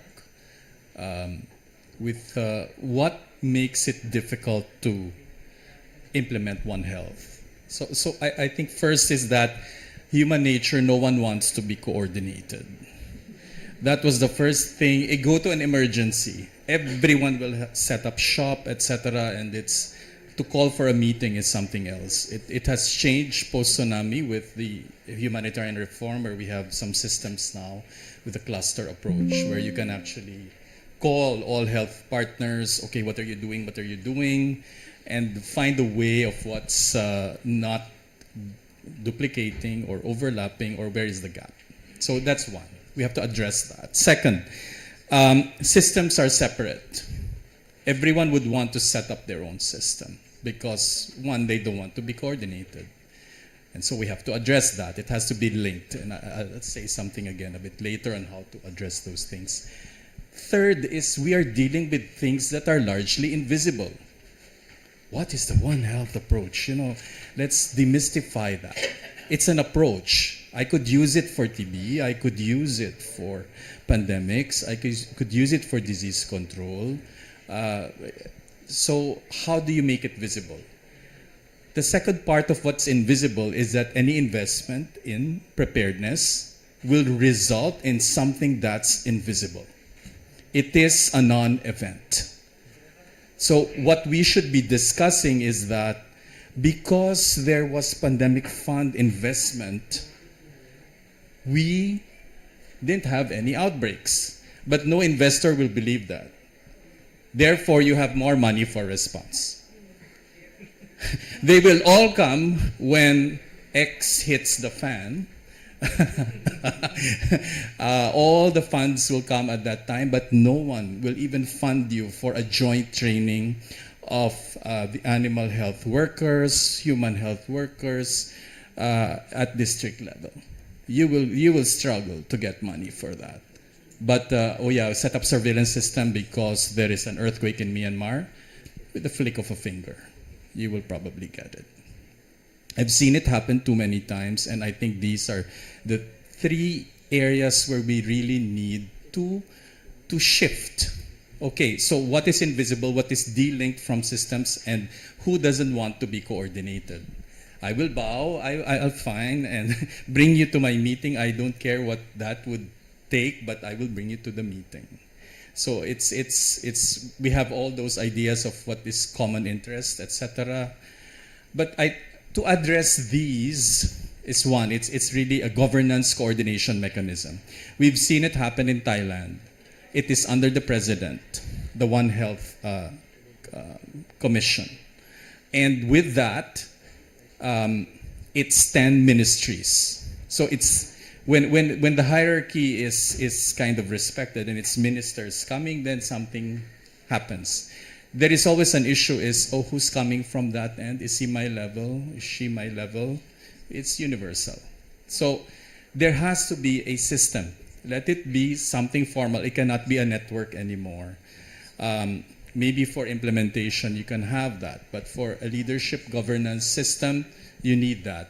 In my country, the Philippines, when it was set up, they rotated chairmanship so that it's not always human health. It's animal health one day. It can be food and ministry. It can be environment. Therefore, there is that equal opportunity. So there is a way around having people get coordinated. Systems are separate. So, but I'm very wary of saying integrate the system or even joint budgets. I will go as far as linking systems. And I'll give you an example. For health surveillance in India, where we really supported the setup of the Integrated Health Information Platform, the platform you were talking about, Taka. We also know that surveillance for malaria is separate, surveillance for dengue is separate, surveillance for TB is a different language altogether, and surveillance for epidemics and pandemics is a totally different thing. There are many Indians in the audience. It is my favorite word. It is alag-alag. So how do you bring alag-alag to One Health? So the idea was to put it in a platform separate. So to put it in a platform that every module of disease surveillance can now talk to each other. And that effort for us was, will there be a space for animal health surveillance to also come in? Or at least API it, or find a module that we can work with, and it was the community reporting module. So that's one way of doing it. I think the next part is doing joint programs, funding joint programs, which I think the Pandemic Fund was very successful in pushing us to do that, pushing systems, not people, to do that. So what do we have? We have some, but we don't have more of it. Joint training of different sectors together, let's say for response. We experimented in Thailand before to have a joint response team for an outbreak, meaning there will be a veterinarian, epidemiologist, human health, anthropologist. You think we have all the answers? No. Someone will know how we relate with each other, and that's the solution. That's how Nipah outbreaks were solved in Bangladesh. That's an interesting story, but that's a sidelight. Do not forget that part, because we are connected. There are people who are very good amazing at connecting and solving things. Joint research.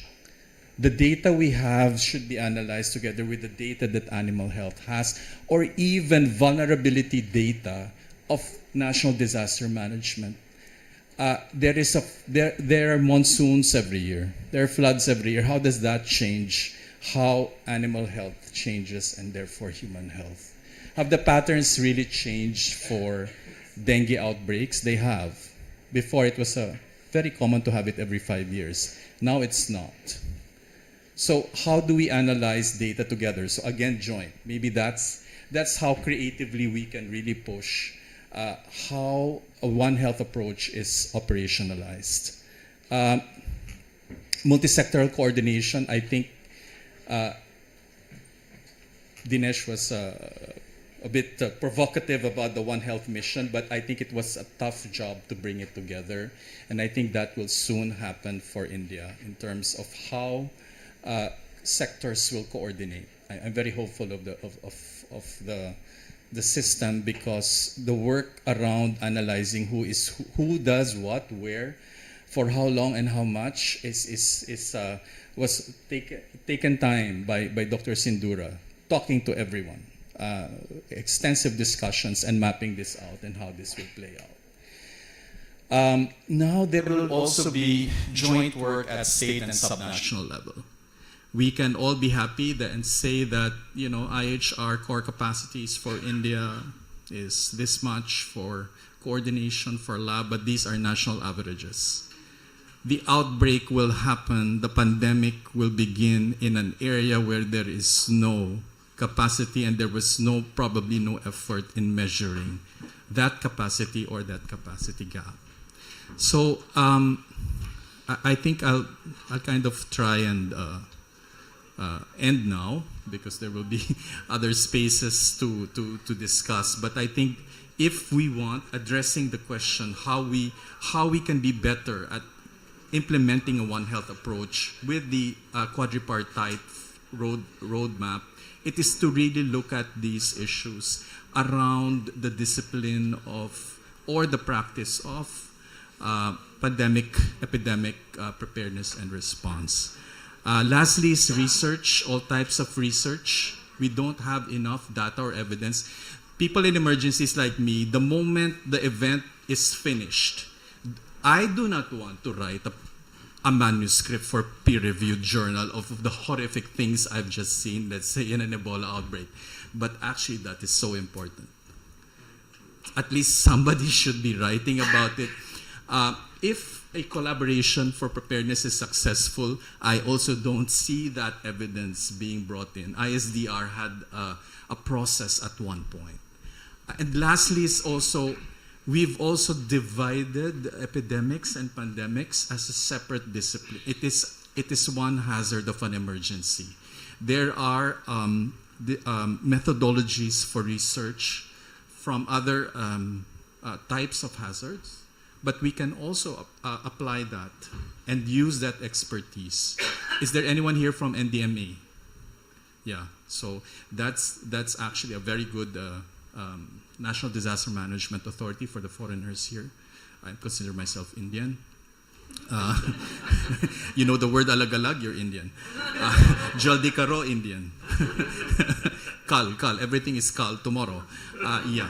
So anyway, that's the NDMA is another the Disaster Management Authority, because they also have the wherewithal and the network to do your preparedness and response. The last is a wish, is that if we can actually get better, we are coordinated during a response, but we cannot do it during preparedness. I am very surprised. The kind of response set up by India during the pandemic, during COVID-19, the multiple expert groups, and how those recommendations trickle down, it's not happening for a preparedness activity. So I think that's the shift that we need to do. We try our best as WHO. I do reach out, we do offer whatever we can, but there is also a whole system around the different sectors that need the silos to be broken down. Thank you.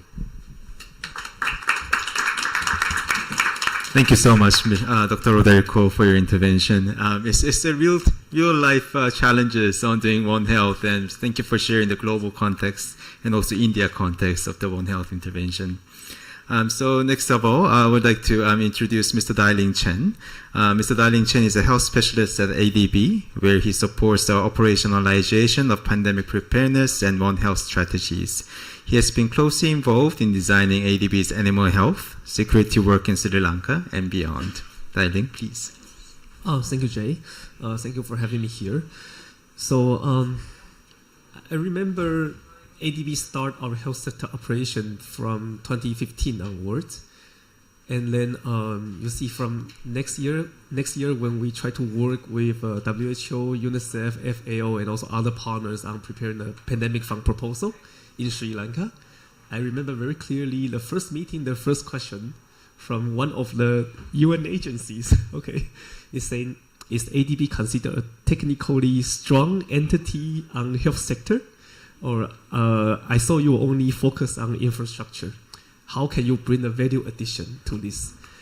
So I realize that, you see, this One Health global agenda has been advocated for so many years, from tripartite to quadripartite. But now we should think about, should it be quadripartite plus banks, or even quadripartite plus donors, something like that?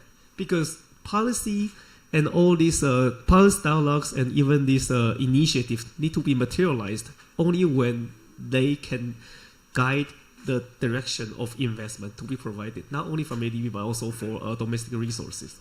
So I want to share this as a opening of my panel discussion. I feel there's still a long way to go. Even at the international level, these agencies, we still need to know each other, especially how we works, how we plan things as a project cycle, how it looks like, and also leverage our advantages from different perspectives to convince different ministries. So now the issue is, when we think about invest in One Health related projects, what exactly the thing we need to invest and what is exactly the gap? To me, the most important thing here is to at least make the data available, to invest in the source of data, data collection, data mechanisms. You see, data source, and also invest in the sharing of data, and also invest in those data that is currently missing. For example, climate change. Now it's become a very emerging factors when it comes to One Health approach, when it comes to discuss the animal human environment interface. But those data, who is responsible for this data, and whether we have accurate and reliable source of data. To me, that is the first thing to be invested. With this data, we can have a more evidence-based and data-driven argument on what are exactly the gaps. And more importantly, by having those data and by having those evidence, as a bank or as a line ministry, you can better justify the investment need from your Ministry of Health, Finance, not only for ADB or World Bank loans, but also for your domestic resources. Finance Ministry always say there are so many priorities. Show me the evidence why I need to finance One Health related interventions if you are not able to even do proper coordination between different line ministries. Why? Second thing here is about the departmental design mindset of resource planning. To be honestly, I feel that this is something really an issue at the central ministry level. But if you think about service provision, health service provision, or even animal health service provision at the ground level, let's say province level, district level, community level, the integration is actually much better than the central ministry level. Because for most of these services, they are considered devolved subject to be managed by local governments. And in the local government setting, actually those kind of integration, I would say even in a resource planning stage, it is much easier. Let's take Sri Lanka as an example. Sri Lanka, both animal health and human health, this service delivery is actually considered a devolved subject to be managed by district and provincial councils. Every year when provincial council, they do the budget planning.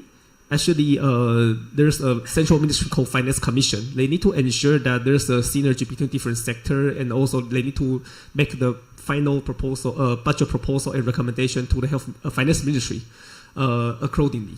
So they will ask, okay, your health sector is financing this. At the same time, your animal health sector is financing that. And you all financing information, data collection, something like that. Then have you talked to each other? Are you really talk to each other? I think if we can start on the ground to ensure that this kind of coordination and integration is happening in the community level, in the district level, in the provincial level, that may be the other approach we can explore. Because the actual investment, the actual intervention is really at that level. And the third thing here is when it comes to resource planning, do we really need to set up a... Okay, let's think about that. Although health and animal health sector are all underinvested in most of the country, but at least you can say human health investment is like this, but animal health sector investment is always like this, much lower. But again, in the resource constraint setting, like the country like Sri Lanka or even the other country I'm working with, Tajikistan, do we really need to spend lots of money on setting up a parallel vaccine cold chain system in the animal health sector? Or can we consider something more innovative? For example, we use the existing human health vaccine cold chain system to also support vaccination of animals. The other thing here is, for example, like there's no healthcare center like counterpart in the animal health sector to improve vaccine accessibility and also to do risk communication awareness raising at the community level in most of the country. Can we use healthcare center as a facility to also support community awareness raising, empowerment, capacity building on animal health vaccination? For example, like in Tajikistan, what we're exploring now is, can we use healthcare center as a facility and we mobilize veterinarian services to come there and then we use healthcare worker to mobilize the female household members from the community to there, and they train them on how to do simple animal vaccination. And by doing that, actually we are leveraging the existing system. Forget about it is health sector or animal health sector, it's government resource. And we're actually enhancing that kind of collaboration and integration on the ground.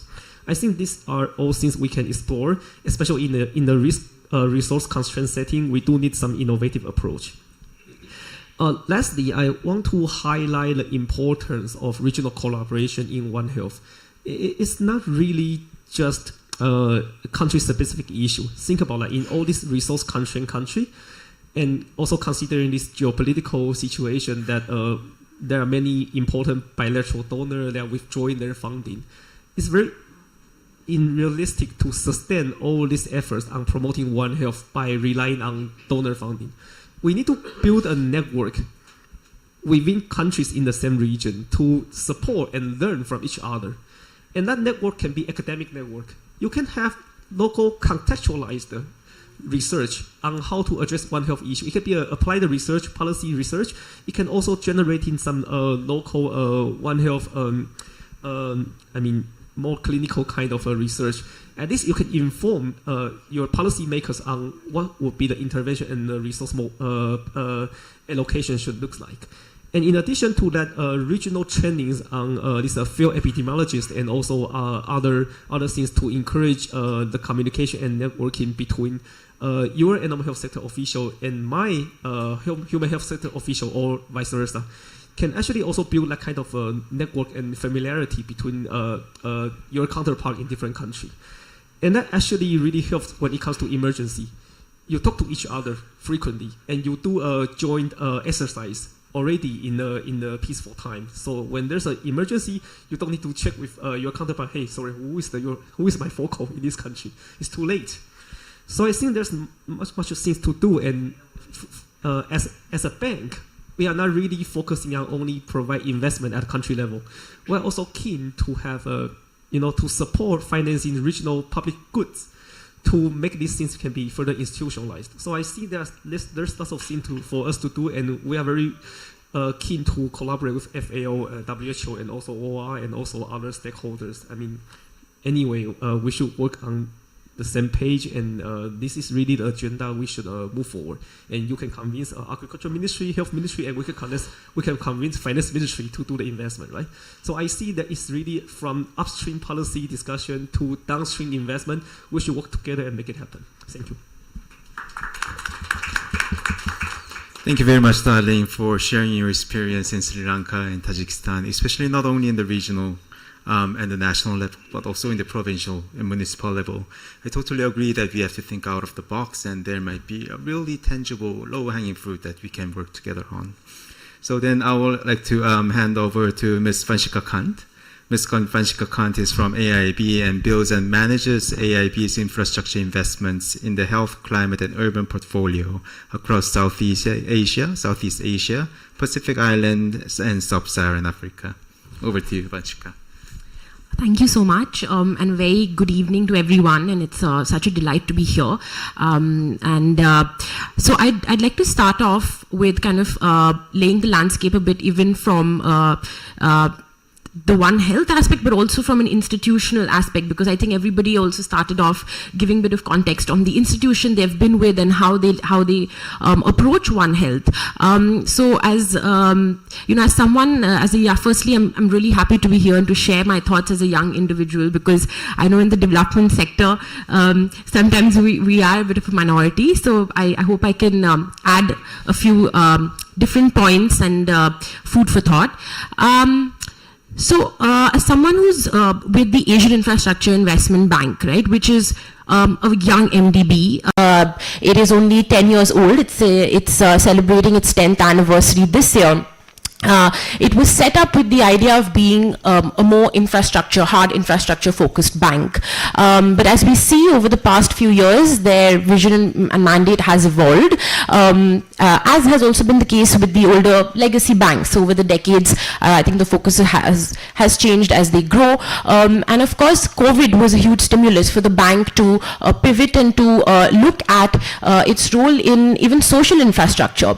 So if you look at the organizational structure of the institution, you can see the evolution where now we started off with transport, energy, more of the conventional sectors, and now moving towards urban, water, health, and climate. And I think as a young institution with a mission to be clean, lean, and green, the bank is very agile. Very, a large number of our projects as a young bank are actually co-financed with other institutions, ADB, World Bank, so on. And we're at an inflection point where the bank is increasingly doing more standalone projects and is looking to increase its risk appetite, because in the first few years it really wanted to get its first set of projects right, going with, I would say, relatively more vanilla projects, and now kind of diversifying its portfolio basket. As someone who is with the urban water health team, which is again multi-sectoral, which naturally lends itself to look at areas such as One Health, planetary health, and with a large regional mandate. So as a young bank, we're not fragmented into multiple regions. We have only 2 regions, and between the 2, we cover most of those 110 countries that are members. So I think that inherently gives the bank a unique window to do a lot of collaborative work internally, which sometimes for bigger, older MDBs can be a bit of a challenge. And I think that that's something that we should leverage. So that's one point I wanted to share institutionally about the bank. The second is that we've now expanded a lot to look at intersections. So for instance, we've come out with standalone strategies. The first health strategy came out last year. We have our infrastructure for planetary health report, which is our annual Asian Infrastructure Finance report this year was dedicated to planetary health. I think there's a lot of upstream work that the bank is doing on these intersections. And when it comes to One Health, that's an area where the bank really wants to look at that intersection of climate, human, nature, and biodiversity.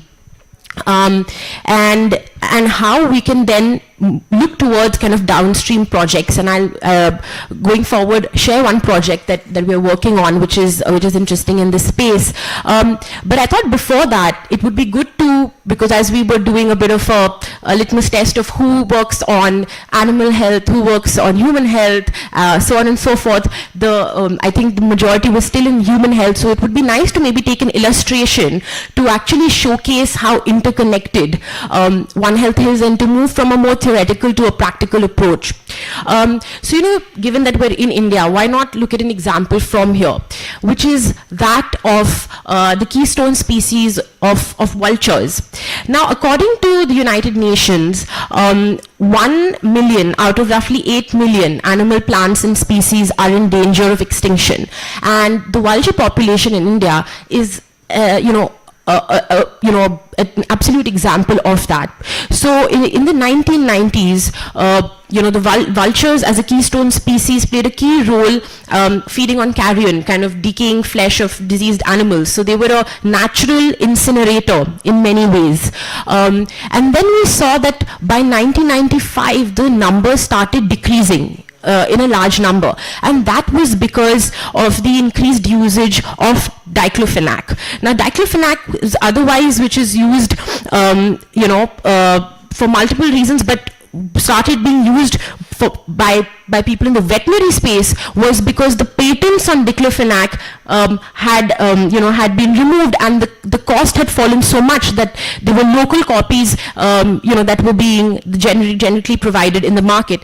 And because of that, we see that the use of it in the veterinary space increased, and with vultures feeding on cattle and so on, their consumption of it increased, and studies have showed that within few weeks, and of course evidence that within few weeks of consumption of animals that had had diclofenac, vultures were experiencing kidney failure and they were perishing just within a week. So by 2000, we see that all three species of vultures that were found in India became extinct, which is shocking. And of course we know that communities especially communities such as the Parsis and so on, that is their form of their form of cremation, last rites was even linked to to practices where the importance of vultures as a keystone species was key. So we see that I thought that this would be a good example to link and give a very on ground example from India of how we see that cycle, and despite the fact of there being now interventions around creating vulture safe zones and all kinds of programs, we have not been able to increase the vulture population. So I think that there needs to be much more research and evidence on examples like this that are hard hitting but haven't been captured, to then trigger more midstream and downstream interventions from development institutions. I think for us at AIIB, as we're increasing our portfolio, we are looking at projects in One Health. I thought it would be useful to cite one project that we're actually doing jointly with ADB, and this is in Cambodia. And of course, we know Southeast Asia is a hotspot for issues, One Health issues. And this project is a cross-border livestock health and value chain infrastructure development project of about 130 million, where of course ADB is the lead partner, and as a young bank we're learning and growing and with them and supporting them on this. But this project is quite forward looking, because it was timeline being 2023 to 2030, where it has 4 to 5 major, I think very concrete output areas. Firstly, looking at constructions of vaccine centers and the establishment of DCZs or disease control zones to strengthen prevention and monitoring systems of animal and zoonotic diseases. Secondly, refurbishment of National Animal Health Research Institute and provincial animal laboratories and relevant facilities to upgrade diagnosis and control functions of the diseases. Thirdly, to establish the livestock value chain infrastructure with high standards of hygiene and sanitation. And fourthly, enhancement of policies and regulations for better health, safety, supply and trade in livestock and livestock products. So this is one project that's ongoing that I thought would be good to cite. But what we're realizing already in kind of its nascent stage is that I think as was being referred to, the challenge of, I think, integration and power structures. So of course, again, when you're working with agriculture, you're working with environment, you're working with human health, how do those different entities and departments and ministries come together? I think there was a great example given on how perhaps some of these governance structures could be rotational, where everyone owns and champions the agenda and the interventions. So I think that, of course, we realize already that is an issue. The other is we realize that as a bank, while we're focusing on infrastructure, you cannot divorce it from capacity building and staffing. So as a lot of these assets are being built, we realize on the ground level people are not trained with the skills to run and service One Health facilities or provide those that service delivery, and therefore even for a bank which is started off and now evolving from more hard to soft infrastructure, how do we look at capacity building and human resource as well? The other is that this is just a start. How do we look at capturing the operational learnings of the project, as was very rightly said, that many times there are some great projects which are beautifully designed, but they remain in the minds of project team leaders and in documents, in operational documents. So how do we have better IT systems? Something that we're doing at AIIB that was recently launched was the use of leveraging AI for looking at project documents and kind of being able to quickly engage with teams across departments. So I think these are some challenges, and as has been mentioned by other members, but I would just like to add that I think looking at the possibilities of One Health from a global public good perspective and its role in preserving, promoting regional and transcontinental connectivity, that is also something that has huge power and would open up a lot of financing opportunities. So for instance, at AIIB, if you're a regional or a non-regional member, the way the projects are processed are different. So as a non-regional member, the project has to tick the two buckets of being either a global good and regional or transcontinental connectivity. And I think One Health lends itself very beautifully to that.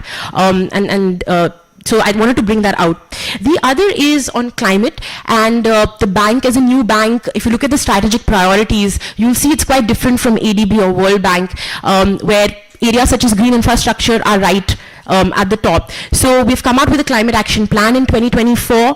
We've come out with the Asia's first climate adaptation bond. So if a project has more than 20% of that project is committed to adaptation and resilience, it's funded through the bond. And we have a climate-based policy focused financing mechanism that came out last year as well. I'm happy to talk about more of this in the Q&A, but I'll stop with that, and I'd love to say that as a new bank, we look forward to working with the legacy banks and the peer institutions on solving for One Health. Thank you.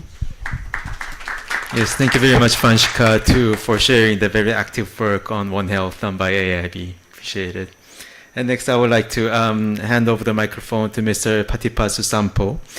So he is a digital health innovator and the managing director of Open Dream. It's a technology firm that uses AI and real-time data system to strengthening early warning and disease surveillance, particularly at the community level. So I'm very looking forward to your intervention as well. Over to you. Thank you. Thank you very much, and good evening, every guest and every expert in the room. I'm very honored to be invited to be in this room. And I'm from Thailand. My background is computer engineer and public health. So I didn't do like policy or investment. So I would share from my experiences on what we have been working in Thailand and how it looks like. It started back in 2009. My wife was tested positive for H1N1 swine flu, and she's fine. So, but at the time it's already serious, and I felt that I'm really curious that how can we detect this kind of infection faster. So at the time I was running the company for 2 years already, and we pivot the company a little bit into we call at that time public health company, because we realized that at least in Thailand, when you talk about public health, it's like in Thailand public health was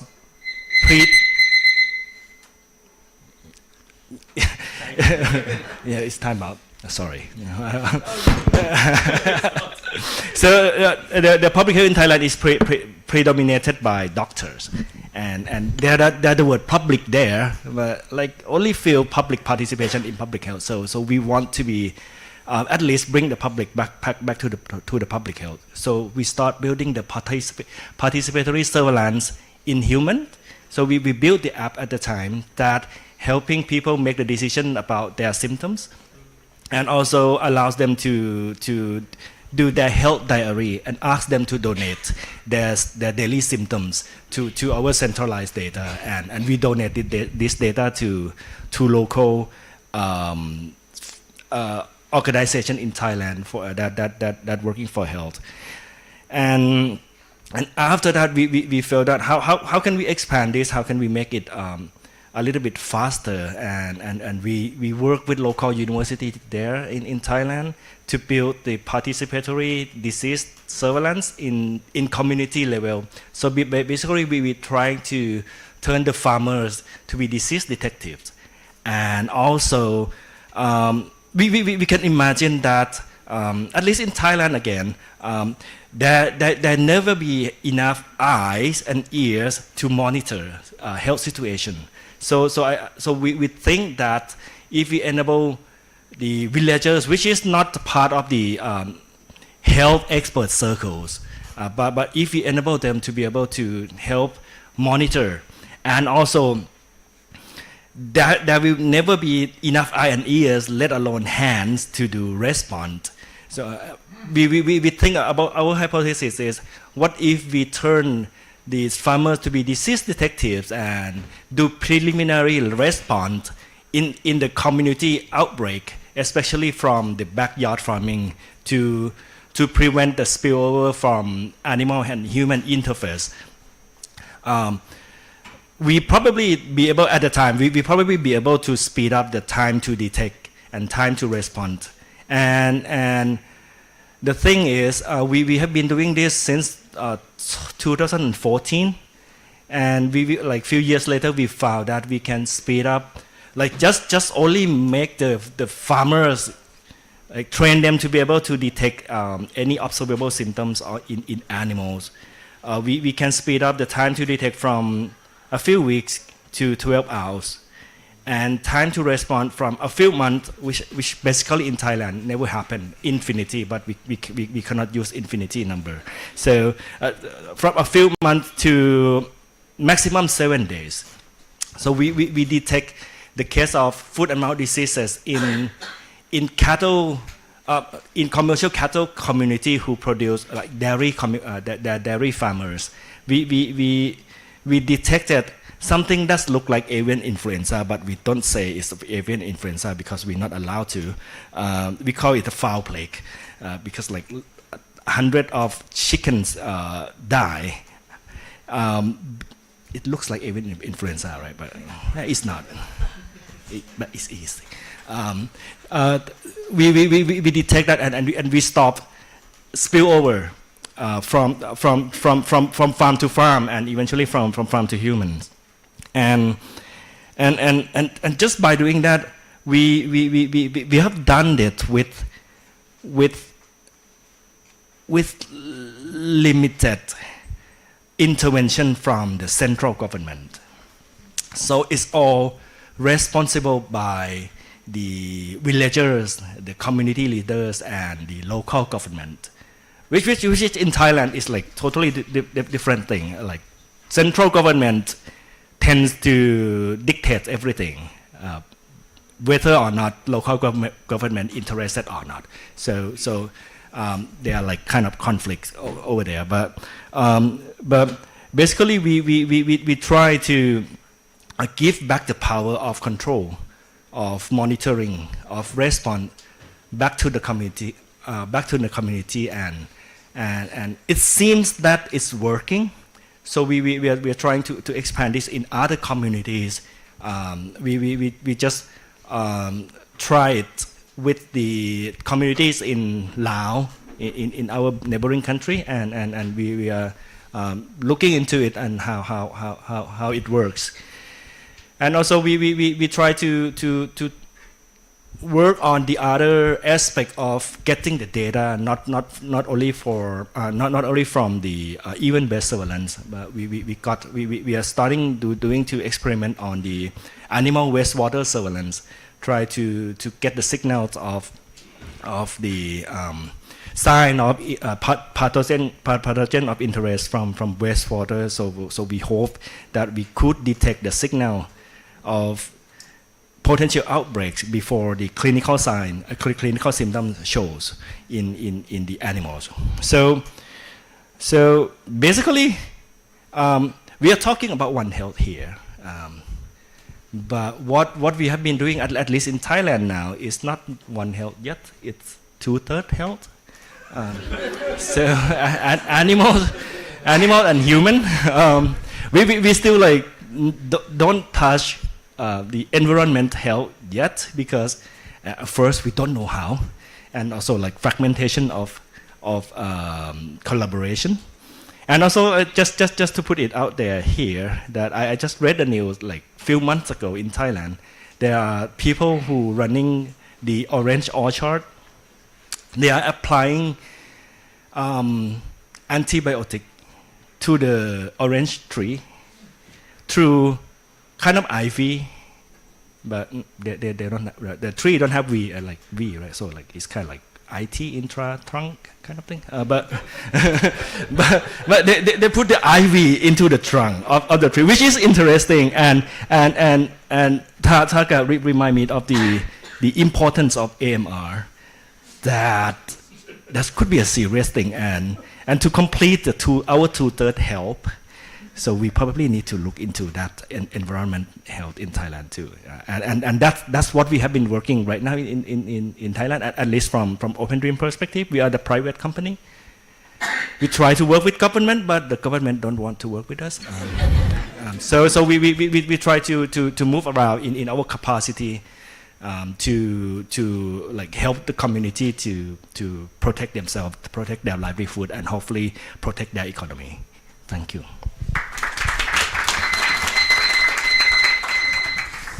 Thank you very much for your intervention. I don't know what that sound is, but it doesn't mean time over. Yes, thank you very much. Just thinking about the importance of surveillance, I think this kind of technology has a real big potential, and I think there will be a lot of governments that will be willing to work with you.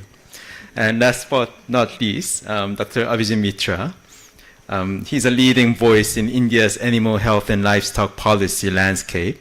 As the Animal Husbandry Commissioner, he plays a pivotal role in shaping biosecurity and disease prevention frameworks across the country's vast livestock sector. So over to you, Dr. Mitra. Yeah, good evening, everyone. It was a quite long time to listen. I'm listening from since morning today in Parliament with the MPs and now onwards. And I could see some faces which are not very bright now. You're gloomy. You need dash of maybe boiled egg or a boiled milk or some animal products to be happy. Well, coming back to the point, I represent a country which is huge, vast, complex, and I'm very proud to be an Indian. And if God comes tomorrow, when you want to born again, I want to be born here again, because God lives here. I'll come back to that. Remind me why He lives here. I'll just touch upon two issues because I think every speaker, when I entered, I missed Priya because I think I wanted to listen to you. One Health, one reason it looks like difficulties, probably the specs which we have, that's the problem. We need to change our specs. I give always a common example, like it is a auto rickshaw which you find in our Indian road very often. It has got 3 wheels, a front wheel and the 2 back wheels. I don't care which wheel is one, but maybe one in human health, other one is animal health, and third one is environmental health. And if the shape and size of the wheels are of different and not properly tuned, you cannot maneuver this vehicle. So thanks to Priya and her team, the Pandemic Fund, to recognize the deficiency in Indian animal health system, and you came forward and supported our proposals, which is only one project out of 180 project, which is exclusively funded for improving animal health system. And why I'm thanking Pandemic Fund is because you realized the size and shape of the wheel of the animal health in India is not in right tone. So vehicle is moving, but it was actually bumping here and there. That is number one. Number two, the Indian system is a very smallholder livestock system. We don't have a large farms. And many times a question asks, how do you manage such a fabricated, such a diversified livestock system? This system is so resilient that during COVID, everything stopped. But we have not stopped the collection of milk from every household.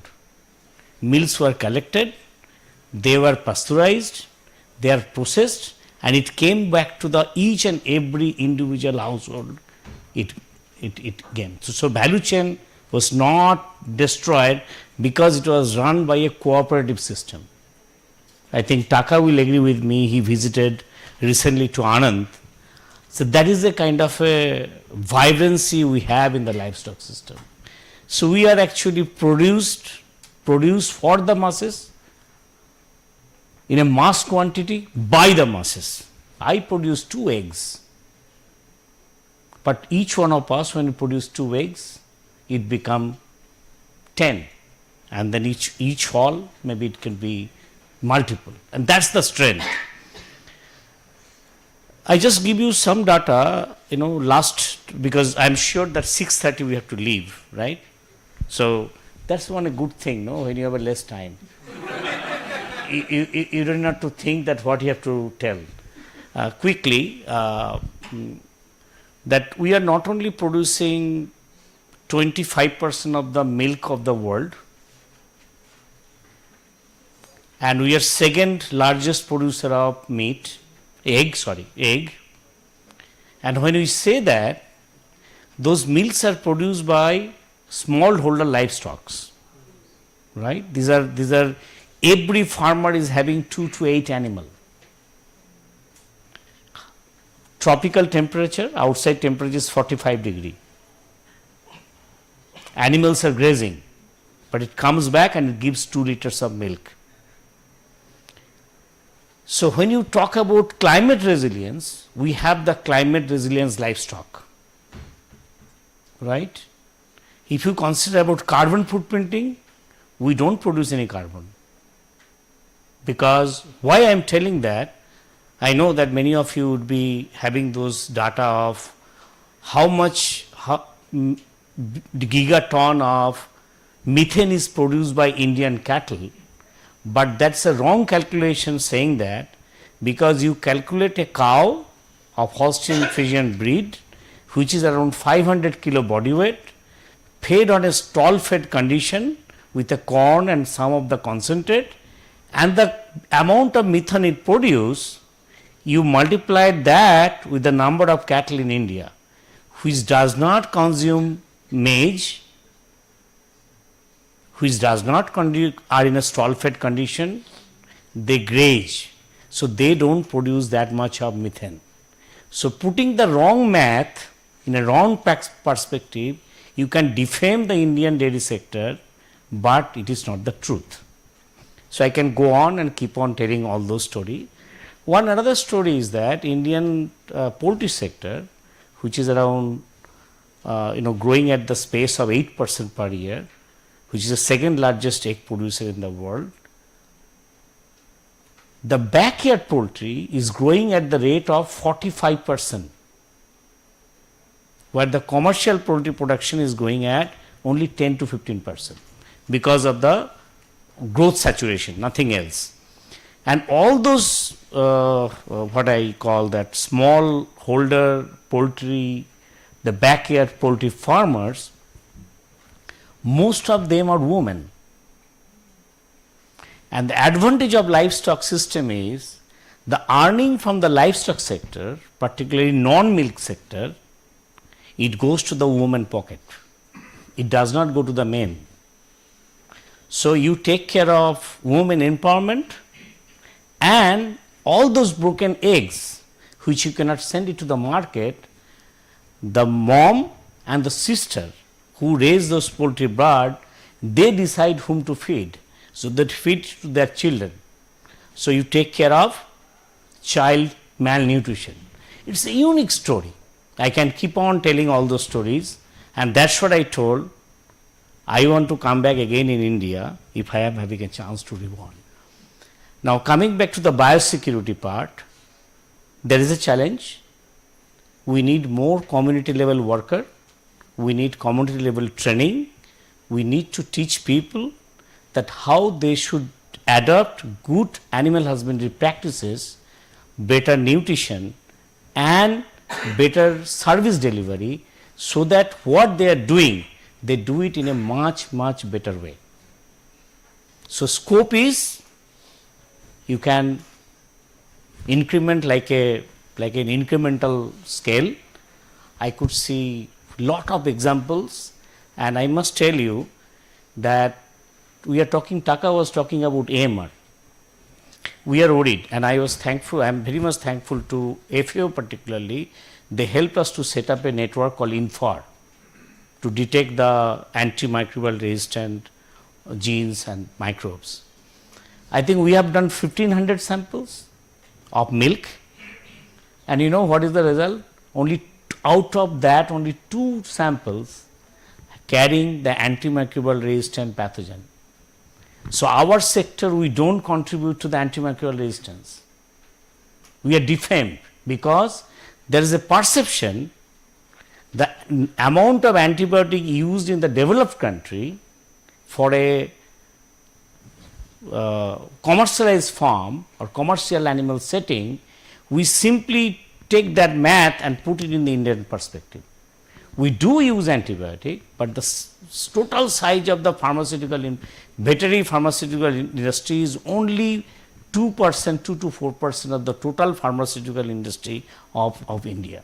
So you have to put more data.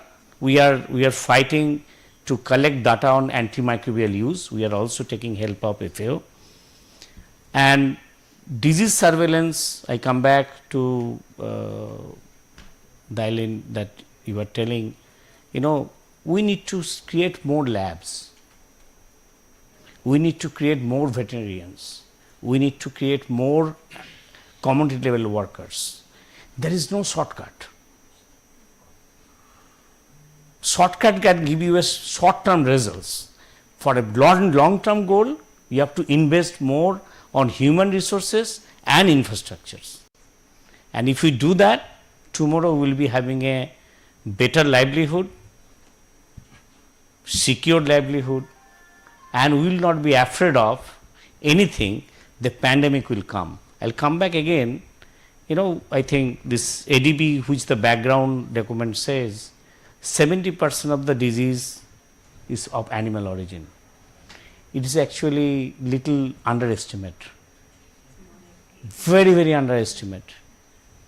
Only the coronavirus, which is available in the world, only 2% of them are known to us. Coronavirus, only coronavirus. And there are so many other viruses, other organisms, and many things we don't know. And we don't know, we are happy. That's it. And before I end, another important things, many a time we forget. I think my friend from Philippines, if you look very angry, I don't know, smile. That, when this animal outbreak takes place, any kind of animal outbreak takes place, whether it is a zoonotic, most of the zoonotic, the first affected is the woman in a most resource constant setting, because they are the primarily involved in livestock rearing. They are in the most common. So most of the abortion, miscarriages, respiratory problem, and many a time what happens, women are not able to tell. They get the infection, they pass on to the men, and they are the only bread earner, so they become sick, the whole livelihood become problematic.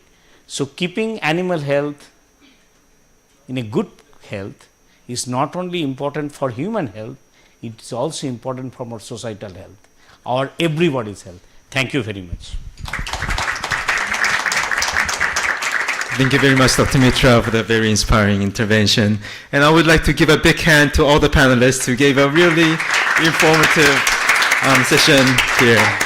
I know everyone will have a lot of questions, but in the interest of time, you will have to skip that. So I'm very sorry about it. Please approach individually after the session. Last of all, I would like to invite Ms. Ayako Inagaki, our Senior Director from the Asian Development Bank. Can I just answer his question? Only one question. Okay, sure, okay. He reminded me that you didn't tell why God lives here. We are around 140 million people. Billion? Billion. 0.4 billion. 1.4 billion. I purposefully did a mistake so that you are into me. It's a trick. And you didn't. We are having 530 million, 38 million livestock and 850 million poultry. That was I was going to say. Just sum it up. It's exactly the same. So if you live in India and if you don't have any animal, still you have at least one bird or one cow or one goat with you. It's a very dense.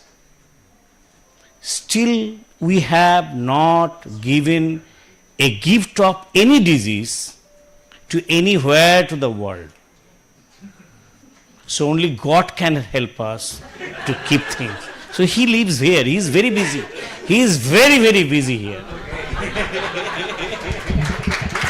God bless India. Mr. Eko, I would like to invite you to the podium for the closing remarks. Thank you.